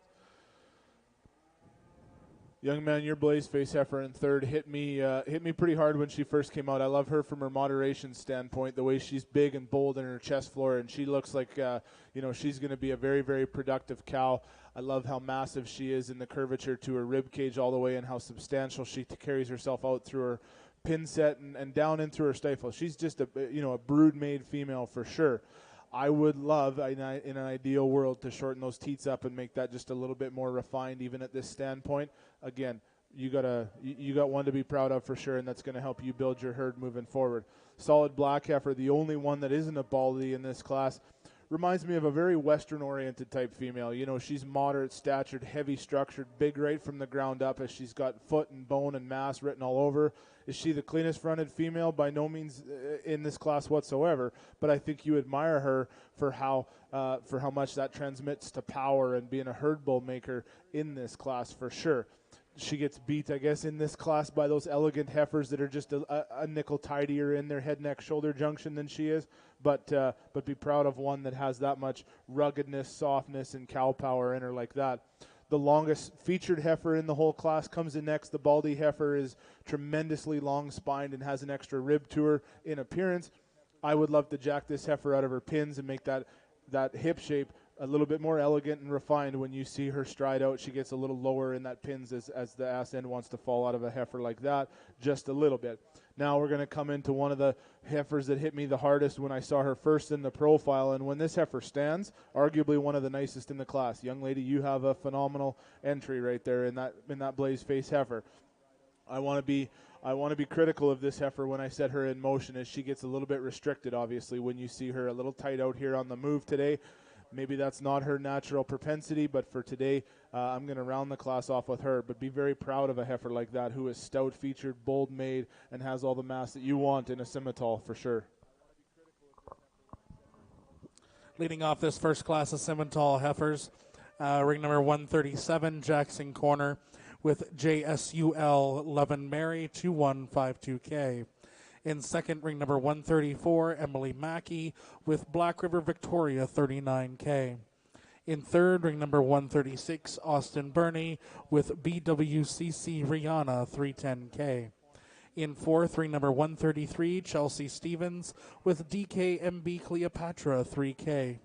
In fifth, ring number 135, Olivia Avery with DKMB Kahlua 2K. And in sixth, ring number 130, Felicity Groves with SSC Raider Girl 20K. Now entering the ring, heat number 2 of Simmental breeding heifers. On deck, we'll be looking for heat number 3.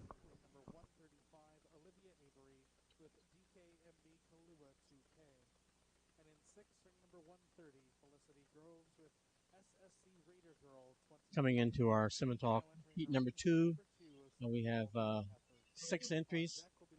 Starting off with the 138, Josie Crawford on RPCC Black Knockout 265K.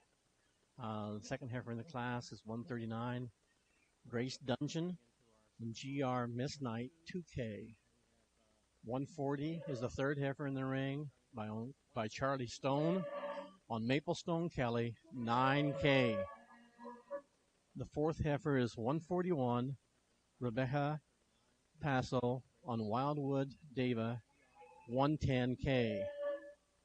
142 is Maddie Bolt on Boltwood County Kisses 211K.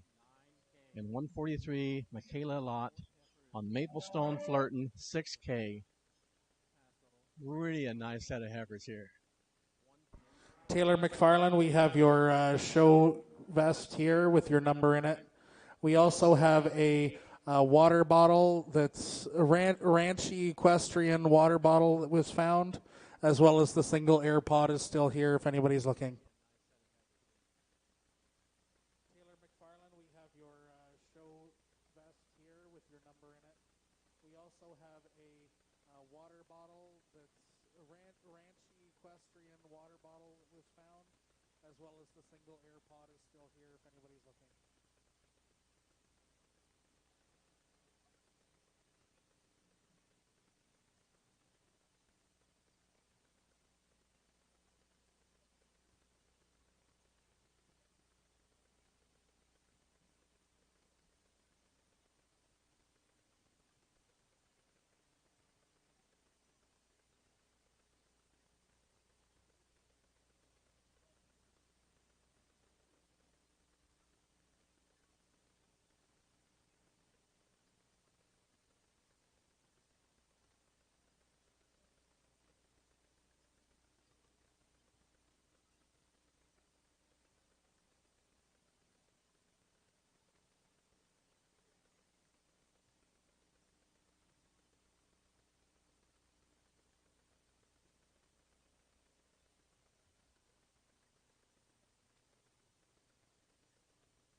Water's pretty deep in this class. This heat number 2 of the Simmentals. We've got 6 heifers out here. They're all very much the same kind and cut. 1 or 2 a little bit greener, but frame-wise, these cattle are all about the same size. There's one old heifer out here probably going to take a look at this class. This is really, really neat. Nice heifer. Water's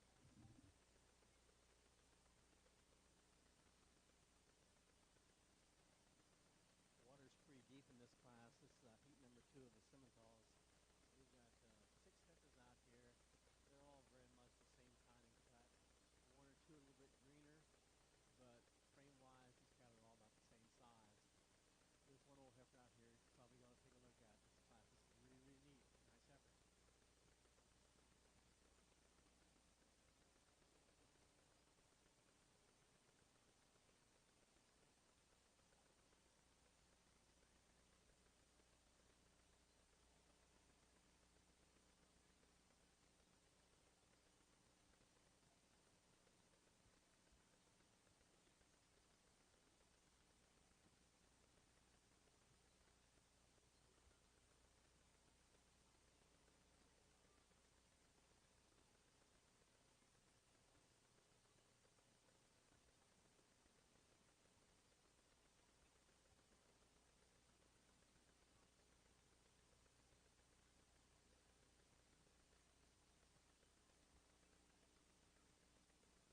this breed is always synonymous with making those stout, big featured ones, and I think that's probably why the black heifer comes to the top of the class. I use this pair of females, although completely different in type and kind.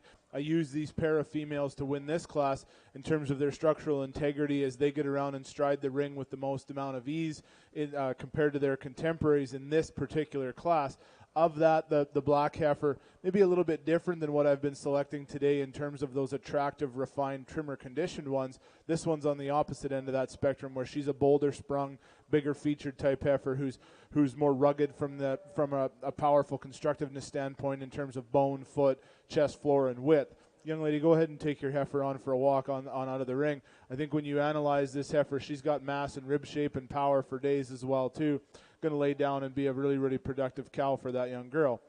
Now, here's the more attractive sided type of a heifer that we have in second, as she's more up-fronted and elevated in her head, neck, and shoulder, significantly smoother and cleaner in her jawline as well compared to this black heifer that wins the class. I think as well another sound enough structured heifer. You can just fit a couple of her inside that one that beats her, and that's why she stands second. But that's just that's a phenomenal female here, the little striped nosed heifer that we have in second. The one in third was, honestly, when she first came in the ring, I wanted to tie to. I love that heifer in terms of base width, power, bone, substance, and all the mass characteristics that you could talk about one. There's a cow-powered one up for sure. Restrictively when she moves is what I criticize her about, obviously, is she moves with a little bit less base width than I would prefer, and the heifer that just gets a little tight off of her hock. Young lady's baldy heifer that comes in fourth is she ever clean and trim made, and I like her for that. She's attractive, up-headed, and really elegant in her head, neck, and shoulder. When she drives away from me, she gets narrow at the pin set, which makes it narrower based at the ground as well, too, and has less chest floor. The red baldy heifer is one that hit me pretty hard as well, too, out in the lineup. I love her length of body. Maybe a younger appearing heifer from stature standpoint, but a heifer that I like from her cleanliness as well. There's just a heifer that doesn't have the rib shape and that lower center body cavity that the other ones do. Probably what the baldy heifer that ends, or the stripe-faced heifer, I guess, that ends the class suffers with from as well, too. Elegant for all means, but one of those that just gets out-horsed and out-powered in a big, tough, tremendous class of Simmental females.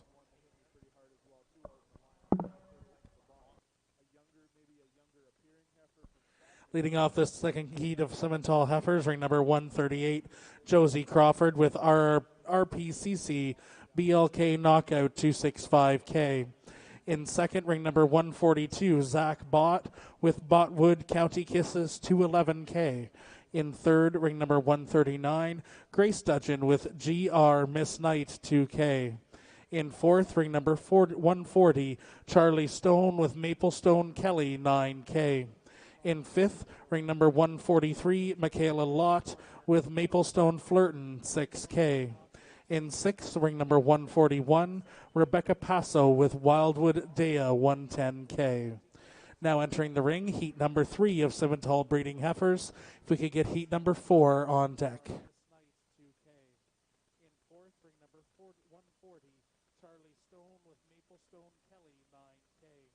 In fifth, ring number 143, Michaela Lott with Maplestone. In heat number 3 of the Simmental breed, we have 7 heifers in this class.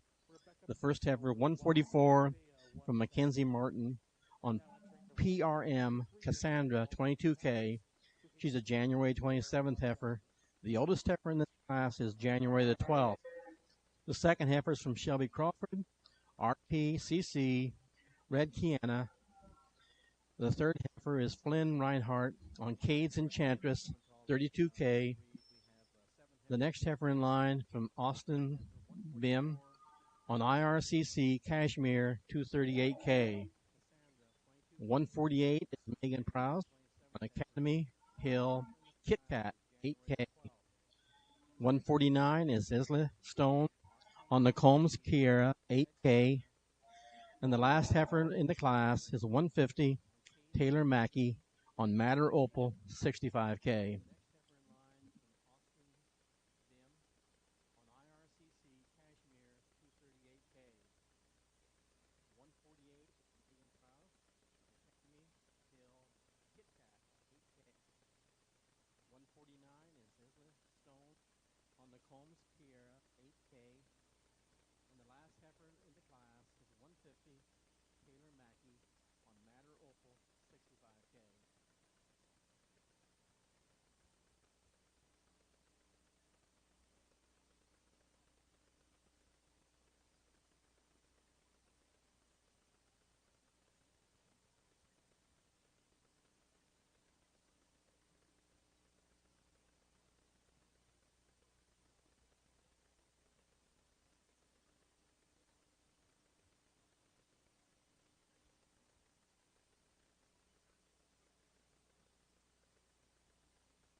In this Simmental class, class number 3, we've got 2 red heifers out here. The rest are black. I'll tell you what, the pattern is pretty much all the same. A really good set of cattle. Nice heifers.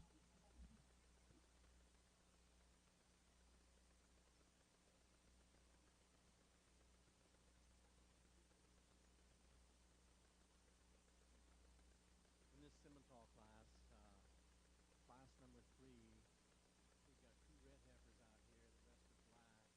I'll tell you what, the pattern is pretty much all the same. Really good set of cattle. The young man leading the Simmental heifer on the far side right now with a gray or brown jacket on probably ought to get his clock cleaned. That heifer's going to get after him. I just see it. Everybody watch. It's going to get exciting.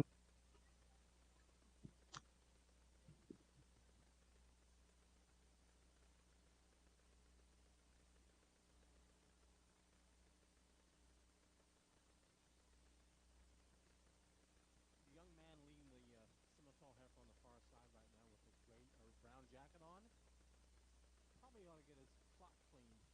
That heifer's going to get after him. I just see it. Everybody watch. It's going to get exciting.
I think it gets better and better every class with these Simmental heifers. Man, oh man, is this breed ever deep in terms of quality, right from top to bottom.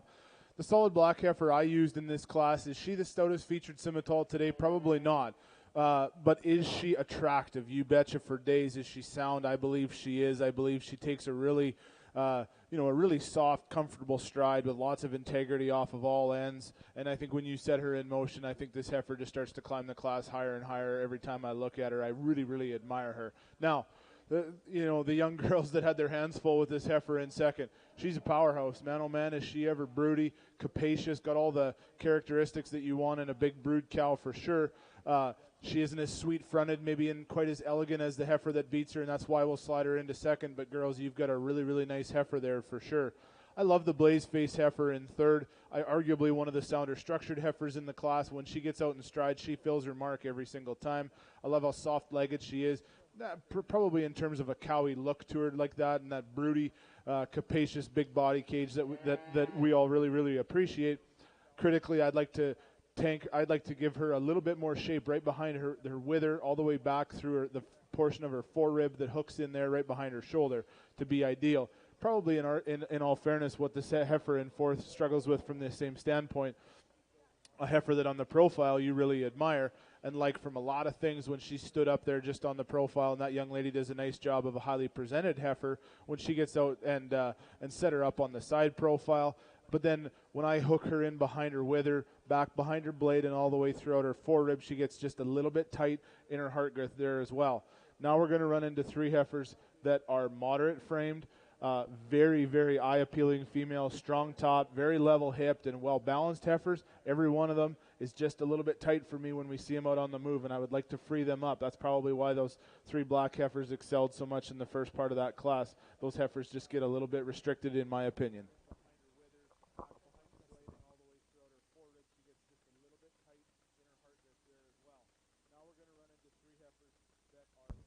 Leading off this third heat of Simmental breeding heifers, ring number 148, Megan Prowse with Academy Hill Kit Kat 8K. In second, ring number 149, Isla Stone with Lacombe's Kiro 8K. In third, ring number 144, Mackenzie Martin with PRM Cassandra 22K. In fourth, ring number 150, Taylor Mackey with Mater Opal 65K. In fifth, ring number 145, Shelby Crawford with RPCC Red Kiana ET 238K. In sixth, ring number 146, Flynn Reinhardt with Cade's Enchantress 32K. In seventh, ring number 147, Austin Burney with IRCC Cashmere 238K. Now entering the ring, we have Simmental breeding heifers, heat number 4. Following this, we'll be doing our champion Simmental female. In sixth, ring number 146, Flynn Reinhardt with Cade's Enchantress 32K. In seventh, ring number 147, Austin Burney with IRCC Cashmere 238K. Now entering the ring, we have Simmental breeding heifers, heat number 4. Following this, we'll be doing our champion Simmental female.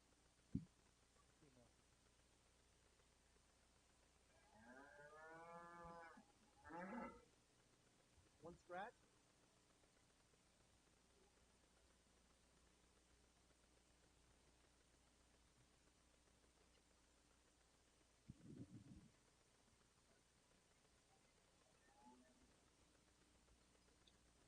You got a scratch here?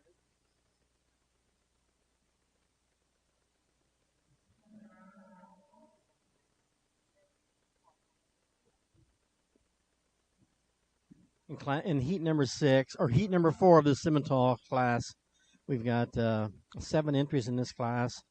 We're going to lead the class off with 151 from Tiguan Quinn on CF RPCC Black Keisha 211K. This class goes from January 11th through to January the 1st. The second heifer, 152, is Morgan McIntyre on XL Kahlua 406K. 153 is Maddie Bolt from TBF 8421F Kill the Lights 5K. 154 is Megan Prowse in Academy Hills, Kentucky 4K. 155 is Paige Haynes on IRCC B2B Carrot 217K.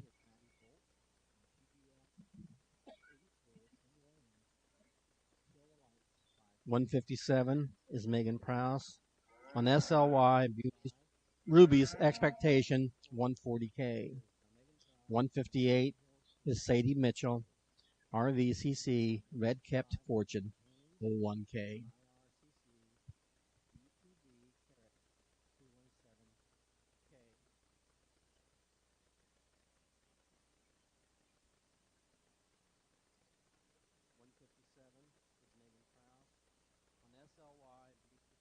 Ruby's Expectation 140K. 158 is Sadie Mitchell, RVCC Red Kept Fortune 01K.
Let's get a big round of applause for our good friend Nikki Ross up here broadcasting our show all weekend.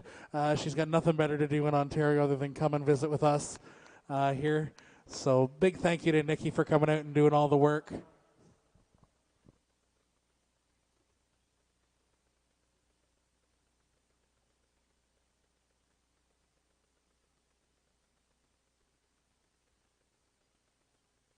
Let's get a big round of applause for our good friend Nikki Ross up here broadcasting our show all weekend. She's got nothing better to do in Ontario other than come and visit with us here. So So big thank you to Nikki for coming out and doing all the work.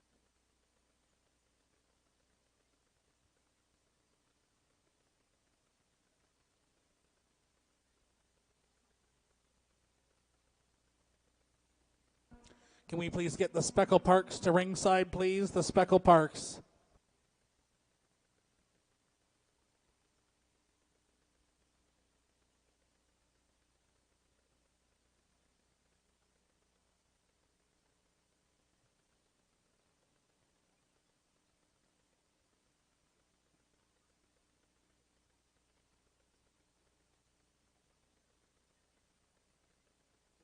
The Speckle Parks to ringside, please. The Speckle Parks.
I sure like the red baldy heifer in this class. Very, quite a large cutout. You know, I think there's more frame there, maybe even than what you think when you first see her.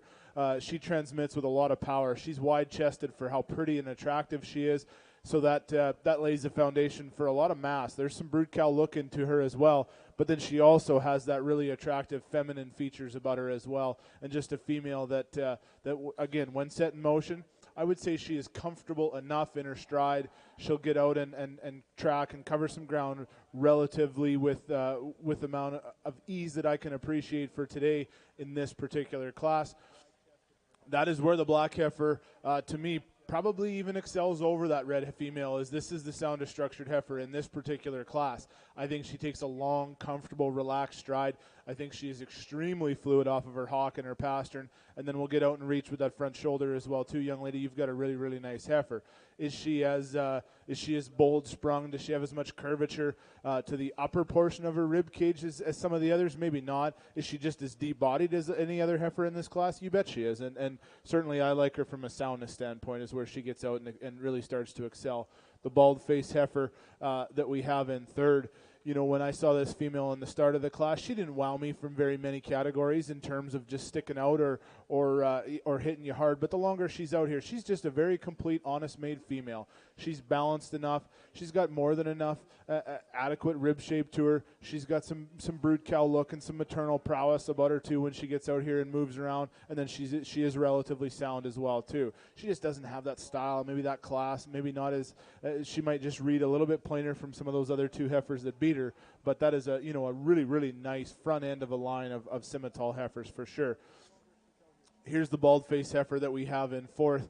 That when I first read this heifer, she's as long-bodied as any in this class, and then she gets a little bit restricted on the move. I think here's a female that has some length to her, even though she's so bold sprung. She's as long as any in this class in terms of length of rib, but just a heifer that really, really hits me that I would like to open up when she strides out away from me as well too, with some more flex off of that hock, especially in the lower portion of that pastern.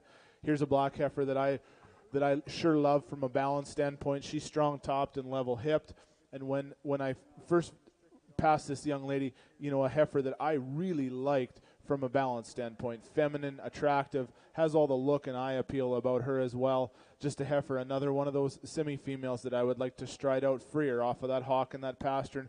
And I think that's what also the heifer coming in next suffers with as well. Just a heifer that if she could hit with more integrity on the ground, she can move up a lot, because there is some mass in this one. She's big-chested, bold-made, and has a ton of rib shape, but maybe even more so. She's wide-pinned and broad-based all the way. But, we talk about soundness again, and that's one that I would like to clean up. Round off the class with two of the more moderate-statured females here in this class, and heifers that get outpowered in terms of mass, belly, forerib, and flank as well, too. But a really, really tremendous class. I hope you guys know how good and deep and solid this Simmental division has been so far. Leading off this Simmental class, ring number 152, Morgan McIntyre with Excel Kahlua 406K. In second, ring number 155, Paige Haynes with IRCC P2B Carat 217K. In third, number 153, Maddie Bott with TBF 8421F Kill the Lights 5K.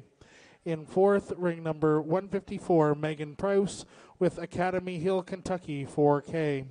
In fifth, ring number 151, Tegan Quinn with CFRPCC Black Keisha 211K. In sixth, ring number 157, Megan Prouse with SLY Ruby's Expectation 104K. And in seventh, ring number 158, Sadie Mitchell with RVCC Red Kept Fortune 01K. In eighth, ring number 156, Sadie Mitchell with Mastar Kindred Spirit ET 23K. That tidies up the classes in our Simmental division. This is our champion Simmental female. This class is sponsored by Bowerson Marketing Services Limited, Turning Point Farm, and Maple Elm Cattle Company. If there's representatives from those businesses that would like to make their way to the photo area, please do so following the Speckle Park show when we do photos for the two breeds.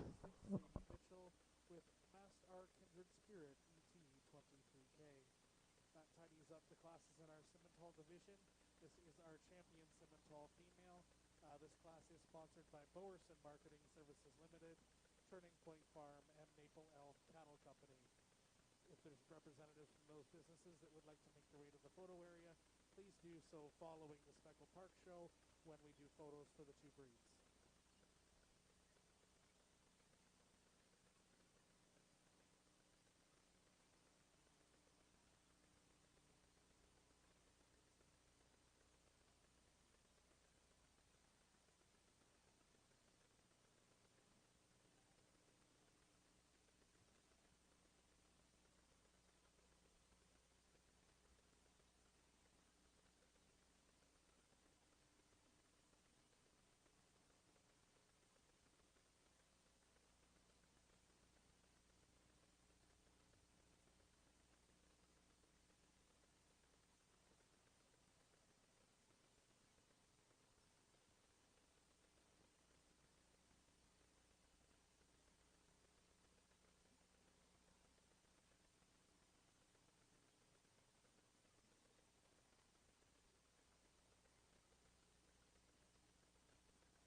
this breed always has it going on. I think right across this country, whatever show you go to, the Simmental breed always has an elite set of females and a powerful set of bulls in every division that they ever go to. I think the breeders, the young kid, the youth that are involved in this breed need to be commended for how amazing they have, where they've taken this breed, the leaps and bounds that this group of cattle has come. So please put your hands together. I'll go select a grand and then a reserve that I think are softer, practical, more low input interested cattle that I appreciate for sure.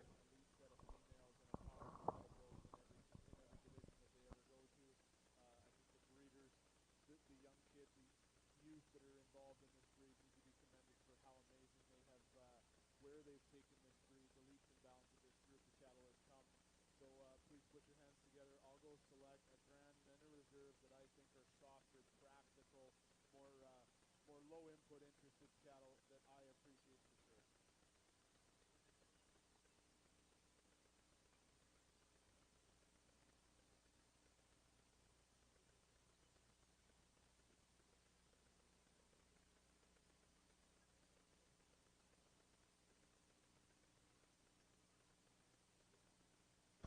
Congratulations to ring number 148, Megan Prouse with Academy Hill Kit Kat 8K, your grand champion Simmental female.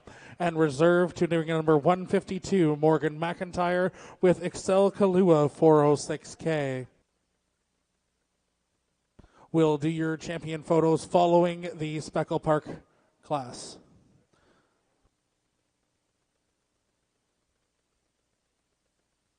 Congratulations to ring number 148, Megan Prouse with Academy Hill Kit Kat 8K, your grand champion Simmental female. And reserve to ring number 152, Morgan McIntyre with Excel Kalua 406K. We'll do your champion photos following the Speckle Park class. If anybody's looking for a Bovatech hoodie, they are $30. If you want to come to the announcer's stand here before the finale of the show, we can get you one. Limited sizes.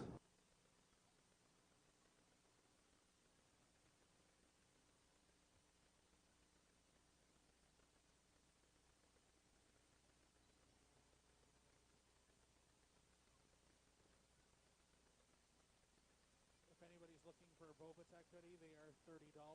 If you want to come to the announcer's stand here before the finale of the show, we can get you one. Limited sizes.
We are going to take about a 10-minute break following the champion Speckle Park before we go to our champion female and supreme overall.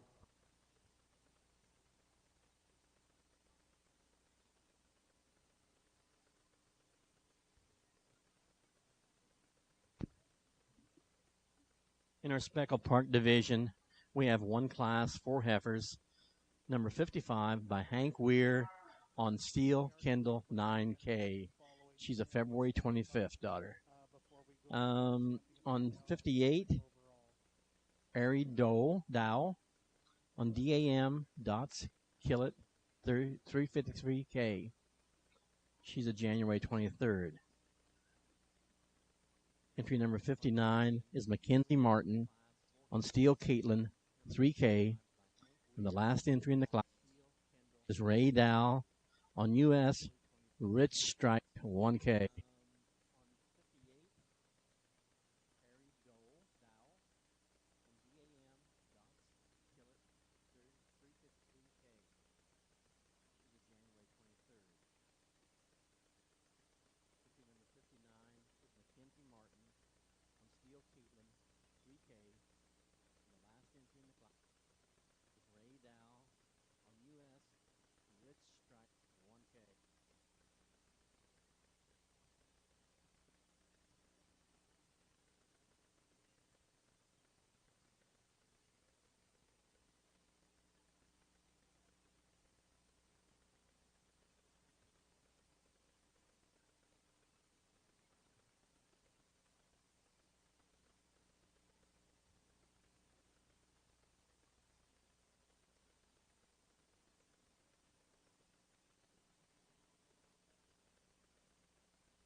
I think the last breed of the day, I hope a lot of people stuck around because, this right from top to bottom is as good of a class as you can find that we've had today. The speckled park breed, for them to have this many broody, big, tanky, oriented type females is quite exceptional. I love all four of these heifers right from top to bottom. And I think when she came in the ring, the biggest appearing heifer hit me pretty hard right away. Obviously the most explosive right behind her shoulder. She's got cow written all over her. She's big topped, massively productive, oriented in her rib cage and then all the way out through her hip. Just the one that reads the most powerful of any heifer in this class. I really like the soundness of structure of the little lady's heifer. And second, when she gets out in strides, she's as comfortable as any female in here. She moves off of both ends freely. Just a heifer that I really, really admire from that standpoint. Not quite as dimensional maybe as the heifer above her, but that's splitting hairs on two really front-end females for sure, that I'm a big fan of both of those. The young boy's heifer in third, not as massive maybe as those two heifers, but I think when you set her in motion, I really admire her as well from a balance standpoint, the way she holds everything together. She gets out in strides really, really well off of both ends. A heifer that just gives up the added mass that those other two heifers above her have. The white heifer of the fourth one, just as deep-bodied, and man, I mean just as broody as any of those other heifers in here. From a depth standpoint, she's got capacity and volume for days written in a body cavity like that. She does get just a little bit narrower in her pin set to compete with those other three, but that is a phenomenal set of speckled park heifers, man, oh man.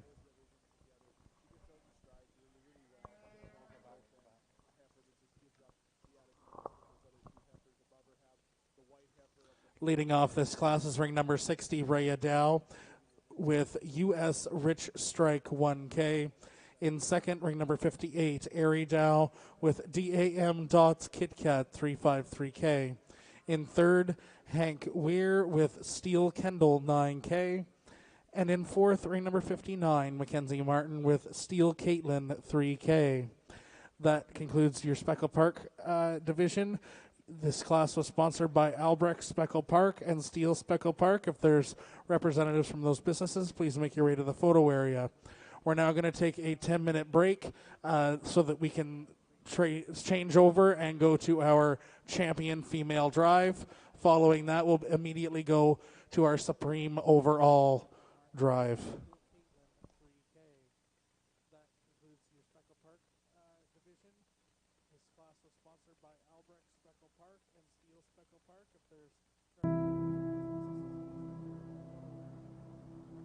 The heifer calf that becomes your herd matriarch. We have Martha come The to hush from the announcer's crowd stand. when your calves She step has a across the scale on sale day.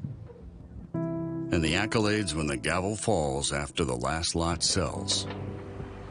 The road to these accomplishments starts well At this before time, we'd dawn. like to recognize a very big It and continues important member of late our into show the crew, night.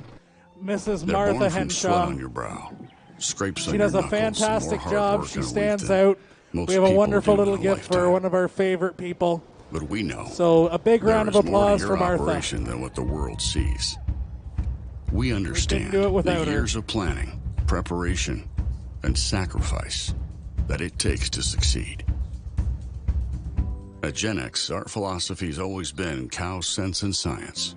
Like you, we rely on the knowledge of those that came before us. We appreciate cattle for their phenotype and know the importance of hard-to-measure traits to your bottom line. We believe that behind every good bull is an even better cow.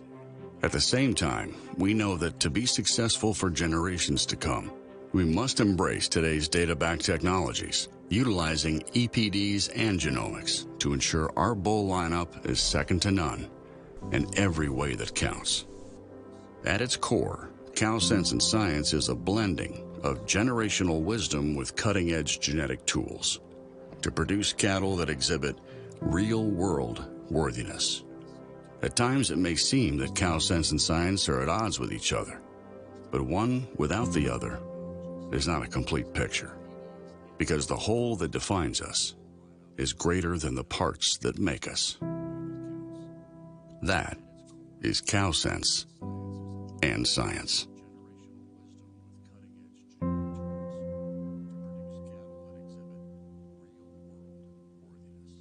At times it may seem that cow sense and science are at odds with each other, but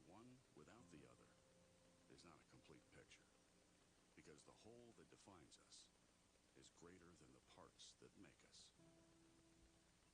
That is cow sense and science.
The heifer calf that becomes your herd matriarch.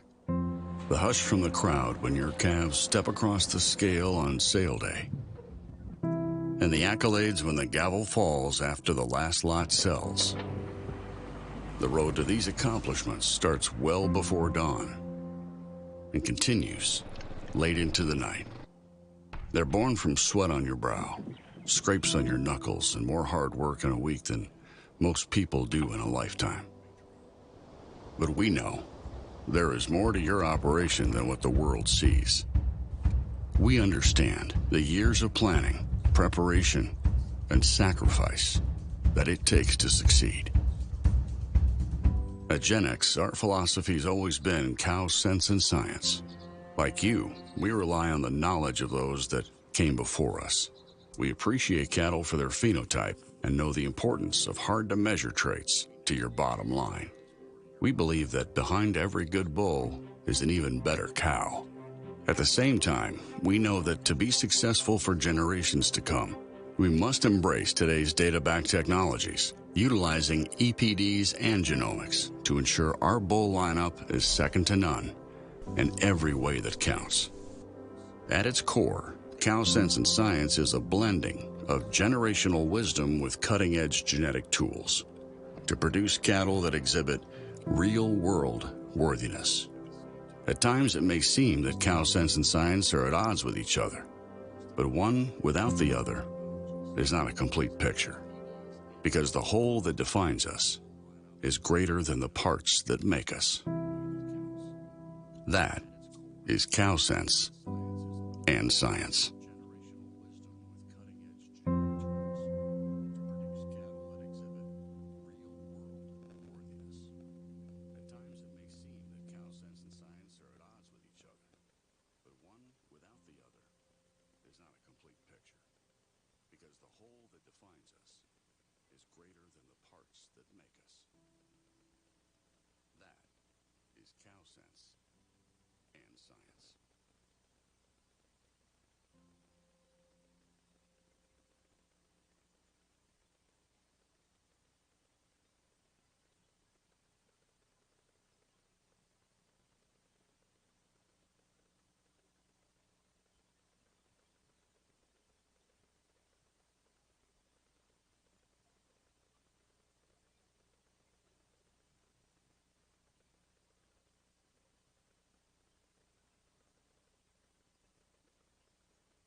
The heifer calf that becomes your herd matriarch.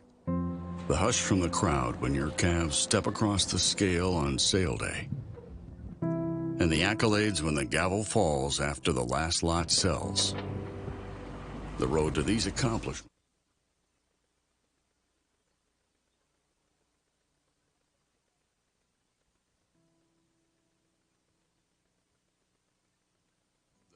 calf that becomes your herd matriarch. The hush from the crowd when your calves step across the scale on sale day. And the accolades when the gavel falls after the last lot sells. The road to these accomplishments.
All right, we're going to begin with our Grand Champion Female Drive.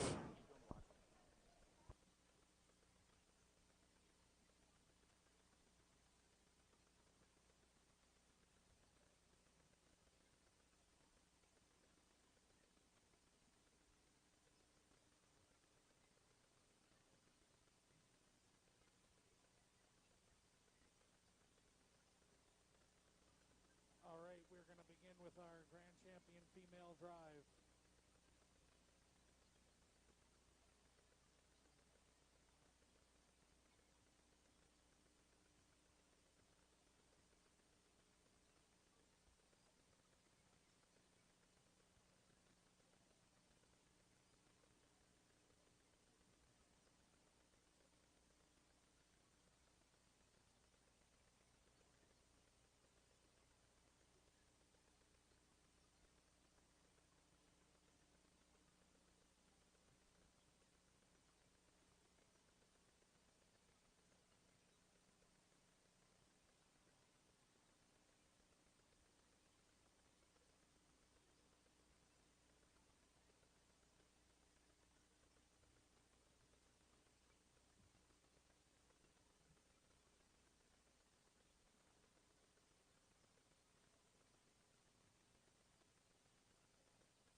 Entering the ring now, we have our Angus Grand Champion female, exhibited by Morgan McIntyre, Brooking Rose 2108.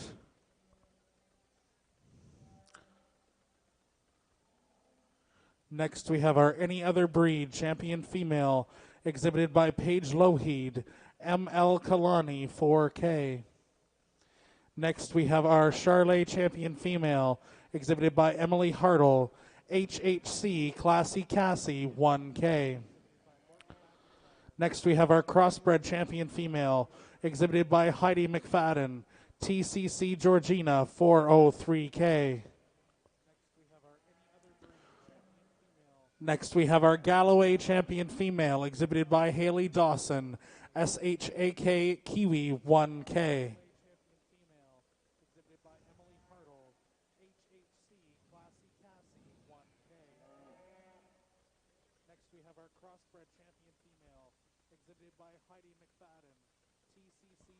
Next, we have our Hereford Champion female, exhibited by Paisley Dagg, GGSC Carolina 2KET. Next, we have our Limousine Champion female, exhibited by Taylor Annette, JBA Ketchup. Next, we have our Percent Simmental Champion Female, exhibited by Jackson Corner, Harold CSL Anna Marie 32K. Next, we have our Red Angus Champion Female, exhibited by Corbin Reed, Red Cinder Freya 929K. Next, we have our Shorthorn Champion Female, exhibited by Shelby Crawford, Croftdown Lucy 03K. Next, we have our Simmental Champion Female, Megan, exhibited by Megan Prouse, Academy Hill Kit Kat 8K. Next, we have our Speckle Park Champion Female, exhibited by Rhea Dow, US Rich Strike 1K. That completes our Grand Champion Females.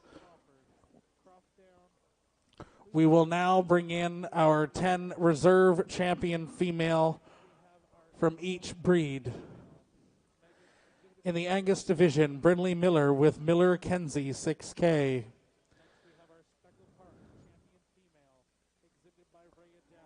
In the AOB, exhibited by Alyssa Haywood, Byman Special Edition 209K. In the Charlet division, exhibited by Alyssa Haywood, WSS Kinsley 242K. In the Crossbred division, Austin Groves, exhibiting SSC Lady Lucy. In the Galloway division, Casey Dawson, exhibiting SHAK Kickin' Cranberry. In the Hereford division, Heidi McFadden, exhibiting TCC Fantasy 512K. In the Limousine division, we have Avery Annette, exhibiting JBA Knockout. In the Percent Simmental division, we have Peyton Hastings, exhibiting SHHR Samantha 211K. In the Red Angus division, we have Corbin Reed, exhibiting Red Double B Darlene 229. In the Shorthorn division, we have Ben Rhodes, exhibiting MCF Mona Ava 02K. In the Simmental division, we have Morgan McIntyre, exhibiting Excel Kalua 406K. And last but not least, in the Speckle Park division, we have Ari Dow, exhibiting DAM Dots Kit Kat 353K. And that concludes the top two females from each of our breed divisions here at the Spring Forward Beef event for 2023. In the Simmental division, we have Morgan McIntyre, exhibiting Excel Kalua 406K. And last but not least, in the Speckle Park division, we have Ari Dow, exhibiting DAM Dots This champion female drive is sponsored by our great sponsor, Clark Family Farms, as well as HS Nil Transport.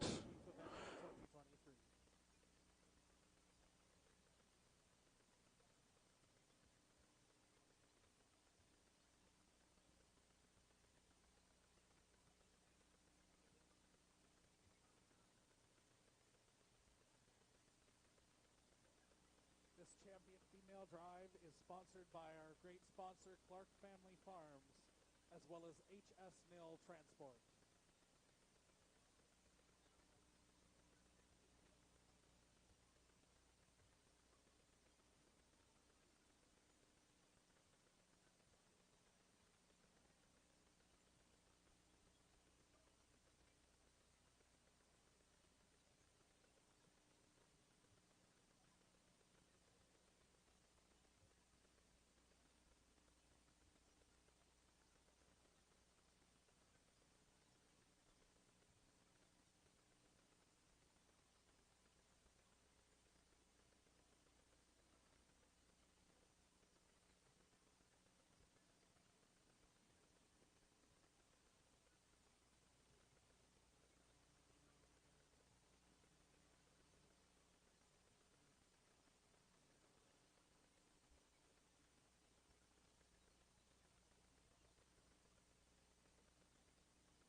I think the Spring Forward show should be commended on the outstanding set of cattle they've had here today. And these exhibitors have come from as far away as Nova Scotia, Eastern Ontario, to Western Ontario. These heifers are going to be well represented by Royal Time. These cattle have really got a nice cut and style to them. I think that for the most part, these young exhibitors, things are in pretty good hands. I don't know about you guys at home that are watching this right now. If you've got cattle broke as well as this, you're doing a pretty good job. I'll tell you right now, I'm not ready.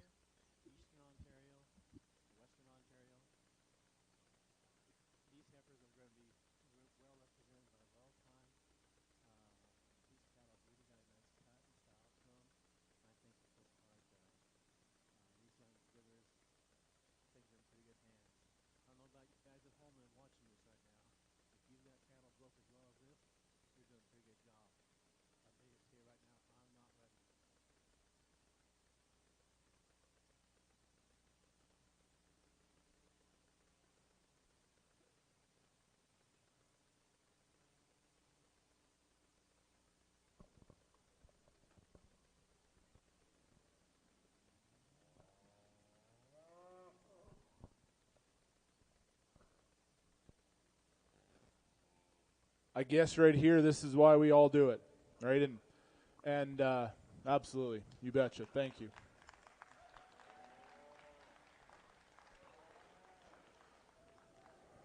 Without a shadow of a doubt, this is the greatest industry in the world to be a part of. And to see the countless hours of hard work that is in this ring, not just getting these cattle ready, raising them, sourcing them, breeding them, the amount of hours and time that it takes to be a part of this industry certainly doesn't go unnoticed by the folks that are in it, obviously. Maybe from time to time it might go unnoticed from the people that aren't, but I think all of us here know exactly what it takes to get into this ring and to be a part of something that is so cool like this event.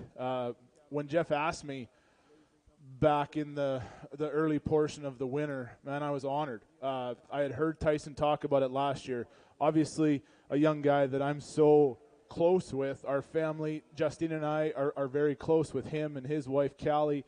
So it was a no-brainer when Jeff asked me to come down here. A little tough, in all fairness, to get away from home this time of year. Luckily, I'm blessed to have a wife that's holding down the fort. But when I showed up on Friday and was able to see yesterday and today, you know, what you guys have out here, I hope you guys are as proud as I am of the cattle that are out here and the kids.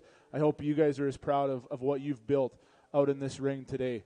It needs to be commended just how first class the event was run, how first class and kind and amazing the kids have been, and obviously the cattle, in my opinion, today, this afternoon, speak for themselves. Kids, this is where I'm going to talk to you guys for a second. It's been a busy weekend. Obviously, the weather probably didn't cooperate as much as we would have liked, but I need you guys. Most of us probably head back to school tomorrow, but I need you guys to do something for me. I would like for you to thank the people that put on this event this weekend, okay? And it's the people, it's the sponsors that are around the ring. I want you guys one night to sit down with mom and dad or grandma and grandpa and write some thank yous to those folks that helped put on this event. I want you guys to thank mom and dad. Excuse me. As a fellow parent, that's as important as anything, is just to thank you, a pat on the back. They drive up and down these roads many, many hours to get you to these events, and they only do it because they love you. So a simple thank you means a lot.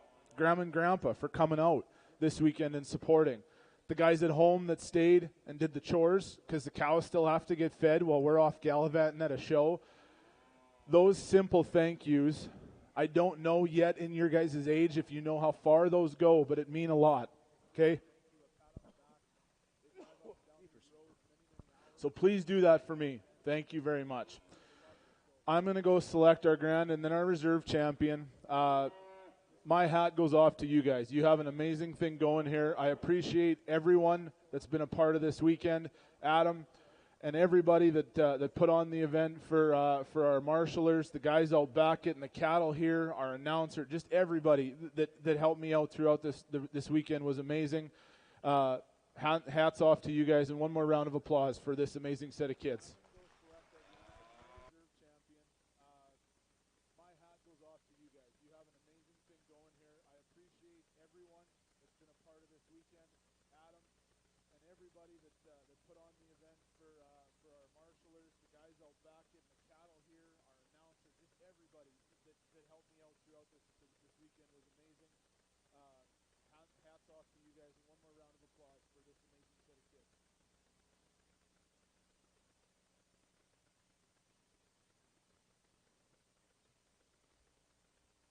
Congratulations to our grand champion female, exhibited by Morgan McIntyre, Brooking Rose 2108.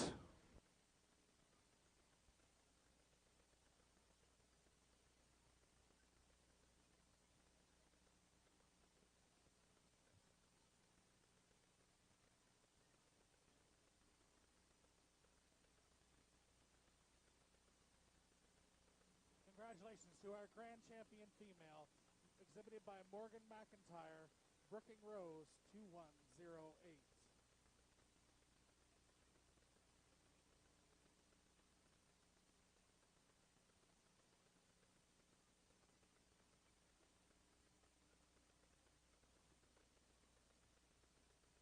Congratulations to our reserve champion female from the Simmental division, Megan Prowse with Academy Hill Kit Kat 8K.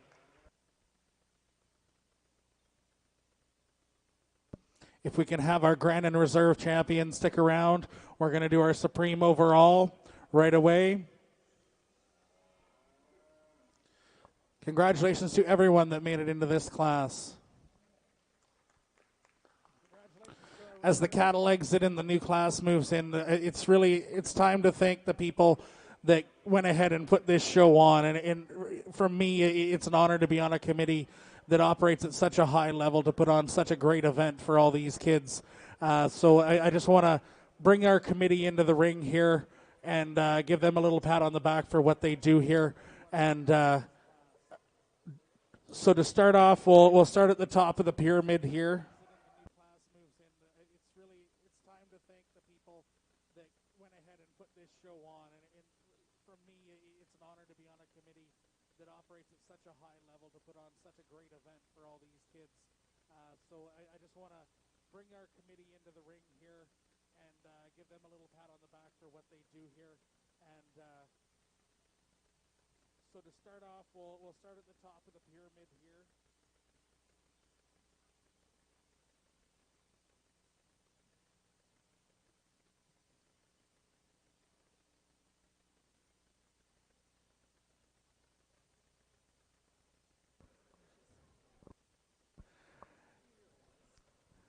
Back to where we were. We'll start with our committee and bring them in the ring here.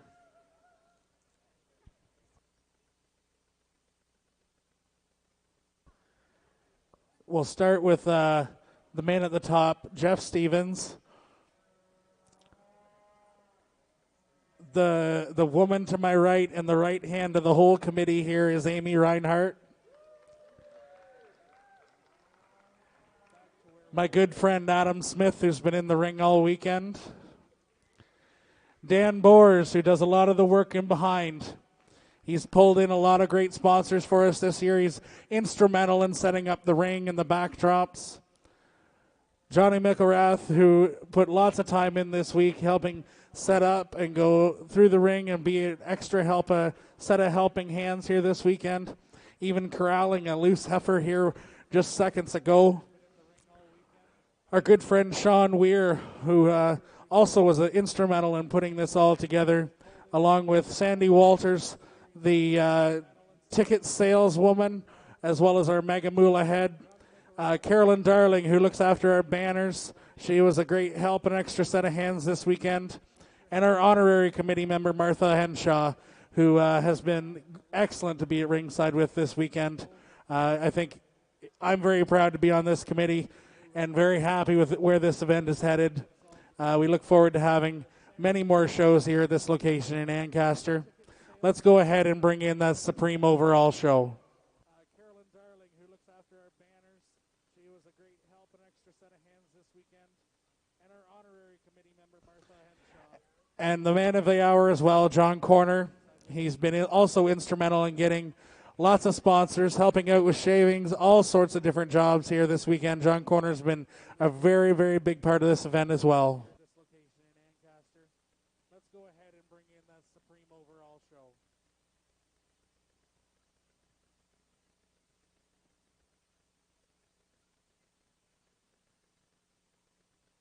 And the man of the hour as well, John Corner. He's been also instrumental in getting lots of sponsors, helping out with shavings, all sorts of different jobs here this weekend. John Corner's been a very, very big part of this event as well.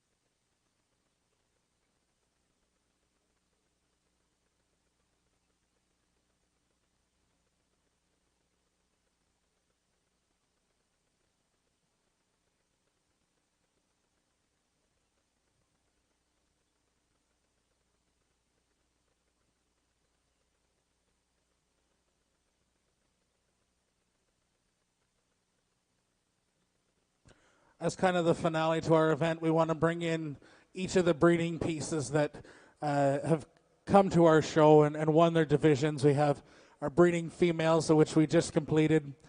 We have our bull division that competed yesterday. And we have our market cattle division that competed this morning.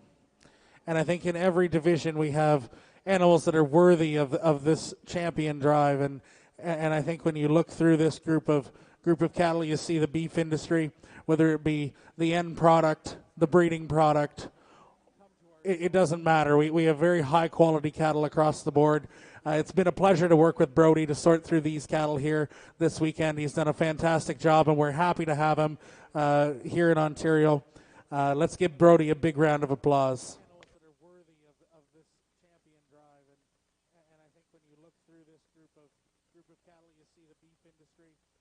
This class is sponsored by the Spring Forward Committee themselves. We've got a great clock here that we have put together. It's a great representation of how time goes on with these cattle and how these cattle will last, and they're bred to last, and they're bred to create beef. We also, with Middleport Mechanical, have sponsored this class. This class is sponsored by the Spring Forward Committee themselves. We've got a great clock here that we have put together. It's a great representation of how time goes on with these cattle and how these cattle will last, and they're bred to last, and they're bred to create beef. We also, with Middleport Mechanical, have sponsored this class.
Hard to say much anything better than what Eric said when these cattle were first driving in here, that this is the culmination of the whole entire weekend, but also the culmination of the entire industry here in Canada, right from coast to coast. I think, you have exactly in this ring what we strive as breeders all to produce day in and day out, and all the blood, sweat, and tears that we all put forward, the silly winters that we have to calve cows in here in this country.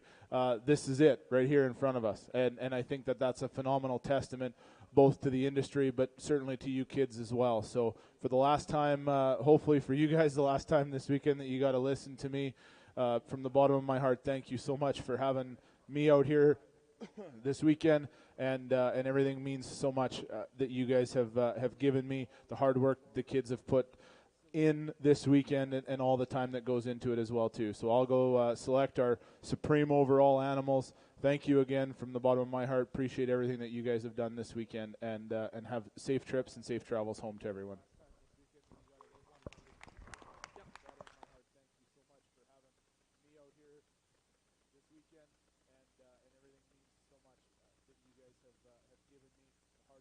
Your Supreme Champion overall is your Grand Champion breeding female, exhibited by Morgan McIntyre, Brooking Rose 2108.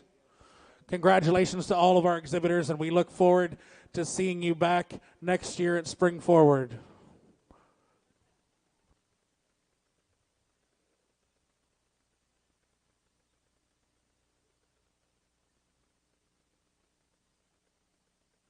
Your Supreme Champion overall is your Grand Champion breeding female, exhibited by Morgan McIntyre, Brooking Rose 2108. Congratulations to all of our exhibitors, and we look forward to seeing you back next year at Spring Forward.